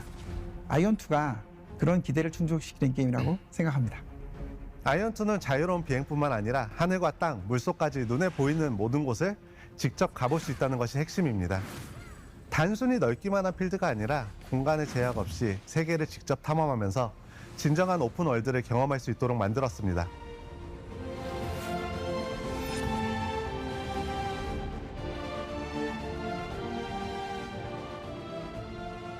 안녕하세요. 아이온2 게임 디렉터 김남준입니다. 반갑습니다. 기존 게임들에서 높은 곳은 그저 랜드마크였지만 아이온2는 그 장소에도 플레이가 가능한 공간이기 때문에 탐험의 재미가 더욱 커졌다고 할 수 있고 전쟁 상황에서 창의적이고 변칙적인 플레이가 발생하는 것을 확인했습니다. 보통 비행을 하게 되면 등속 운동이나 가속 운동을 하게 되는데 이렇게 했을 때 실제로 캐릭터는 빠르게 움직이지만 유저들이 느끼는 속도감은 느껴지지 않게 되는 것 같았습니다. 그래서 비행 중 속도의 차이를 주는 것에 대해 집중했고 8강이나 바람길, 비행 속도를 높여주는 서클 등 다양한 요소를 추가하여 속도감이 느껴질 수 있도록 많은 노력을 기울였습니다. 높은 곳에 올라가 봤을 때 무언가 찾을 수 있도록 탐험적인 요소를 추가했습니다. 무엇보다 그 전쟁 상황에서 주변 시야가 아닌 공중에서 그 주변을 확인할 수 있는 요소가 추가되면서 이를 통해 발생할 수 있는 플레이의 확장성을 열었다라고 생각해 주시면 좋을 것 같습니다. 도전적인 컨텐츠를 원하시는 분들은 높은 난이도의 컨텐츠에 도전하면서 공략과 성장의 성취감을 느낄 수 있고 조금 더 편안한 플레이를 원하시는 분들은 채집이나 몬스터 수집 같은 다양한 컨텐츠를 자신의 속도에 맞춰 즐길 수 있습니다. 안녕하세요. 저는 아이온2에서 아트 디렉터를 맡고 있는 차봉섭입니다. 아트레아에서는 목적지를 향하는 과정 자체가 하나의 경험이 되기를 바랬습니다. 길을 걷다가 문득 시선을 빼앗는 풍경을 만나고 물속으로 들어가 예상하지 못했던 공간을 발견하고 하늘로 날아올랐을 때는 익숙한 세계가 전혀 다른 모습으로 보이는 경험을 주고 싶었습니다. 그렇게 이동하고 탐험하는 과정에서 저곳에는 무엇이 있을까라는 호기심이 자연스럽게 생기는 세계, 그것이 저희가 만들고 싶었던 아트레아입니다. 안녕하세요. 아이온2 풍현섭 기술 디렉터입니다.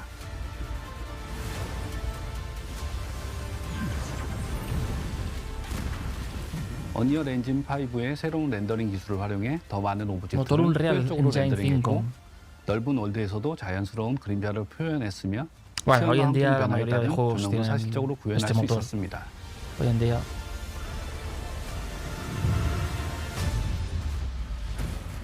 아이온2는 솔로 플레이어들이 할 수 있는 컨텐츠와 파티 컨텐츠가 공존하고 있습니다. 그리고 파티 플레이를 하더라도 큰 부담이 없도록 컨텐츠를 디자인했으니 선택에 따라 편안하게 즐겨주시면 좋을 것 같아요. 런칭 이후 플레이어 분들의 콘텐츠 진행 속도와 플레이 패턴을 면밀히 살펴보면서 업데이트 시점을 결정해 나갈 계획입니다. 특히 글로벌 서비스는 다양한 지역의 플레이어 분들이 함께하는 만큼 실제 플레이 데이터와 피드백을 다각도로 살펴보며 글로벌 환경에 맞춰 가장 잘 맞는 업데이트 계획을 만들어 나가는 것이 중요하다고 생각합니다.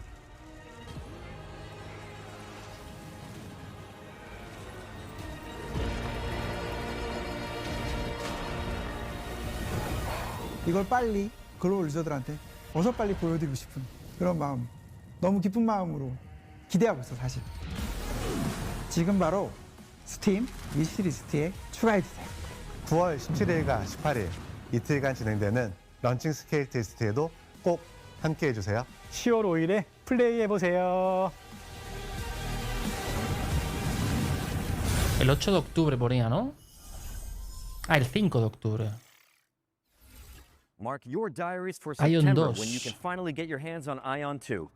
Okay, Ange, let's give the good people another trailer. You got it.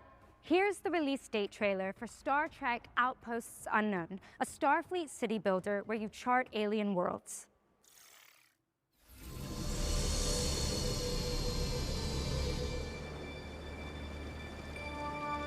¿Qué? ¿Qué es esto? The Only and Boy. Bueno, de construcción, de un simulador de construir bases.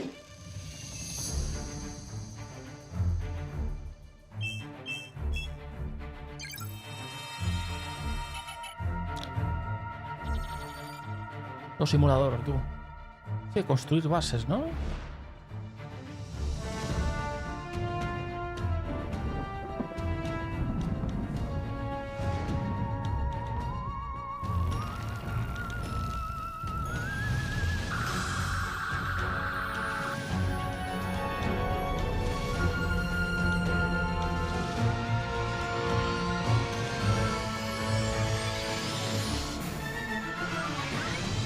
Coño.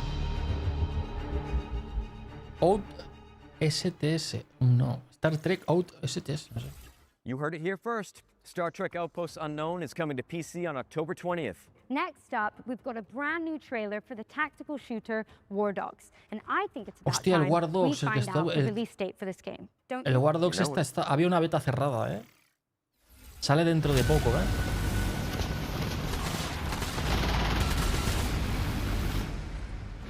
Tres equipos. Una zona de control. Táctico.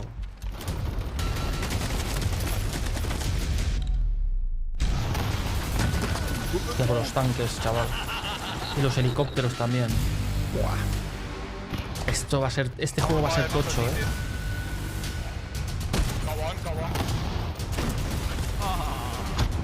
Este juego va a vender lo que no está escrito. Ya lo verás.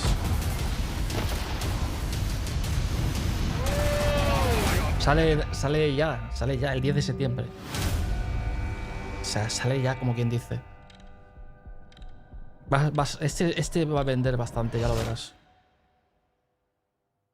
Aunque es Early Access, pone que es un Early Access. Wishlist it now because War Dogs is launching into early access on September 10th. And now El día it's 10 de time to septiembre. check out The Journey Home, an atmospheric puzzle platformer written by the best-selling author Sophie Lee Robbins. Va a ser Early Access, parece ser el Warfare. How I got O sea, here, el War 2, que se diga. I don't remember. I've spent my whole life gazing up at the stars. But I've never seen beauty like this. Hostia, qué guapo, This ¿no? El place diseño. is different. El diseño Time has stopped. artístico, tío. Or was Qué it guapo. ever even moving at all? Qué original, ¿no? Everything, all at once, illuminated. ¿No? Sí, There's es something bastante here, original el juego. and it knows me. All of me.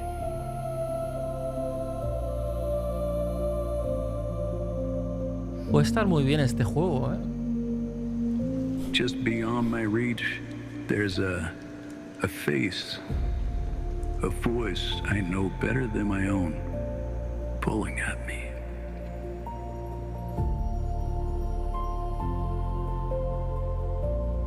Whatever is waiting for me out there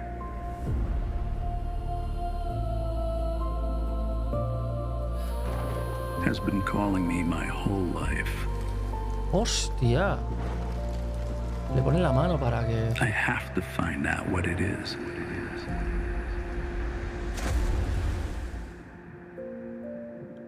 Se ve bastante original el juego, ¿eh? The Journey Home. Demo en Steam ya. Se ve bastante original, tío. The Journey Home is coming soon to PC, but there's a demo out now on Steam if you want to check it out. What's next, Nick? Well, we've got some news Van a about saco, Moonlighter 2, uno tras The otro, Endless pum, pum, Vault, pum. the Claro, beloved normal. shopkeeper Así sí RPG, que which is anuncio yo currently más de early 40 access, juegos, but claro. for how much longer? A ver este. This shop isn't your choice. It's your duty, your legacy, and it gives you a chance to learn how to read the room, to pick your battles, to know exactly what's worth keeping.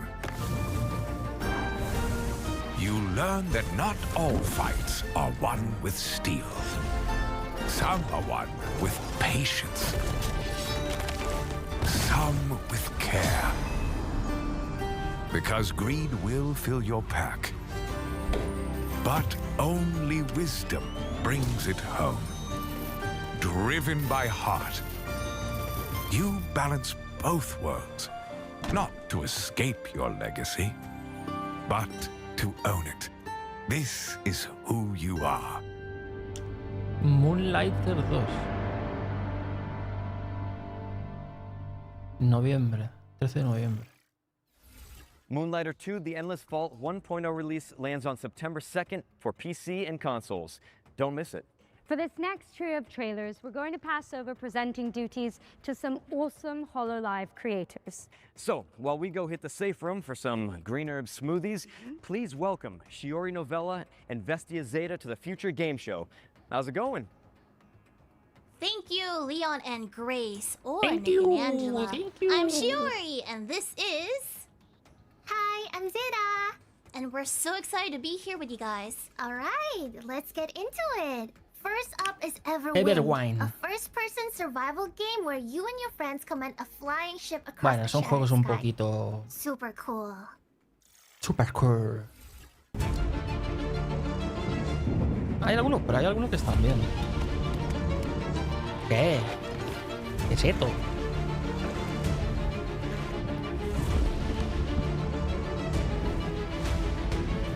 ¿Qué es esto?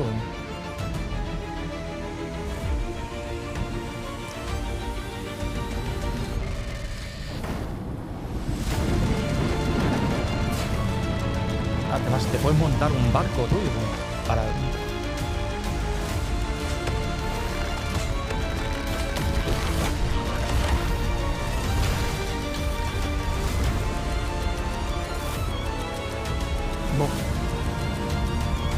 Hostia, tiene un aire al Minecraft, tío. ¿Verdad?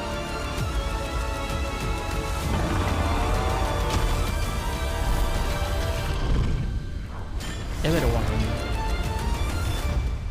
En 2027. Everwind is coming to consoles in 2027, with a major update coming in September. Ah, solo para consolas, But, ponía. What's next? Next Ponía is... solo...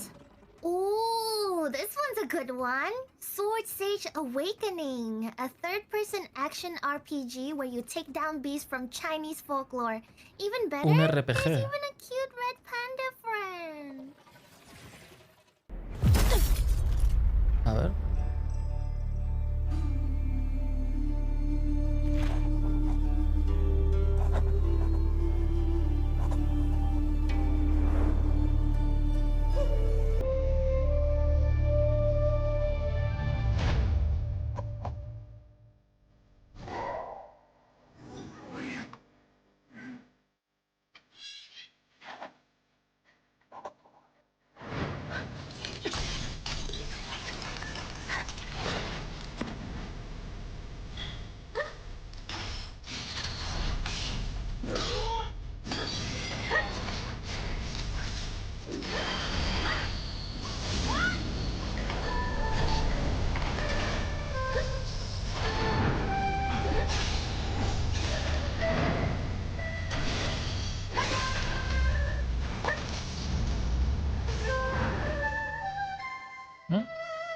¿Es un Souls-like o qué?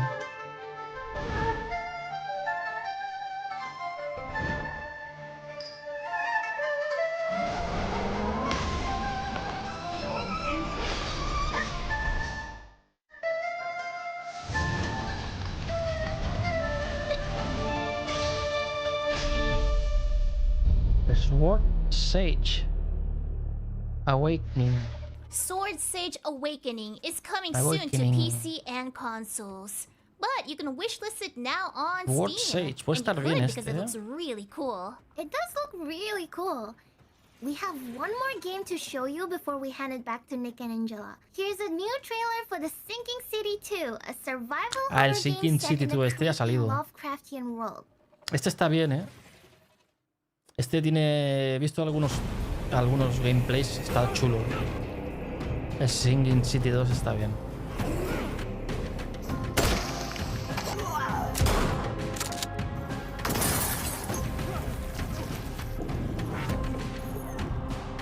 Este tiene buena pinta, este.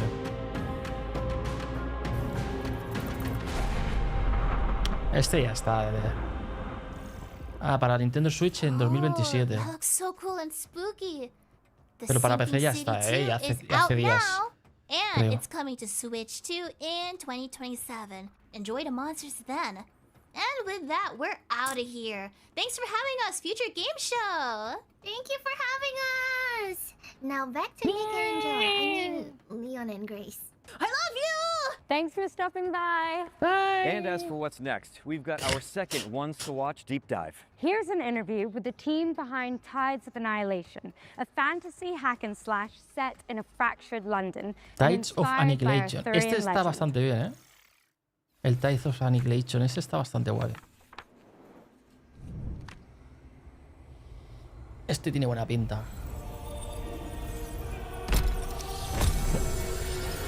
Esto es la demo, parece ser. Hello, my name Hay is una Harry demo. Chen. I am the co-CEO of Eclipse Glow Games and the game director of Tides of Annihilation.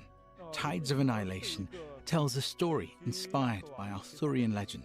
However, we did not want simply to reproduce Este the está existing bastante guay. mythology of King Tiene un Arthur in its parecido entirety. We a wanted to Elden approach Ring. it from the perspective of Pero no Chinese es Elden Ring, and pero transform it into a fantasy game. Although the game is based on Arthurian legend, the Pero entire story tiene has been reinterpreted tiene from un our parecido, tío. perspective as developers. Gwendolyn's En el background is combate me one of the refiero. main elements of the game's O sea, lo que es el story, so I combate y can la reveal a bit about ambientación who y she todo. is at the beginning of the game. At the start, Gwendolyn is an ordinary person from the modern world who becomes caught up in the disaster caused by ¿Ves? an invasion from another dimension. Los As a modern bosses y person, she's todo. thrown into a hostile and Los malicious caballos other con world. los. While she's there, she receives con los encouragement caballeros y from her tal. companions and gradually grows into a Tiene un commander aire, tiene un aire. capable of leading the knights. A Elden Ring. To command your spectral knights.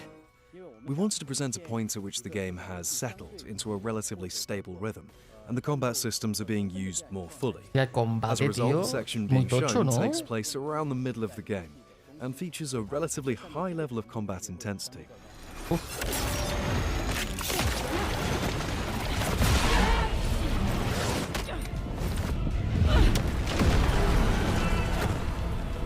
Este puede estar bastante bien, ¿eh? Combat is at the heart of the experience, because this is ultimately an action game. We want as many players as possible to experience the enjoyment of action games when they play it. For that reason, we have carefully refined the combat system. This includes the knight system, which gives players access to a greater Tío, variety of demasiadas. character Joder, builds. tío, vaya mareo, Players ¿no? can De que. combine these elements to de create many ataques, different tío. combat styles. The concept we developed is something I call the dual frontline battle system. This system allows the protagonist to fight alongside the knights she summons, working together with them in battle. I wanted to introduce more companions into combat, so that the player would no longer feel alone and would have the sense that other characters were actively supporting them. Our game is primarily an action-adventure game, so it has two central elements. The first is, of course, combat. The other is exploring and adventuring through another world. The adventure side of the game also builds on the important feature of the combat system, the knights. During exploration, the knights provide the protagonist with a wide range of abilities and assistance. The main purpose of exploration is ultimately to support the combat experience. At its core, combat remains the game's most distinctive feature. Exploration gives players additional resources, more room for error, and a wider variety of builds to discover and develop. Tiene un poder que le salen varios compañeros a ayudarle, ¿no? His design is centered on speed and fluid connectivity. Son los espíritus, como unos espíritus que le ayudan, ¿no? He therefore has linked, light and heavy attacks. Palamedes, the first knight, is primarily built around charged attacks. Este es uno so the de los player has que to te ayudan. recognize and take advantage of the right opportunities. And K, the time knight, needs to deploy time bombs at crucial Cada uno moments. con habilidades These can diferentes, interrupt ¿no? enemy attacks and also Está bien. temporarily stop time. Each of our knights has Puede therefore estar been guapo este carefully juego. designed. We wanted each knight to Tío, feel vaya la que different me to dio. control and to offer the player a distinct kind of enjoyment. How is this possible? ¡Buah! Tiene muy buena pinta este juego. This is the first time we're formally los ataques introducing que the tiene, knight los combos que Lancelot. haces. He's a very important character within the game's story, and he also has a highly distinctive presence during combat. He can closely follow Gwendolyn's movements. Tiene and perform mucho. coordinated Me attacks with her, estoy creating dando the cuenta que feeling tiene of muchos a ataques en sword el aire. dance between the two. With Tides Tiene of algo de Annihilation, parecido al Devil our May hope Cry is that our también. first project as a studio Tiene ataques will be que recognized by players parecidos within a lo que era the action Devil May game Cry genre. cuando te We hope mantienes en el that, aire. in the eyes of players, our finished work will be considered a worthy and accomplished action-adventure game. Tiene varias cositas interesantes el juego. As Tiene for buena when the pinta. game will be completed, I think we simply need to continue working harder so that we can finish it and bring it to players as soon as possible. Thank Tiene you buena pinta all for your este. interest in Tides of Annihilation. We sincerely hope that players will enjoy the game when it comes to PlayStation, ¿Cuándo PC, sale? and Xbox. Thank you.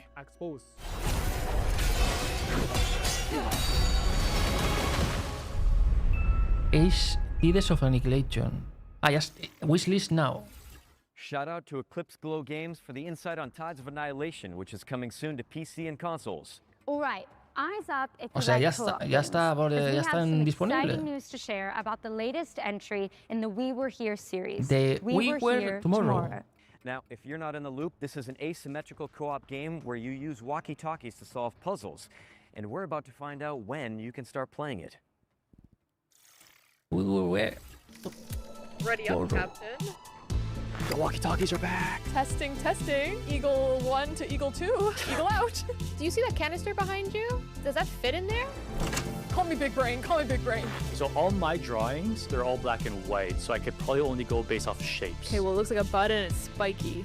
Sorry, come again? Es como de. I like this one. I'll take this one. Oh, let's see what this does. Whoa! Get it off of ¿Qué es eso, tío? Oh, yeah. Oh, yeah. Oh, no. Hey! ¿Qué We cojones, tío? sent the lasers through these lasers, which sent all the way to the other lasers, down back to these lasers, and boom, we're out of here. Let's go! ¿Qué es eso? We did it! Es, tío, es cooperativo. Okay. Wait, did we do that? Fantastic progress, team. We Were Here Tomorrow. En octubre. Let your best friend know that We Were Here Tomorrow is launching in October for PC and console. And while you're organizing a co-op session, let me pique your interest with another great game. Guns of Eschaton is a Souls-like shooter set in a world imagined by Viktor Antonov, the creative mind behind Dishonored's Dunwall and Half-Life 2's City 17. ¿Este cuál Here's es? the latest trailer.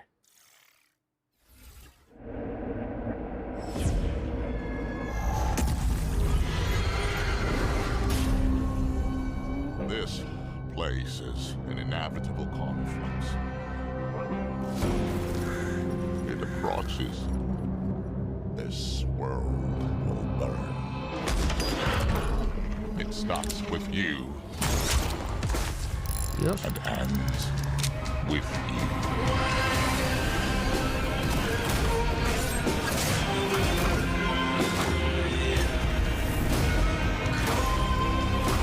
¿Y esto?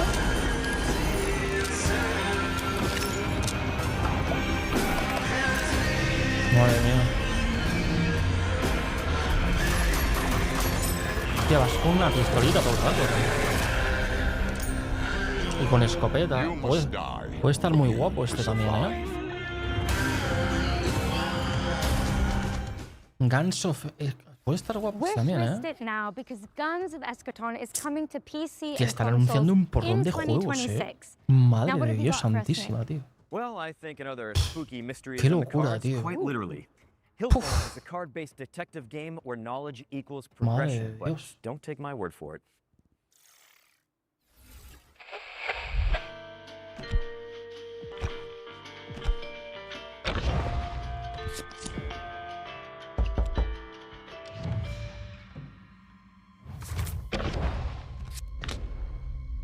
Este que es de investigación, de crímenes, de investigación y todo el rollo.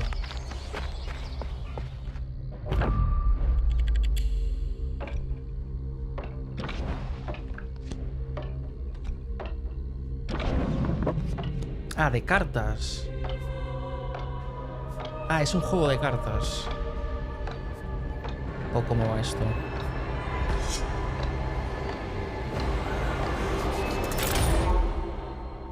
Sí, pero es de cartas, pero es como que cada carta te da una pista hacia lo que tienes que descubrir, ¿no? Hillthorn. Es como que... If that trailer made you want to unravel the mystery of Hillthorn, great news. It's launching in November and a demo is out now on Steam, so you can go check it out after the show. Now you're probably wondering why we're suddenly in a broadcasting studio. Kind of.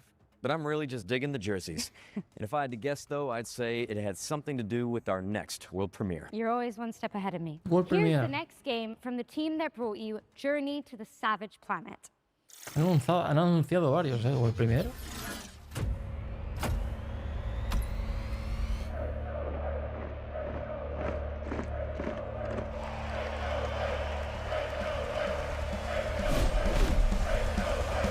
Es competitivo. Ah, de hockey. Hockey sobre hielo. Ah, curioso, tío.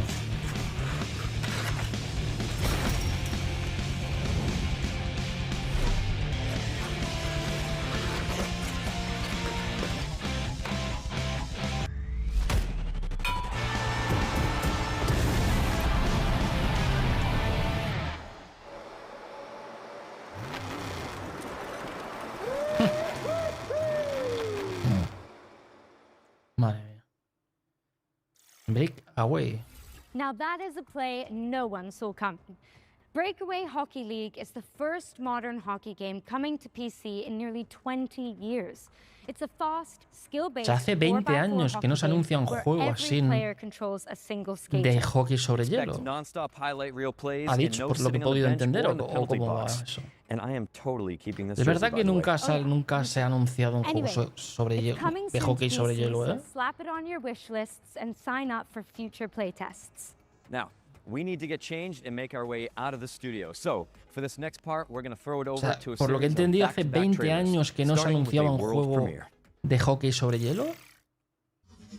World Premiere, joder, otro. ¿Esto qué es? Paracaídas, pistolita.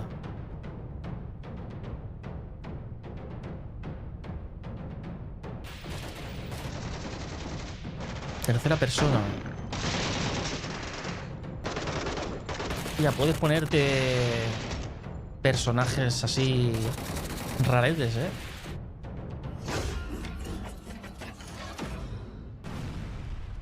DNA Nemesis, ponía.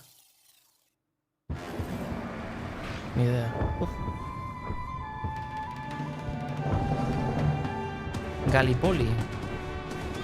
Vaya nombres, tío.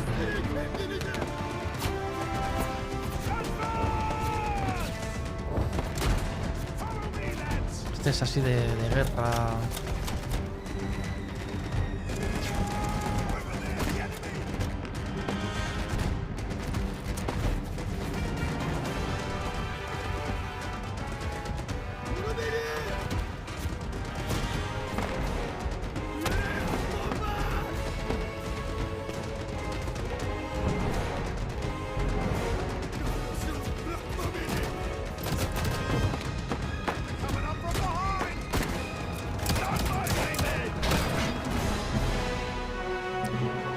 Gallipoli. El nombre más raro, ¿no? ¿Qué han puesto?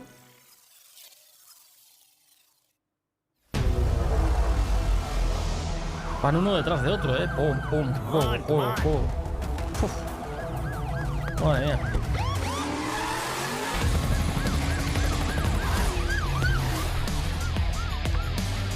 Y está poniendo multas.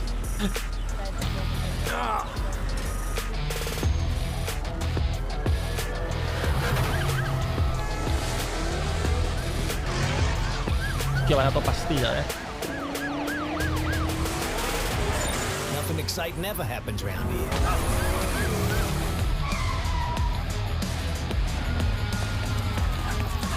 Hostia, el perro que lo persigue.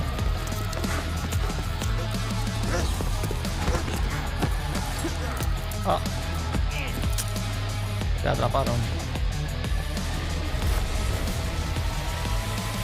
Police Simulator. Your badge awaits. Police Wishlist Simulator. now. Ya llevas policías, ¿no? Controlando la ciudad ahí.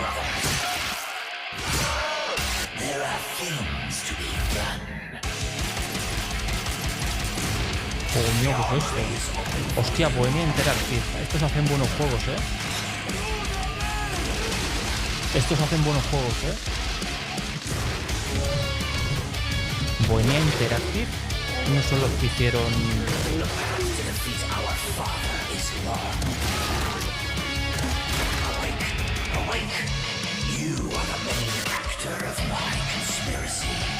Estos no son los que hicieron el juego aquel...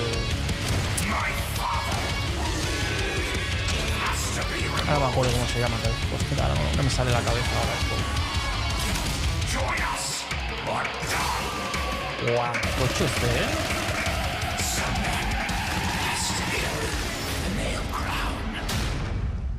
Nail Crown. Nick, I just saw this in that green room. What do you got?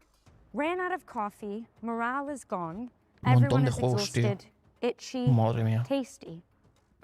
We should probably be worried about that. Let's just play it by ear. Camera's still rolling. Oh. Welcome back, everyone. Here's a new trailer for Resonance, A Plague Tale Legacy. Así, el Plague Tale Legacy este. Este está guay, Este está guay. Tiene buena pinta.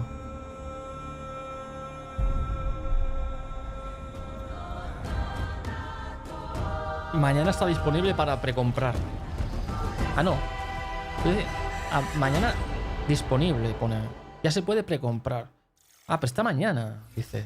Resonance of Plague Tale Legacy is out tomorrow, August 27th for PC and consoles. Don't miss it. And speaking of plagues, we're following that Ha trailer dicho with a ni se ve, ha closer dicho- look at Exterminauts, a cooperative Ha shooter dicho where you play as a 2027. pest control crew. No sé, no entendía. Exterminauts was revealed yesterday, but we've got the inside scoop direct from the developers.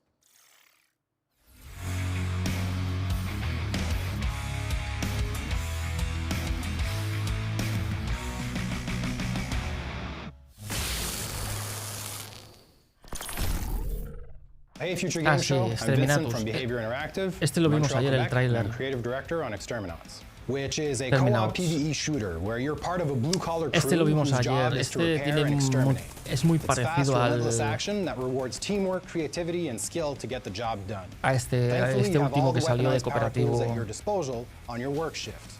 This includes not only guns, but a variety of special weapons to deliver crazy elemental damage, and a special power clamp that activates your overdrive system to use in all sorts of utility and combat situations. Exterminauts takes place on planet Tien, where a new miracle energy source was discovered called polymorphic plasma. So it's just one problem: alien pests. This plasma is like honey to them. They'll tear through infrastructure, machinery, and entire facilities to get at it, causing chaos across the planet, and this is your problem to fix. You might have seen the trailer we released yesterday. We wanted to kick things off by showing the tough, blue-collar style the Exterminauts have and focusing on the gear and the tools they use. Even if they have a job to do, we wanted to show off the frenetic action right away, but also the comedic undertone that's always ready to creep up.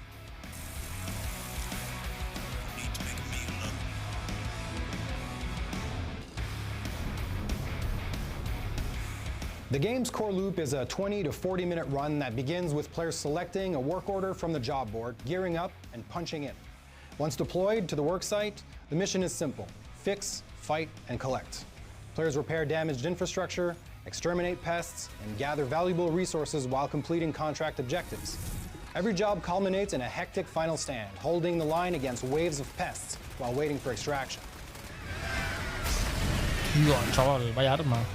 Ya.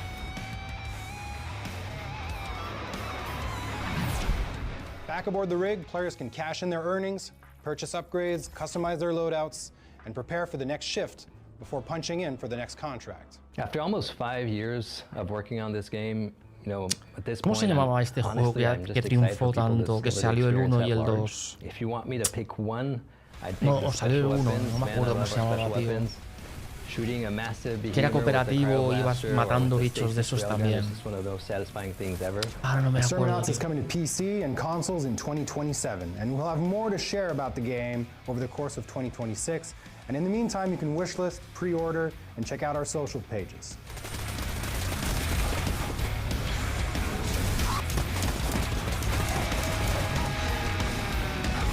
Tío, vaya boca tiene. Este va a estar, este en cooperativo va a estar guapo, Exterminauts.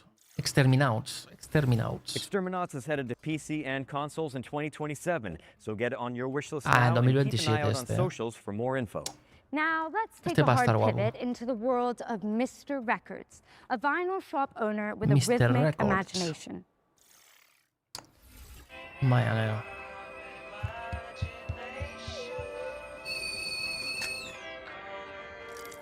Madre mía.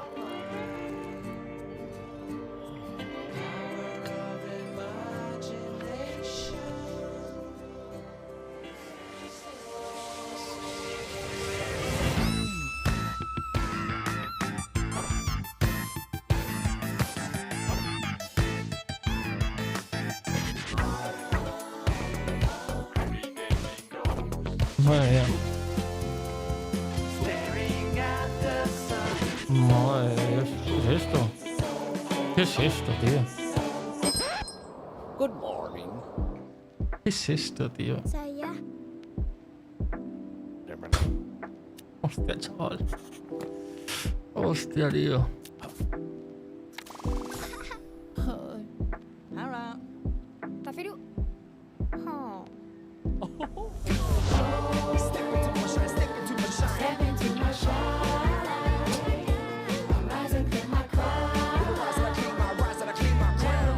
Madre mía. Buah. A ver, tío. Y ese es el perro, se le cae la babilla. Hostia, chaval. Mr. Records. Madre de Dios. The adorable Mr. Records is coming soon to PC and Nintendo Switch too. Now, we're closing in on the Ah, end la of the Switch 2 show, también. but don't let that fool you into thinking we're out of surprises. Nope. In fact, here's a world premiere for an anime-inspired indie game with World jaw-dropping premiere. pixel art. A ver.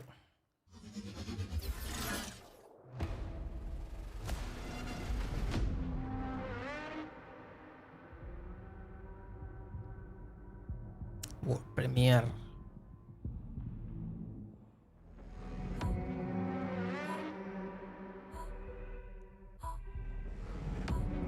¿De vampiros? ¿O qué?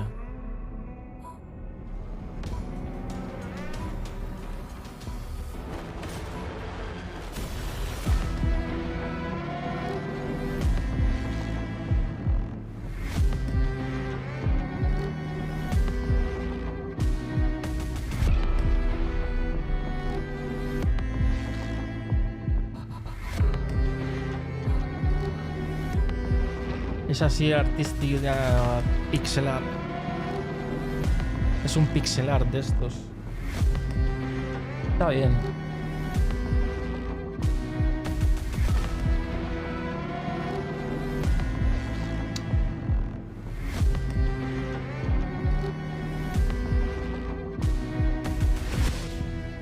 Last Ditch Effort. En 2027. Toma otro. Otro. tío. That was your first look at Last Ditch Effort, which is coming in 2027, but you can wishlist it now on Steam. And now we've got a gameplay presentation for Into the Wind, a dreamy delivery simulator where you pilot a sentient motorcycle.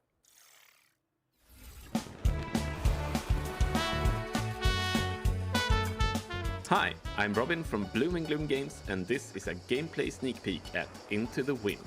A cozy adventure where you take over your missing uncle's delivery farm and drive, fly, and run deliveries together with your trusty sentient motorcycle plane, Hermes. Let's get started.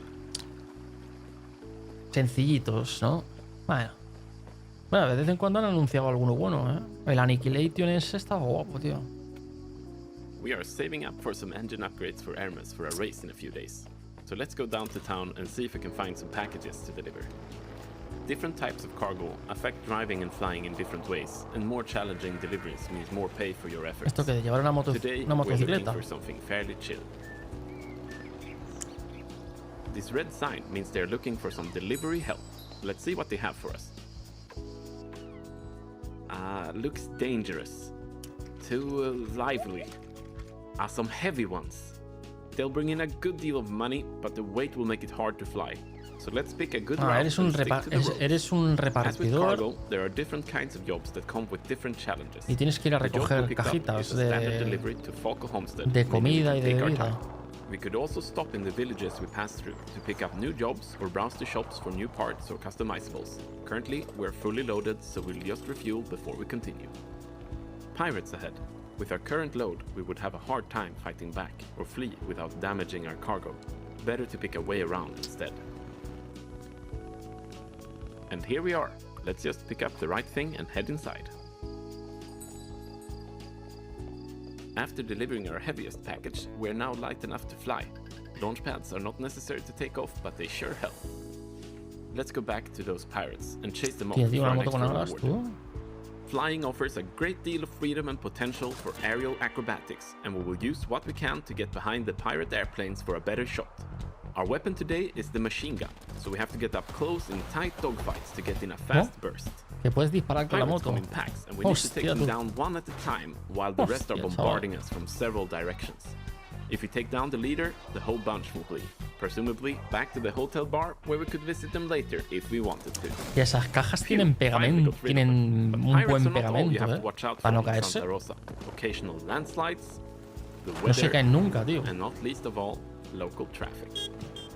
No se caen nunca las As the day cajas, is coming to an end, we head back home for some upgrades. Buenas, va bien, tal. With that, we are at the end ¿Cómo of va our eso? gameplay sneak peek of Aquí Into the estamos. Wind, and now we need your help. ¿Cómo va eso? The game is still very much Estamos in viendo aquí la development, and we are preparing for playtests la in the near Future future. Game Show Head esta, over to ¿cómo our se Steam llama? page to wishlist and sign up for the playtest now. Ni idea. And come join Into our the Discord to Wind. follow Into the Wind's Son development juegos así up close. pochetes.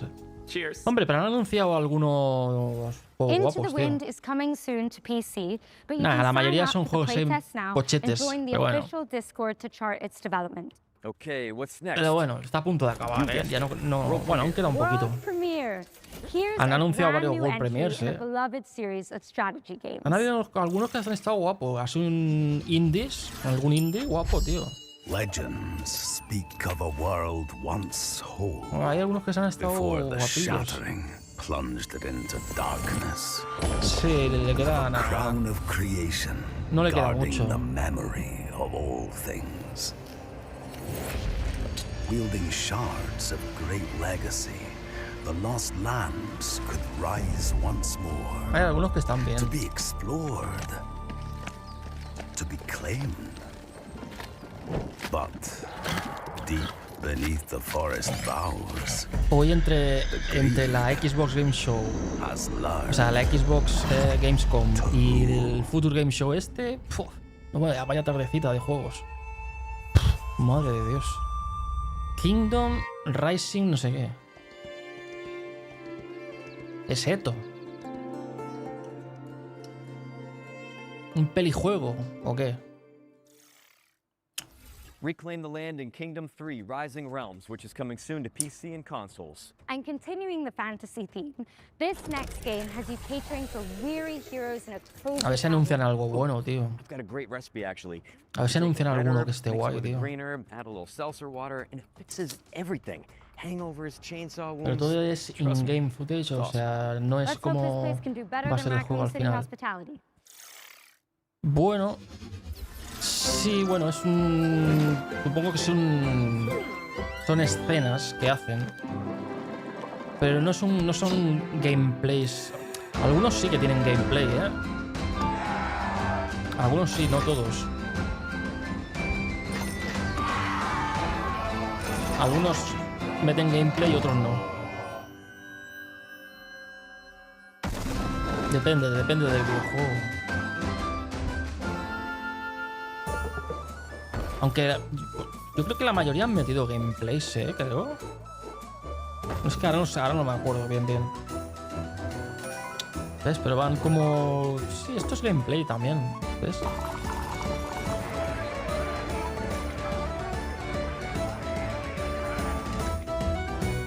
Pero muy poco. O sea, si meten gameplay es un trocito muy pequeñito.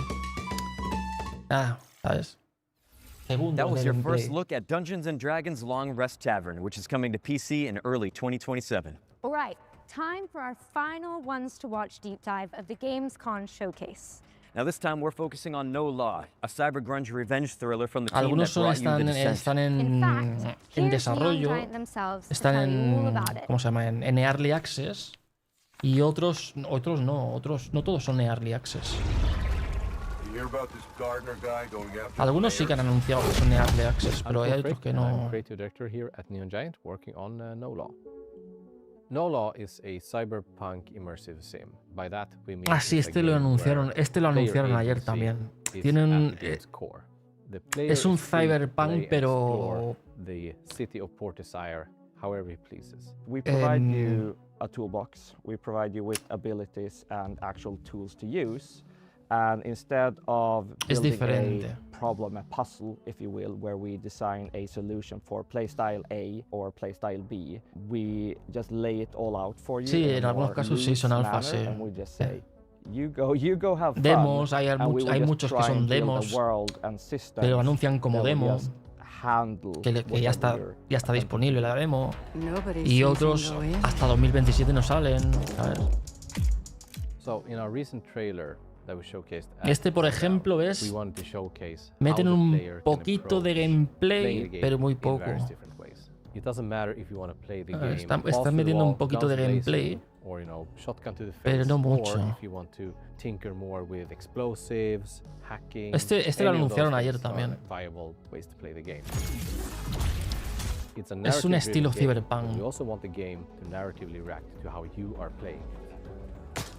So Port Desire is perfect for our kind of game humor, attitude, spectacle, in the sense that there literally is no governing set of laws. There are rules, there are consequences, which fit right into our gameplay of whatever you do, there will be follow-ups, there will be consequences, which is very exciting for us. Not only did we want to create a city that felt grounded, it also needed to be the kind of place sí, se parece mucho, sí. Adventure and a game like this tiene mucho parecido.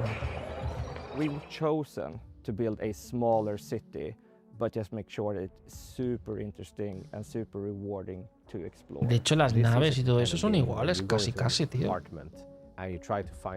Los vehículos, ese vehículo que ha salido sale en Cyberpunk. The world to feel overwhelming. We want it to feel big, but we are much more interested in making. Luego la estética de la gente es muy cyberpunk este juego, tío. Wait, there is something around the corner. I can see that there's a door ajar in this apartment building. Vamos, que se han copiado 5.000, por no decir 1.000.000 de cosas de Cyberpunk, ¿o qué? On your feet through the city.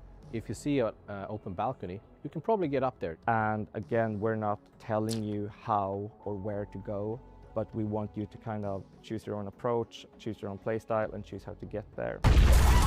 The guns are big and heavy. You know, if they jam, you know, it's the kind of. A lo mejor es un DLC de Cyberpunk.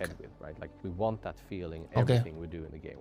No matter if it's, you know, the chunky computers to the, you know, the weapons. Yo es que ayer cuando lo vi pensé que era un DLC de Cyberpunk, pero no. Es un juego diferente. And a mantra we had from day one. Pensé que ayer cuando lo anunciaron, ayer ya lo anunciaron. Y pensé que era un DLC de Cyberpunk. To be your story. We don't want to force you into telling you. And this is how Gardner solved all the problems. It's much cooler if you tell us how did you do it. So every single NPC in the entire game can be killed. Not saying you should, but death is always permanent. So if you kill a shop owner, that shop is pretty much effed and has to close down. Sí, es que todo es igual, las armas y todo. Las armas, el marcador de las balas. This can definitely put you in certain predicaments. Tiene que ser, esto tiene que ser. No puede ser un juego diferente, tío, no me jodas. So we have put one safeguard in place is that if you kill some of the absolutely most major characters, the game will. Pues es una copia, tío. So you know exacto. You did this. You're free to continue your adventure, but this character won't be able to help you. Es una copia, recopia de Cyberpunk, that's just tío. Our way of saying it's your responsibility now. You can't go on Reddit and say I don't know what to do. No law is coming to Yo PC flipo, and tío. consoles in 2027. Thank you so much. Madre mía, ¿en serio? A lot of stories about how you operate, Gardner. Are they all true? No la U. Menuda copia, recopia, chaval. Thank you to the folks at Neon Giant for that window into the world of no law. Wishlist it now because it's coming to PC and consoles in 2027. Se han marcado en la espalda. With an action game set in the Warhammer universe. Here's the latest trailer for Age of Sigmar Deathmaster, a Metroidvania where you play as a sneaky little scapegoat. Deathmaster. Warhammer. Phoenix escapes cage. Menudo copiote se han marcado, tú. Hostia puta, chaval. Hostia, yo cuando lo vi, es que ayer cuando lo vi digo, ¿esto que es Cyberpunk? ¿Y esto que llevas? ¿Una rata? Una ratilla. Hostia. Hostia, tú.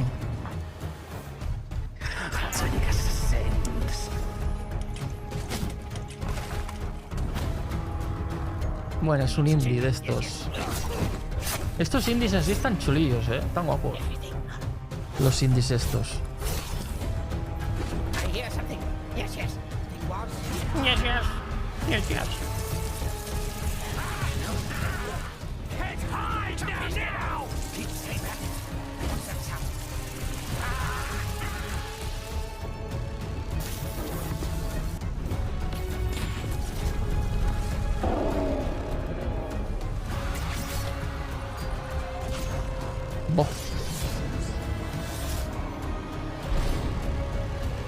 Become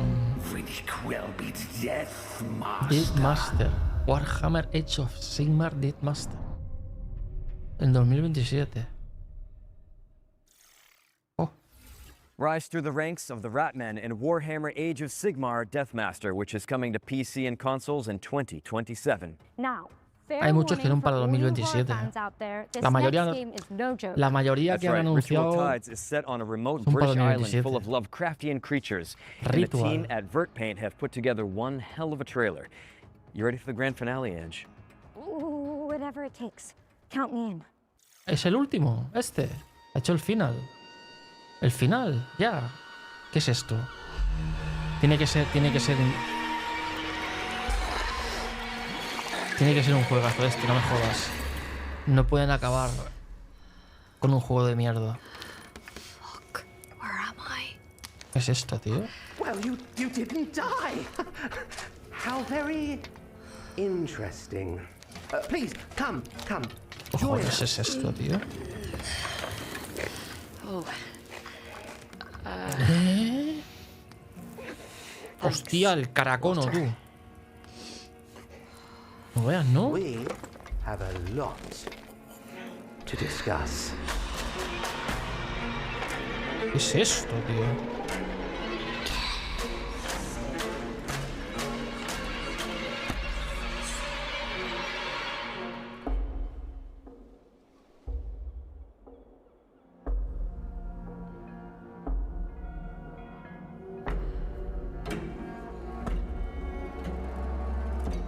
Hostia, tío. Esa cara no me da buena sensación, ¿eh?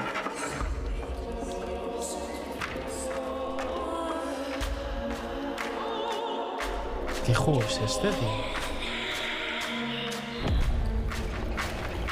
Hostia, una arañita.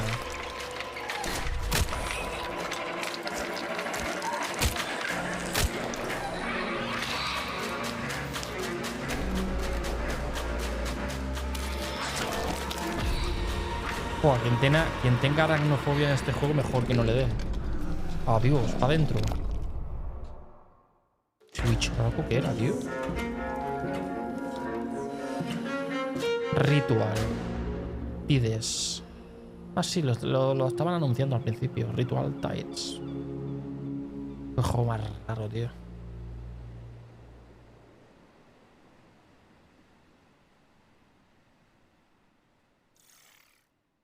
As well as your nightmares, Ritual Tides is coming to PC and consoles, and you can wishlist it now. The great work continues with new hands. Andrew, what's going on? I thought this was the end of our show. What is this place? Looks like an abandoned toy factory. Oh, they're building something big out there. Whatever it is, I think we're trapped. Listen, so while you guys watch our final trailer, let's me and you look for some animal medallions, chest plugs, precinct keys, I don't know. Oh, a crank. There's always a crank. Tío. Qué feo de cojones era, Enjoy. Era feo de cojones, tío. Qué puto bicho, tío. ¿Y esto qué es? El de los ojos saltones. ¿Qué coño? ¿Qué cosa es eso, tío? Un perro con los ojos saltones. Hostia, la muñeca también. ¿Qué es eso? ¿Qué cojones es esto, tío? Un pelijuego, tío. ¿Qué coño es esto?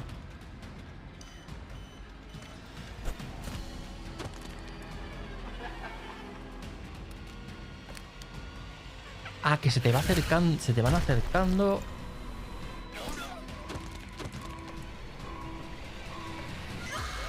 Ah, vale, es que Ah, que te tienes que escapar. Vale, no te pueden atrapar. Escape, no sé qué. Ni idea. Experience the Poppy Playtime universe from a new perspective in Escape from Playtime, a co-op survival horror game where you play as a crew of misfit toys. Hit that wishlist button and tell your friends. El cabezanardo. Because Escape from Playtime is coming soon. But with that, we've officially reached the end of the Gamescom showcase. Ya estaba bautizado.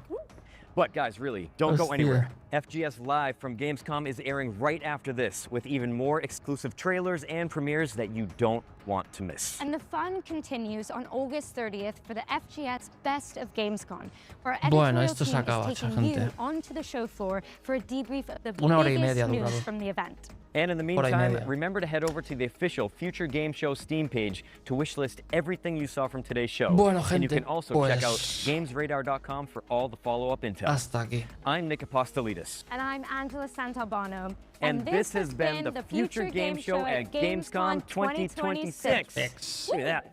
Yeah. Oh, no.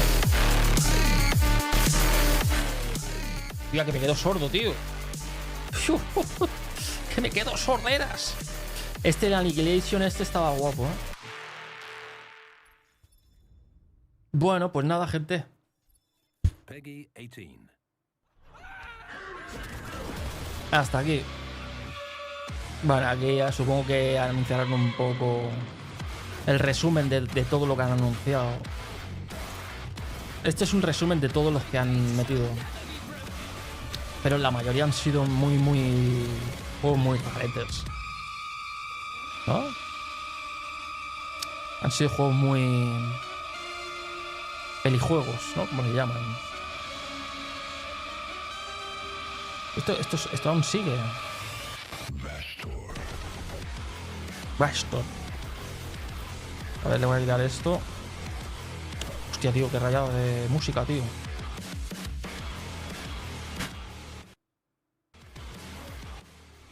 Uf, me va a quedar sorderas, tío. Uf. Wishlist now available el 14 de octubre. ¿Aún sigue esto? FGS live from Gamescom 2026. I'm Nathan. Ya está, ¿no? Ya no hay más conferencias hoy, ¿no? ¿O sí? ¿Hay alguna conferencia más de la Gamescom? With that trailer. Bolt Gun 2 is coming out on October the 14th. It's got music by the legendary Mick Que Gordon, sepa, ¿no? and we have just seen that Vashtor is making an appearance as a primary antagonist. It is going on my wish list, and it demands to be on yours as well. There's plenty more where that came from, though, because over the next 30 minutes or so, we're going to bring you brand new trailers, gameplay deep dives, and world premieres that, no offense, you are simply not ready for. You really are not, but we're still going to keep the action high right now by taking a look at a release date reveal for Blackwood. This is a big city. The perfect set. Crowded. Chaotic. Concealed. A ver. Learn very early where to stand. Pero hoy es el día. When the light forgives, what it exposes. They call action. And I move. Because I know how scenes fall apart. Claro, es desde el 26, desde hoy hasta el 30 de este mes, las conferencias. Hoy es el día 2. O sea, hoy a las... Espera, voy a quitar un poquito de voz.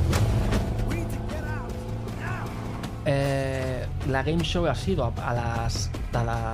hasta ahora. Y ahora viene...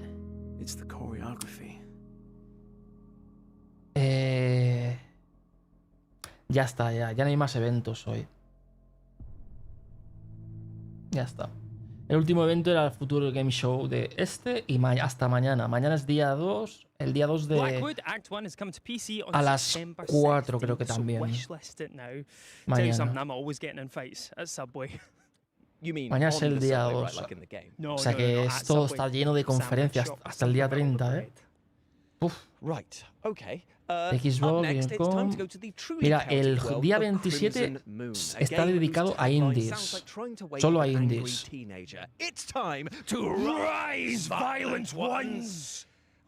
Ahí hasta el domingo, hasta el viernes, perdón. Es verdad, hasta el domingo estaba diciendo, se me va la pinza. Hasta el viernes. No, pero aquí pone hasta el 30. Aquí pone hasta el 30 en realidad. O sea, hasta de miércoles hasta el domingo 30 de agosto pone. Pues habrán equivocado aquí, porque aquí solo pone hasta el día 28. ¿Y el día 30 por qué? Pone aquí hasta el día 30. Bueno, esto es un resumen de todo lo que han metido, ¿eh?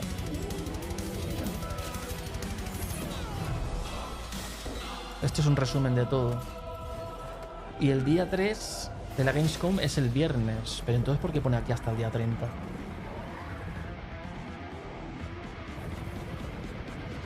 Bueno, pues el día 27 son indies solo.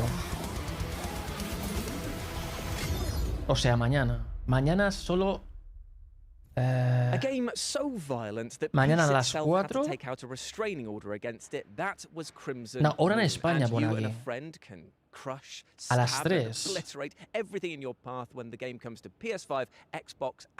A las 3. Mañana hora península. Pues si ha empezado a las 4 hoy. ¿Por qué pone hora península, hora de España? Creo que es a las 3 o a las 4. Ahora ya lo miraré. Pone aquí a las 3, pero yo...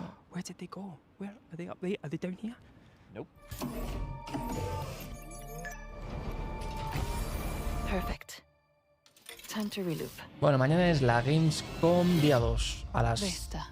Y luego dura 2 horas. Dura 2 o 3 horas y a las... Luego por la tarde es la Gamescom Indies. Luego son indies solo. O sea que mañana por la tarde, a partir de las 6, son indies. 6 de la tarde. ¿Pero por qué pone a las 3? Si ha empezado hoy a las 4 esto. Yo creo que es a las 4, ¿eh? Mañana, aquí en España, por lo menos aquí en España. Esto está equivocado, me parece. Esto está equivocado. A ver, voy a mirarlo en otra página. Un momento.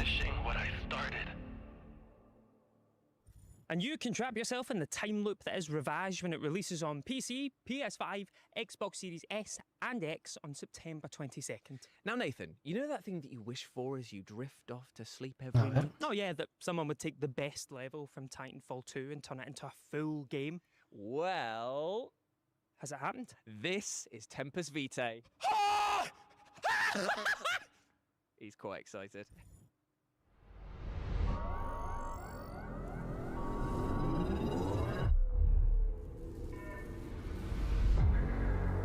Hello, Alex.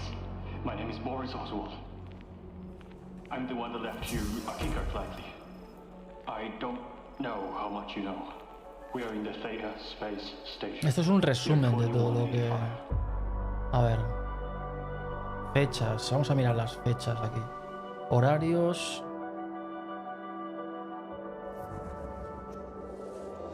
Thea is no sanctuary. You've seen it. It's alive. And now the lawkeepers, they want what we made. They must not have it.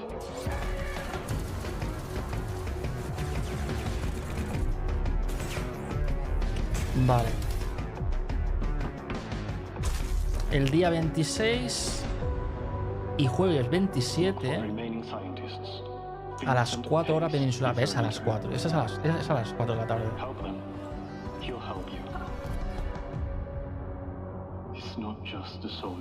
A las 4 de la tarde. Lo que pasa es que hay una previa de 30 minutos antes del evento. Una previa es como quizás una intro, ¿no? Podría decirse. Pero en realidad es a las 4. ¿Ves?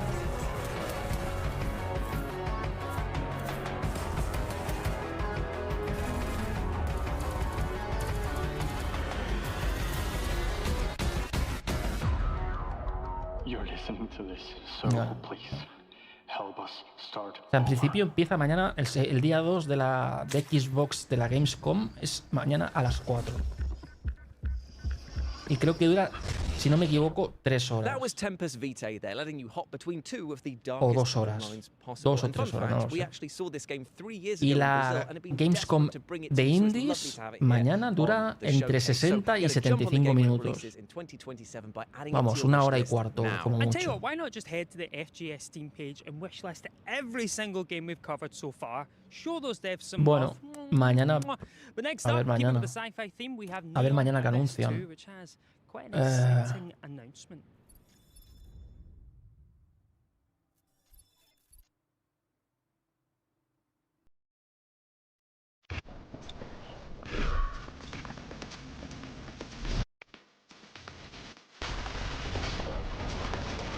Yo por si acaso... Bueno, no lo sé, ya me informaré bien, pero...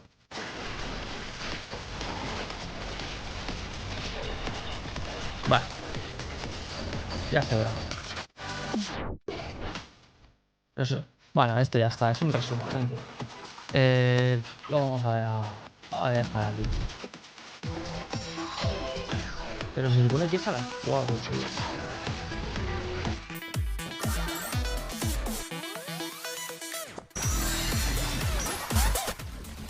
Buah, a ver, es que quiero mirar bien la hora porque no me quiero equivocar tampoco. Pero mañana es el día 2 de Xbox, de la Gamescom. Y luego después de Xbox vienen los indies. Que son, ya os digo, 1 hora y cuarto así. But you know what, Nate? I think it's time that we too conquer our own fears. I think it's time that we gave the Horarios y people at home conferencias de la a Games. world A ver, premiere. So let's be brave little boys and set sail into the unknown. We can do it!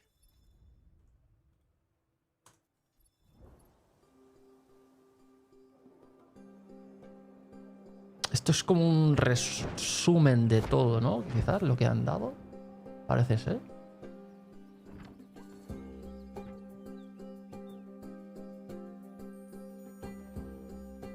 A ver, conferencias. Con horarios en España. A ver, horarios en España.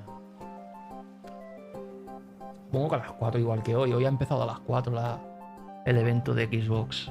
O sea...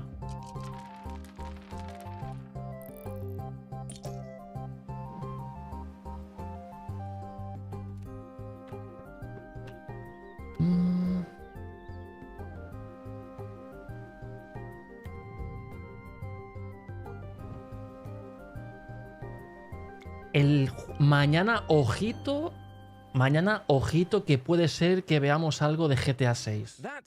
Ahí lo dejo.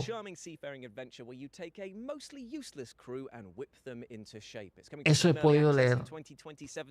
Eso he podido leer. O sea que puede ser que se vea algo de GTA 6. Bueno, lo que han liqueado ya también.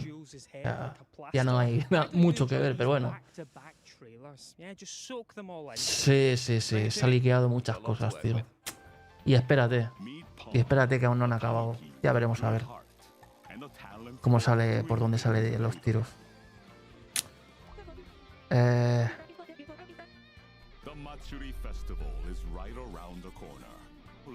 Vale, 24, vale, el 25 ha sido hoy.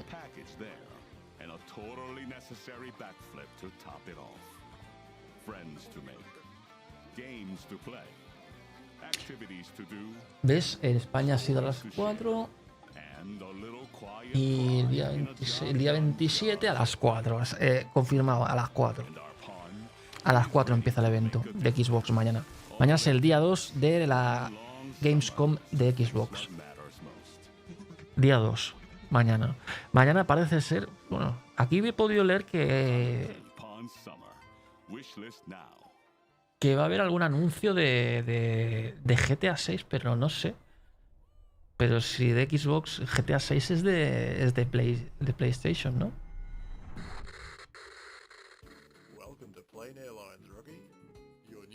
Y a las 8, o sea, el evento dura... ¿Qué me dices? ¿Que dura 4 horas mañana el evento de Xbox? ¿4 horazas?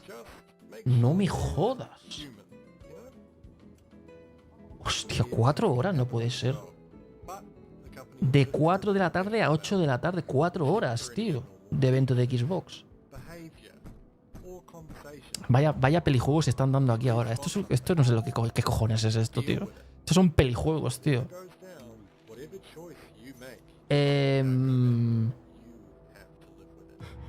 4 horas. Y a las 8 de la tarde hasta las...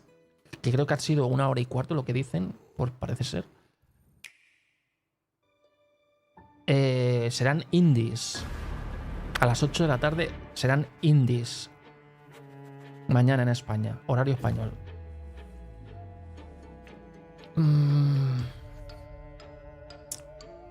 Bueno, aquí a quien le interese, mañana la Gamescom de Xbox es en España a las 4, en México a las 8 de la mañana. En Colombia a las 9 de la mañana. Chile a las 10 de la mañana. Argentina a las 11 de la mañana.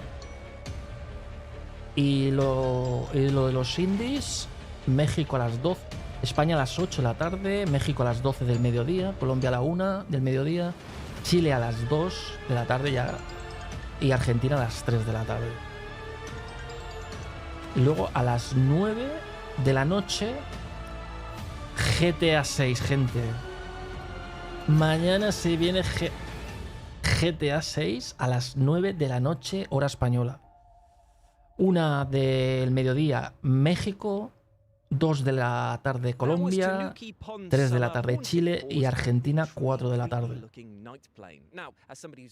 O sea que mañana tenemos especial GTA 6 a las... Hostia, lo hacen un poco tarde, tío. A las 9 de la noche. Yo solo puedo estar hasta las 10 de la noche, gente. Yo intentaré estar lo máximo. No sé cuánto durará, pero... A las 9 de la noche se muestra algo de GTA 6. Aunque bueno, ya os digo, ya se han liqueado muchas cosas, pero en principio horario español a las 9. Supongo que será en su página oficial, GTA 6. Supongo. Bueno, mañana veremos a ver si... Yo supongo, bueno, como son todo conferencias, supongo que le daremos hasta el día 27, que son los eventos más importantes. Y porque sábado y domingo es mucho menos importante, ¿vale? Lo tocho está hasta el viernes, ¿vale? Y nada, pues nada, gente. Ya está. En principio mañana a las 4 es el día 2 de Xbox, de la Gamescom. Y ya está. Me lo voy a poner aquí en los horarios, aquí en favoritos. Y ya está. Y esto aún dura, tío. Yo no sé qué coño están dando aquí. ¿Hasta qué hora dura esto, tío? Porque aquí dice que es Future Game Shows aún, pero... será un resumen de todos los... No sé. Wow, no sé. No sé qué están dando, no sé lo que es esto, la verdad. Es Future Game Show, pero no... No sé si es un resumen de todo lo que han dado o qué. Pero en principio el show ya ha acabado. Ahora es un poquito de bla bla bla, ¿sabes? Y enseñar un poquito de, bueno, de pelijuegos. Porque yo lo que estoy viendo aquí son pelijuegos, tío. ¿Sabes? No estoy viendo mucho más. Estoy viendo mucho pelijuego, ¿no? Sí, es un poquito... Es que es esto, tío. A ver, lo voy a dar un poco de... Por las risas, más que nada. Por las risas, tío. A ver. Hostia, un Doberman. ¿Qué coño quiere el perrito? Un casino. Madre mía. ¿Qué es esto, tío? We are so cooked. We are so cooked. El 15 de octubre. I've actually stayed at this hotel once. ¿Qué cojones, tío? Legally, I'm not allowed to say more. Put your ¿Qué cojones friendships es to the esto, tío? ultimate test when We Are So Cooked launches on Steam October 15th. Pues puede ser, a You ver can qué watchlist anuncian it mañana, right tío. now. And you know what I'm gonna do Del right GTA now? 6, pero I'm claro, gonna ya os leak digo. our next world premiere. A lo mejor meten un tráiler nuevo o algo, no sé. They'll find you. They don't know nothing about me, man. I use a VPN. O algún gameplay así. World premiere because it's up right now. Con lo que ya se ha mostrado ya, ¿qué más les da? Pues que ya... Ribbit.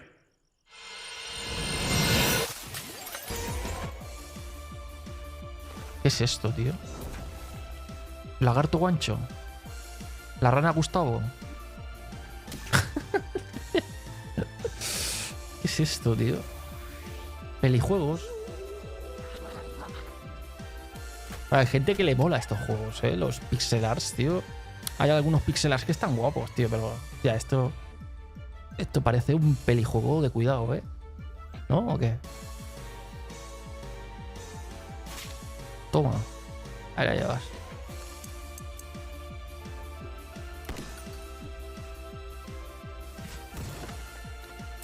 Un juego por turnos.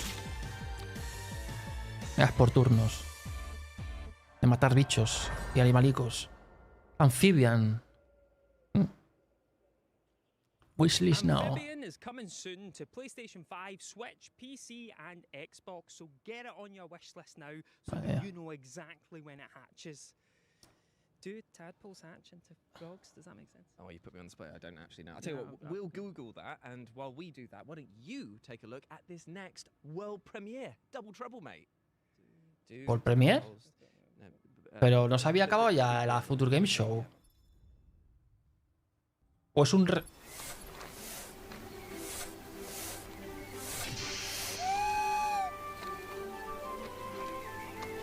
Esto yo no lo he visto anunciado esta tarde. A mí no me suena.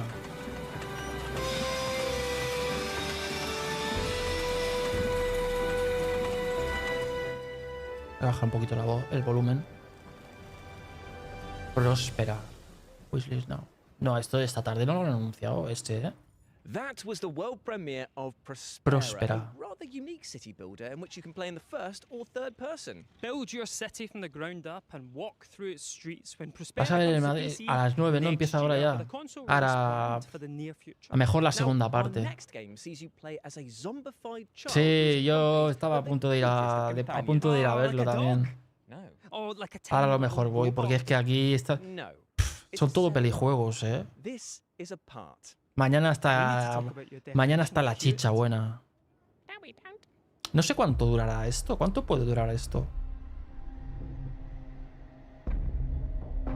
O sea, tampoco me sabe mal porque le gana a la gente que lo está viendo, tío. Irme ahora lo veo un poco. La gente le interesará ver. Pero es que son juegos que no. ¿Y esto?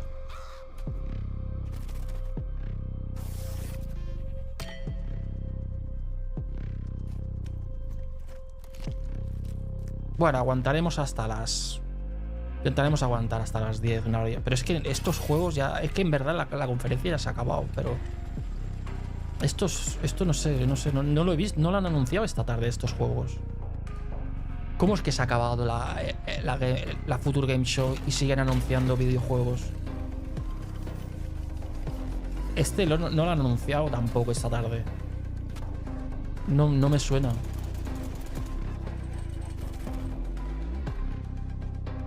Hostia, que va recogiendo brazos, tío. Apart. Coming soon. Apart. Ni puta idea. Apart is coming soon to Steam, so get it on your wish list so you know exactly when you can get your unsevered arms on it. Up next, we've got some back-to-back trailers for you that go in the following order: Medieval, Viking, and as a great man once said, Space. Vale. ¿Esto qué es? The Back Hood. Medieval.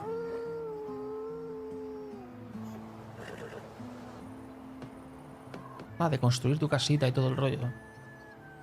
Pero ¿cómo es que anuncian más juegos si en realidad no acababa, no duraba?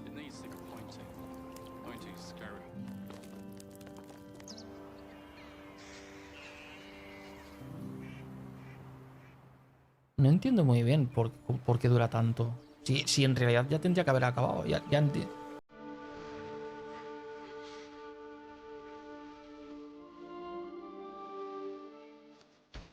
Hostia, es de cazar. Hostia, qué guapo, tío, de pesca y todo.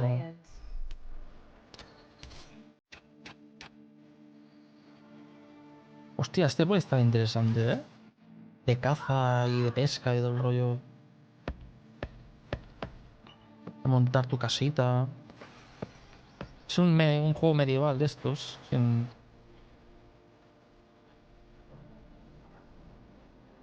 Puede estar interesante este.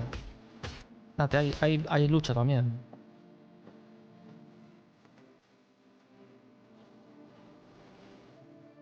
Puede estar bien. Vikings Dynasty.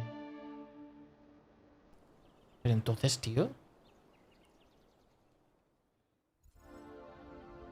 The Revolution is over.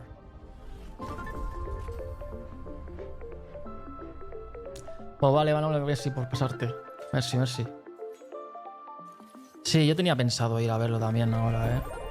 Pero es que no sé cuánto dura esto. No sé cuánto dura esto, tío.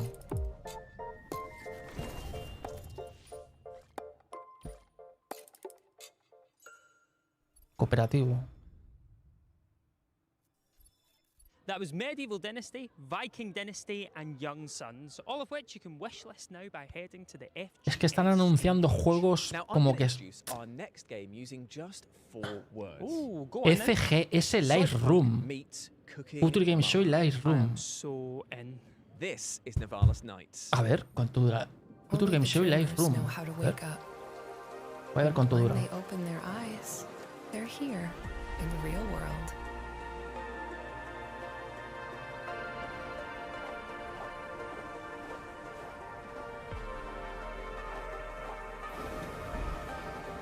Did you ever have deja vu before? It you have lived this exact moment. I'm going away, kid. But don't worry. You're taking over my old noodle bar. Ramen Noir. It's not much, but it's a start.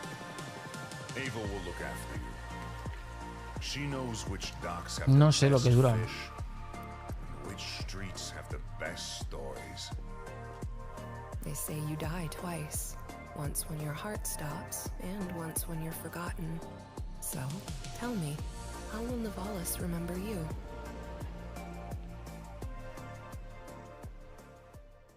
And you can cook up a cyberpunk storm when Nivalis Nights comes to Steam on the 29th of September. Now, you might remember earlier this year that we saw the release of Aloft, which was a co-op sandbox survival title in which you explore tons of floating islands. And we might have a reason why you will want to revisit those islands ASAP. Es que siguen anunciando juegos, tío.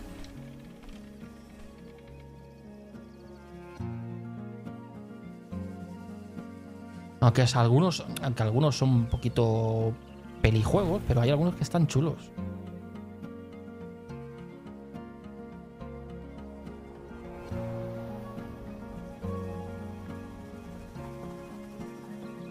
Ya te digo, no sé cuánto durará esto, porque en realidad se supone que ya tendría que haber acabado la Future Game Show.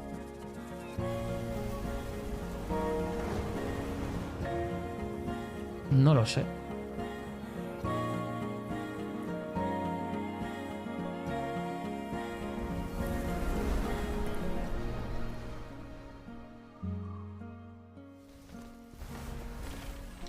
Aloft. Available now. That was the next major Aloft. early access update for Ese early It brings a access. brand new open world for you to explore, as well as tons of additional updates. And guess what? You can play it right now because it comes out today. Oh, what am I still doing here then? You're working, Jules. Oh, yeah, fair.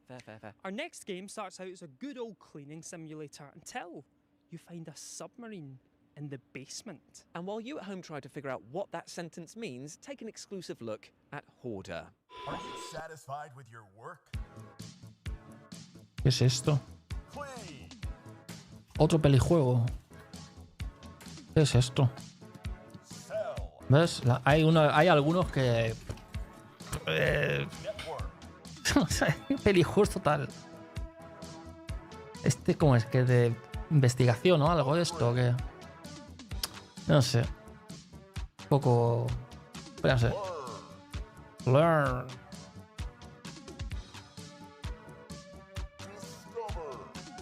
Discord.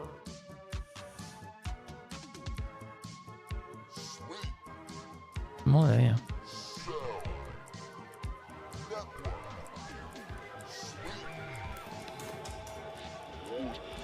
¿Qué es esto, tío?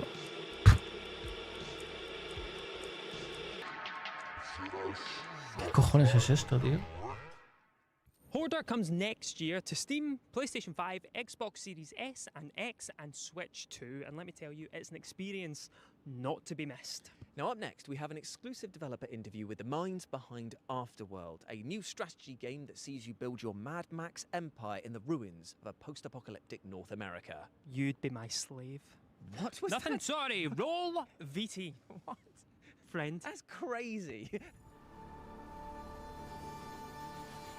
You have no idea how beautiful America was. Ah, este lo anunciaron ayer. Que yo pensé que era algo de... Pensé que... que tenía algo que ver con el... Con este, ¿cómo se llama? No me acuerdo, tío. Se me va de la mente, tío.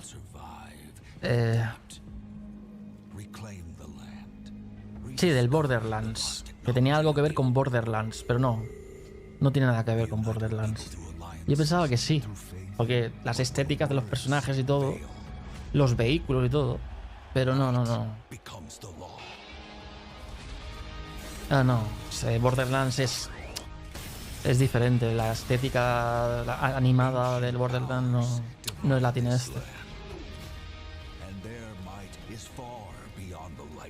Este lo anunciaron ayer también. Están haciendo como un resumen de todo lo que se ha enseñado desde ayer hasta ahora. ¿Sabes?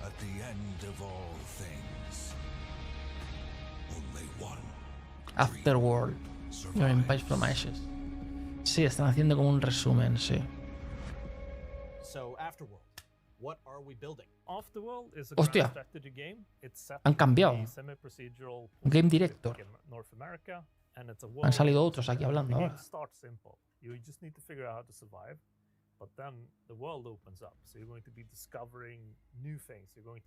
Sí, voy a dar un poquito de voz. Subtítulos no hay. You're gonna have to do some moral choices around that. You're gonna have to place laws. You're gonna have to develop a society that reflects what these choices are.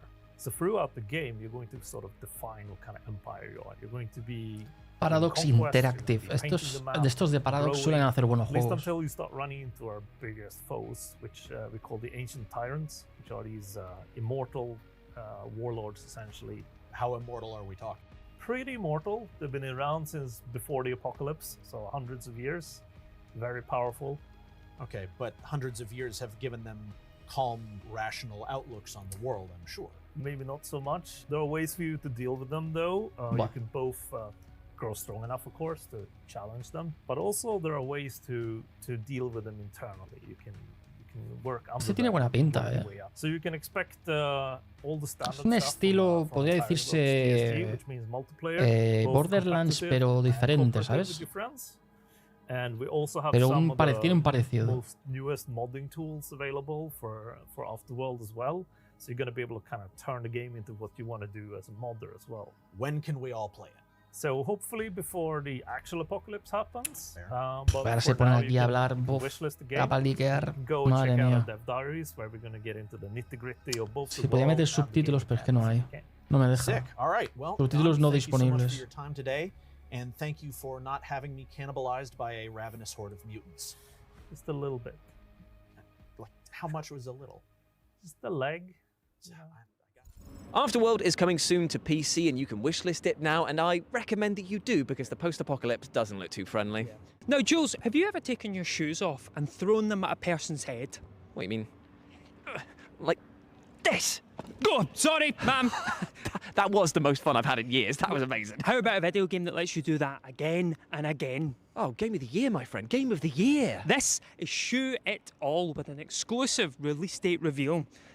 Jules, not the camera, not the camera. No, ¿Qué hace tirándole? ¿Esto qué es? ¿Qué es esto? ¿Qué es esto? ¿Qué es esto, tío?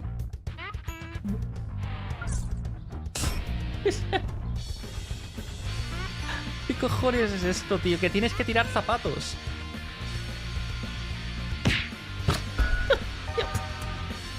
Pero vamos, yo que pensé que lo había visto todo. Hostia, tío. ¿Tienes que tirar, coger cosas con los pies o cómo va esto? ¿Qué cojones, tío? ¿Qué es esto, tío? ¿Estás en el columpio? ¿Qué cojones es esto, tío? Showtime. Hostia, chaval, tío. Shoe It All comes to pretty much everything with a screen. Mobile stores, console, and PC on September 3rd. Now, next up, we've got another release date reveal for you, this time for Wonderberg, a game that we absolutely adore here at FGS, as well as you too at home, seeing as it was one of the most downloaded and played games across Steam's Next Fest. Jules, why don't you tell me about this game in a short sentence? Oh, okay. Wonderberg is a game in which you play as a castle on wheels driving around into battle. I love video games. I know, it's the best. ¿Esto qué es?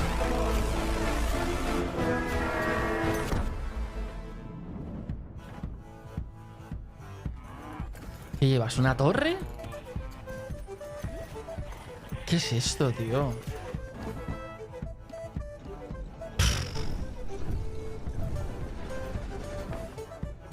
Madre mía, chaval. Ah, puedes coger varios Una torre, una... Toma. Hostia, tío, y te van atacando ahí. Hostia. Tiran cañonazos también. Hostia, puede estar... Pues puede estar chulo este, ¿eh? Hostia. Wonderbark. Early Access en septiembre. Día 8. Hostia, tío, qué pedazo de boca tiene eso. Wonderberg comes to early access on September the 8th, so add it to your wish list right now, Squire. What kind of license do you need to drive a castle? Ya veis. La mayoría de esto que anuncian ahora son But unfortunately, that means that we're coming to the close juegos of muy FGS random. live from Gamescom 2026. Don't get excited about getting rid of us just yet, though, because we'll be back on Sunday, August 30th for FGS Best of Gamescom. It's a show which takes you right to the Gamescom show floor. And el día 30 anuncian lo mejor de la Gamescom. El día 30. O sea, meterán un resumen de lo mejor de la Gamescom, supongo, ¿no? Yes, and our legally mandated OLT takes the form of a psychological horror game that kind of feels like a sci-fi version of the Backrooms. Pero en verdad lo bueno es hasta el viernes, ¿eh? Lo tocho es hasta el viernes. Ahora sí, gente. Ahora sí que se acabó. Ahora sí. Se acabó. Bueno, han hecho, después del Future Game Show, han hecho como una muestra de varios juegos así random. Black Walls. ¿Y esto qué es?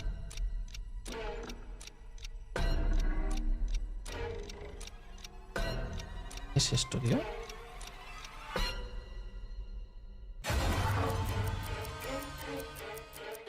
Black Walls.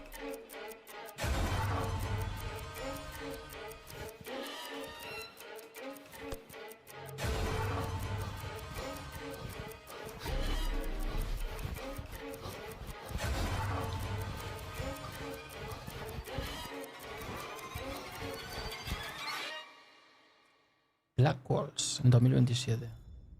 Bueno, pues nada, gente, hasta aquí. Espero que os haya gustado, gente, que vaya todo muy bien. Gracias por pasaros y nada, lo dicho. Mañana a las 4 veremos el día 2 de Xbox, ¿vale? Veremos el día 2 mañana a partir de las 4. Luego son indies después de la Xbox de Gamescom.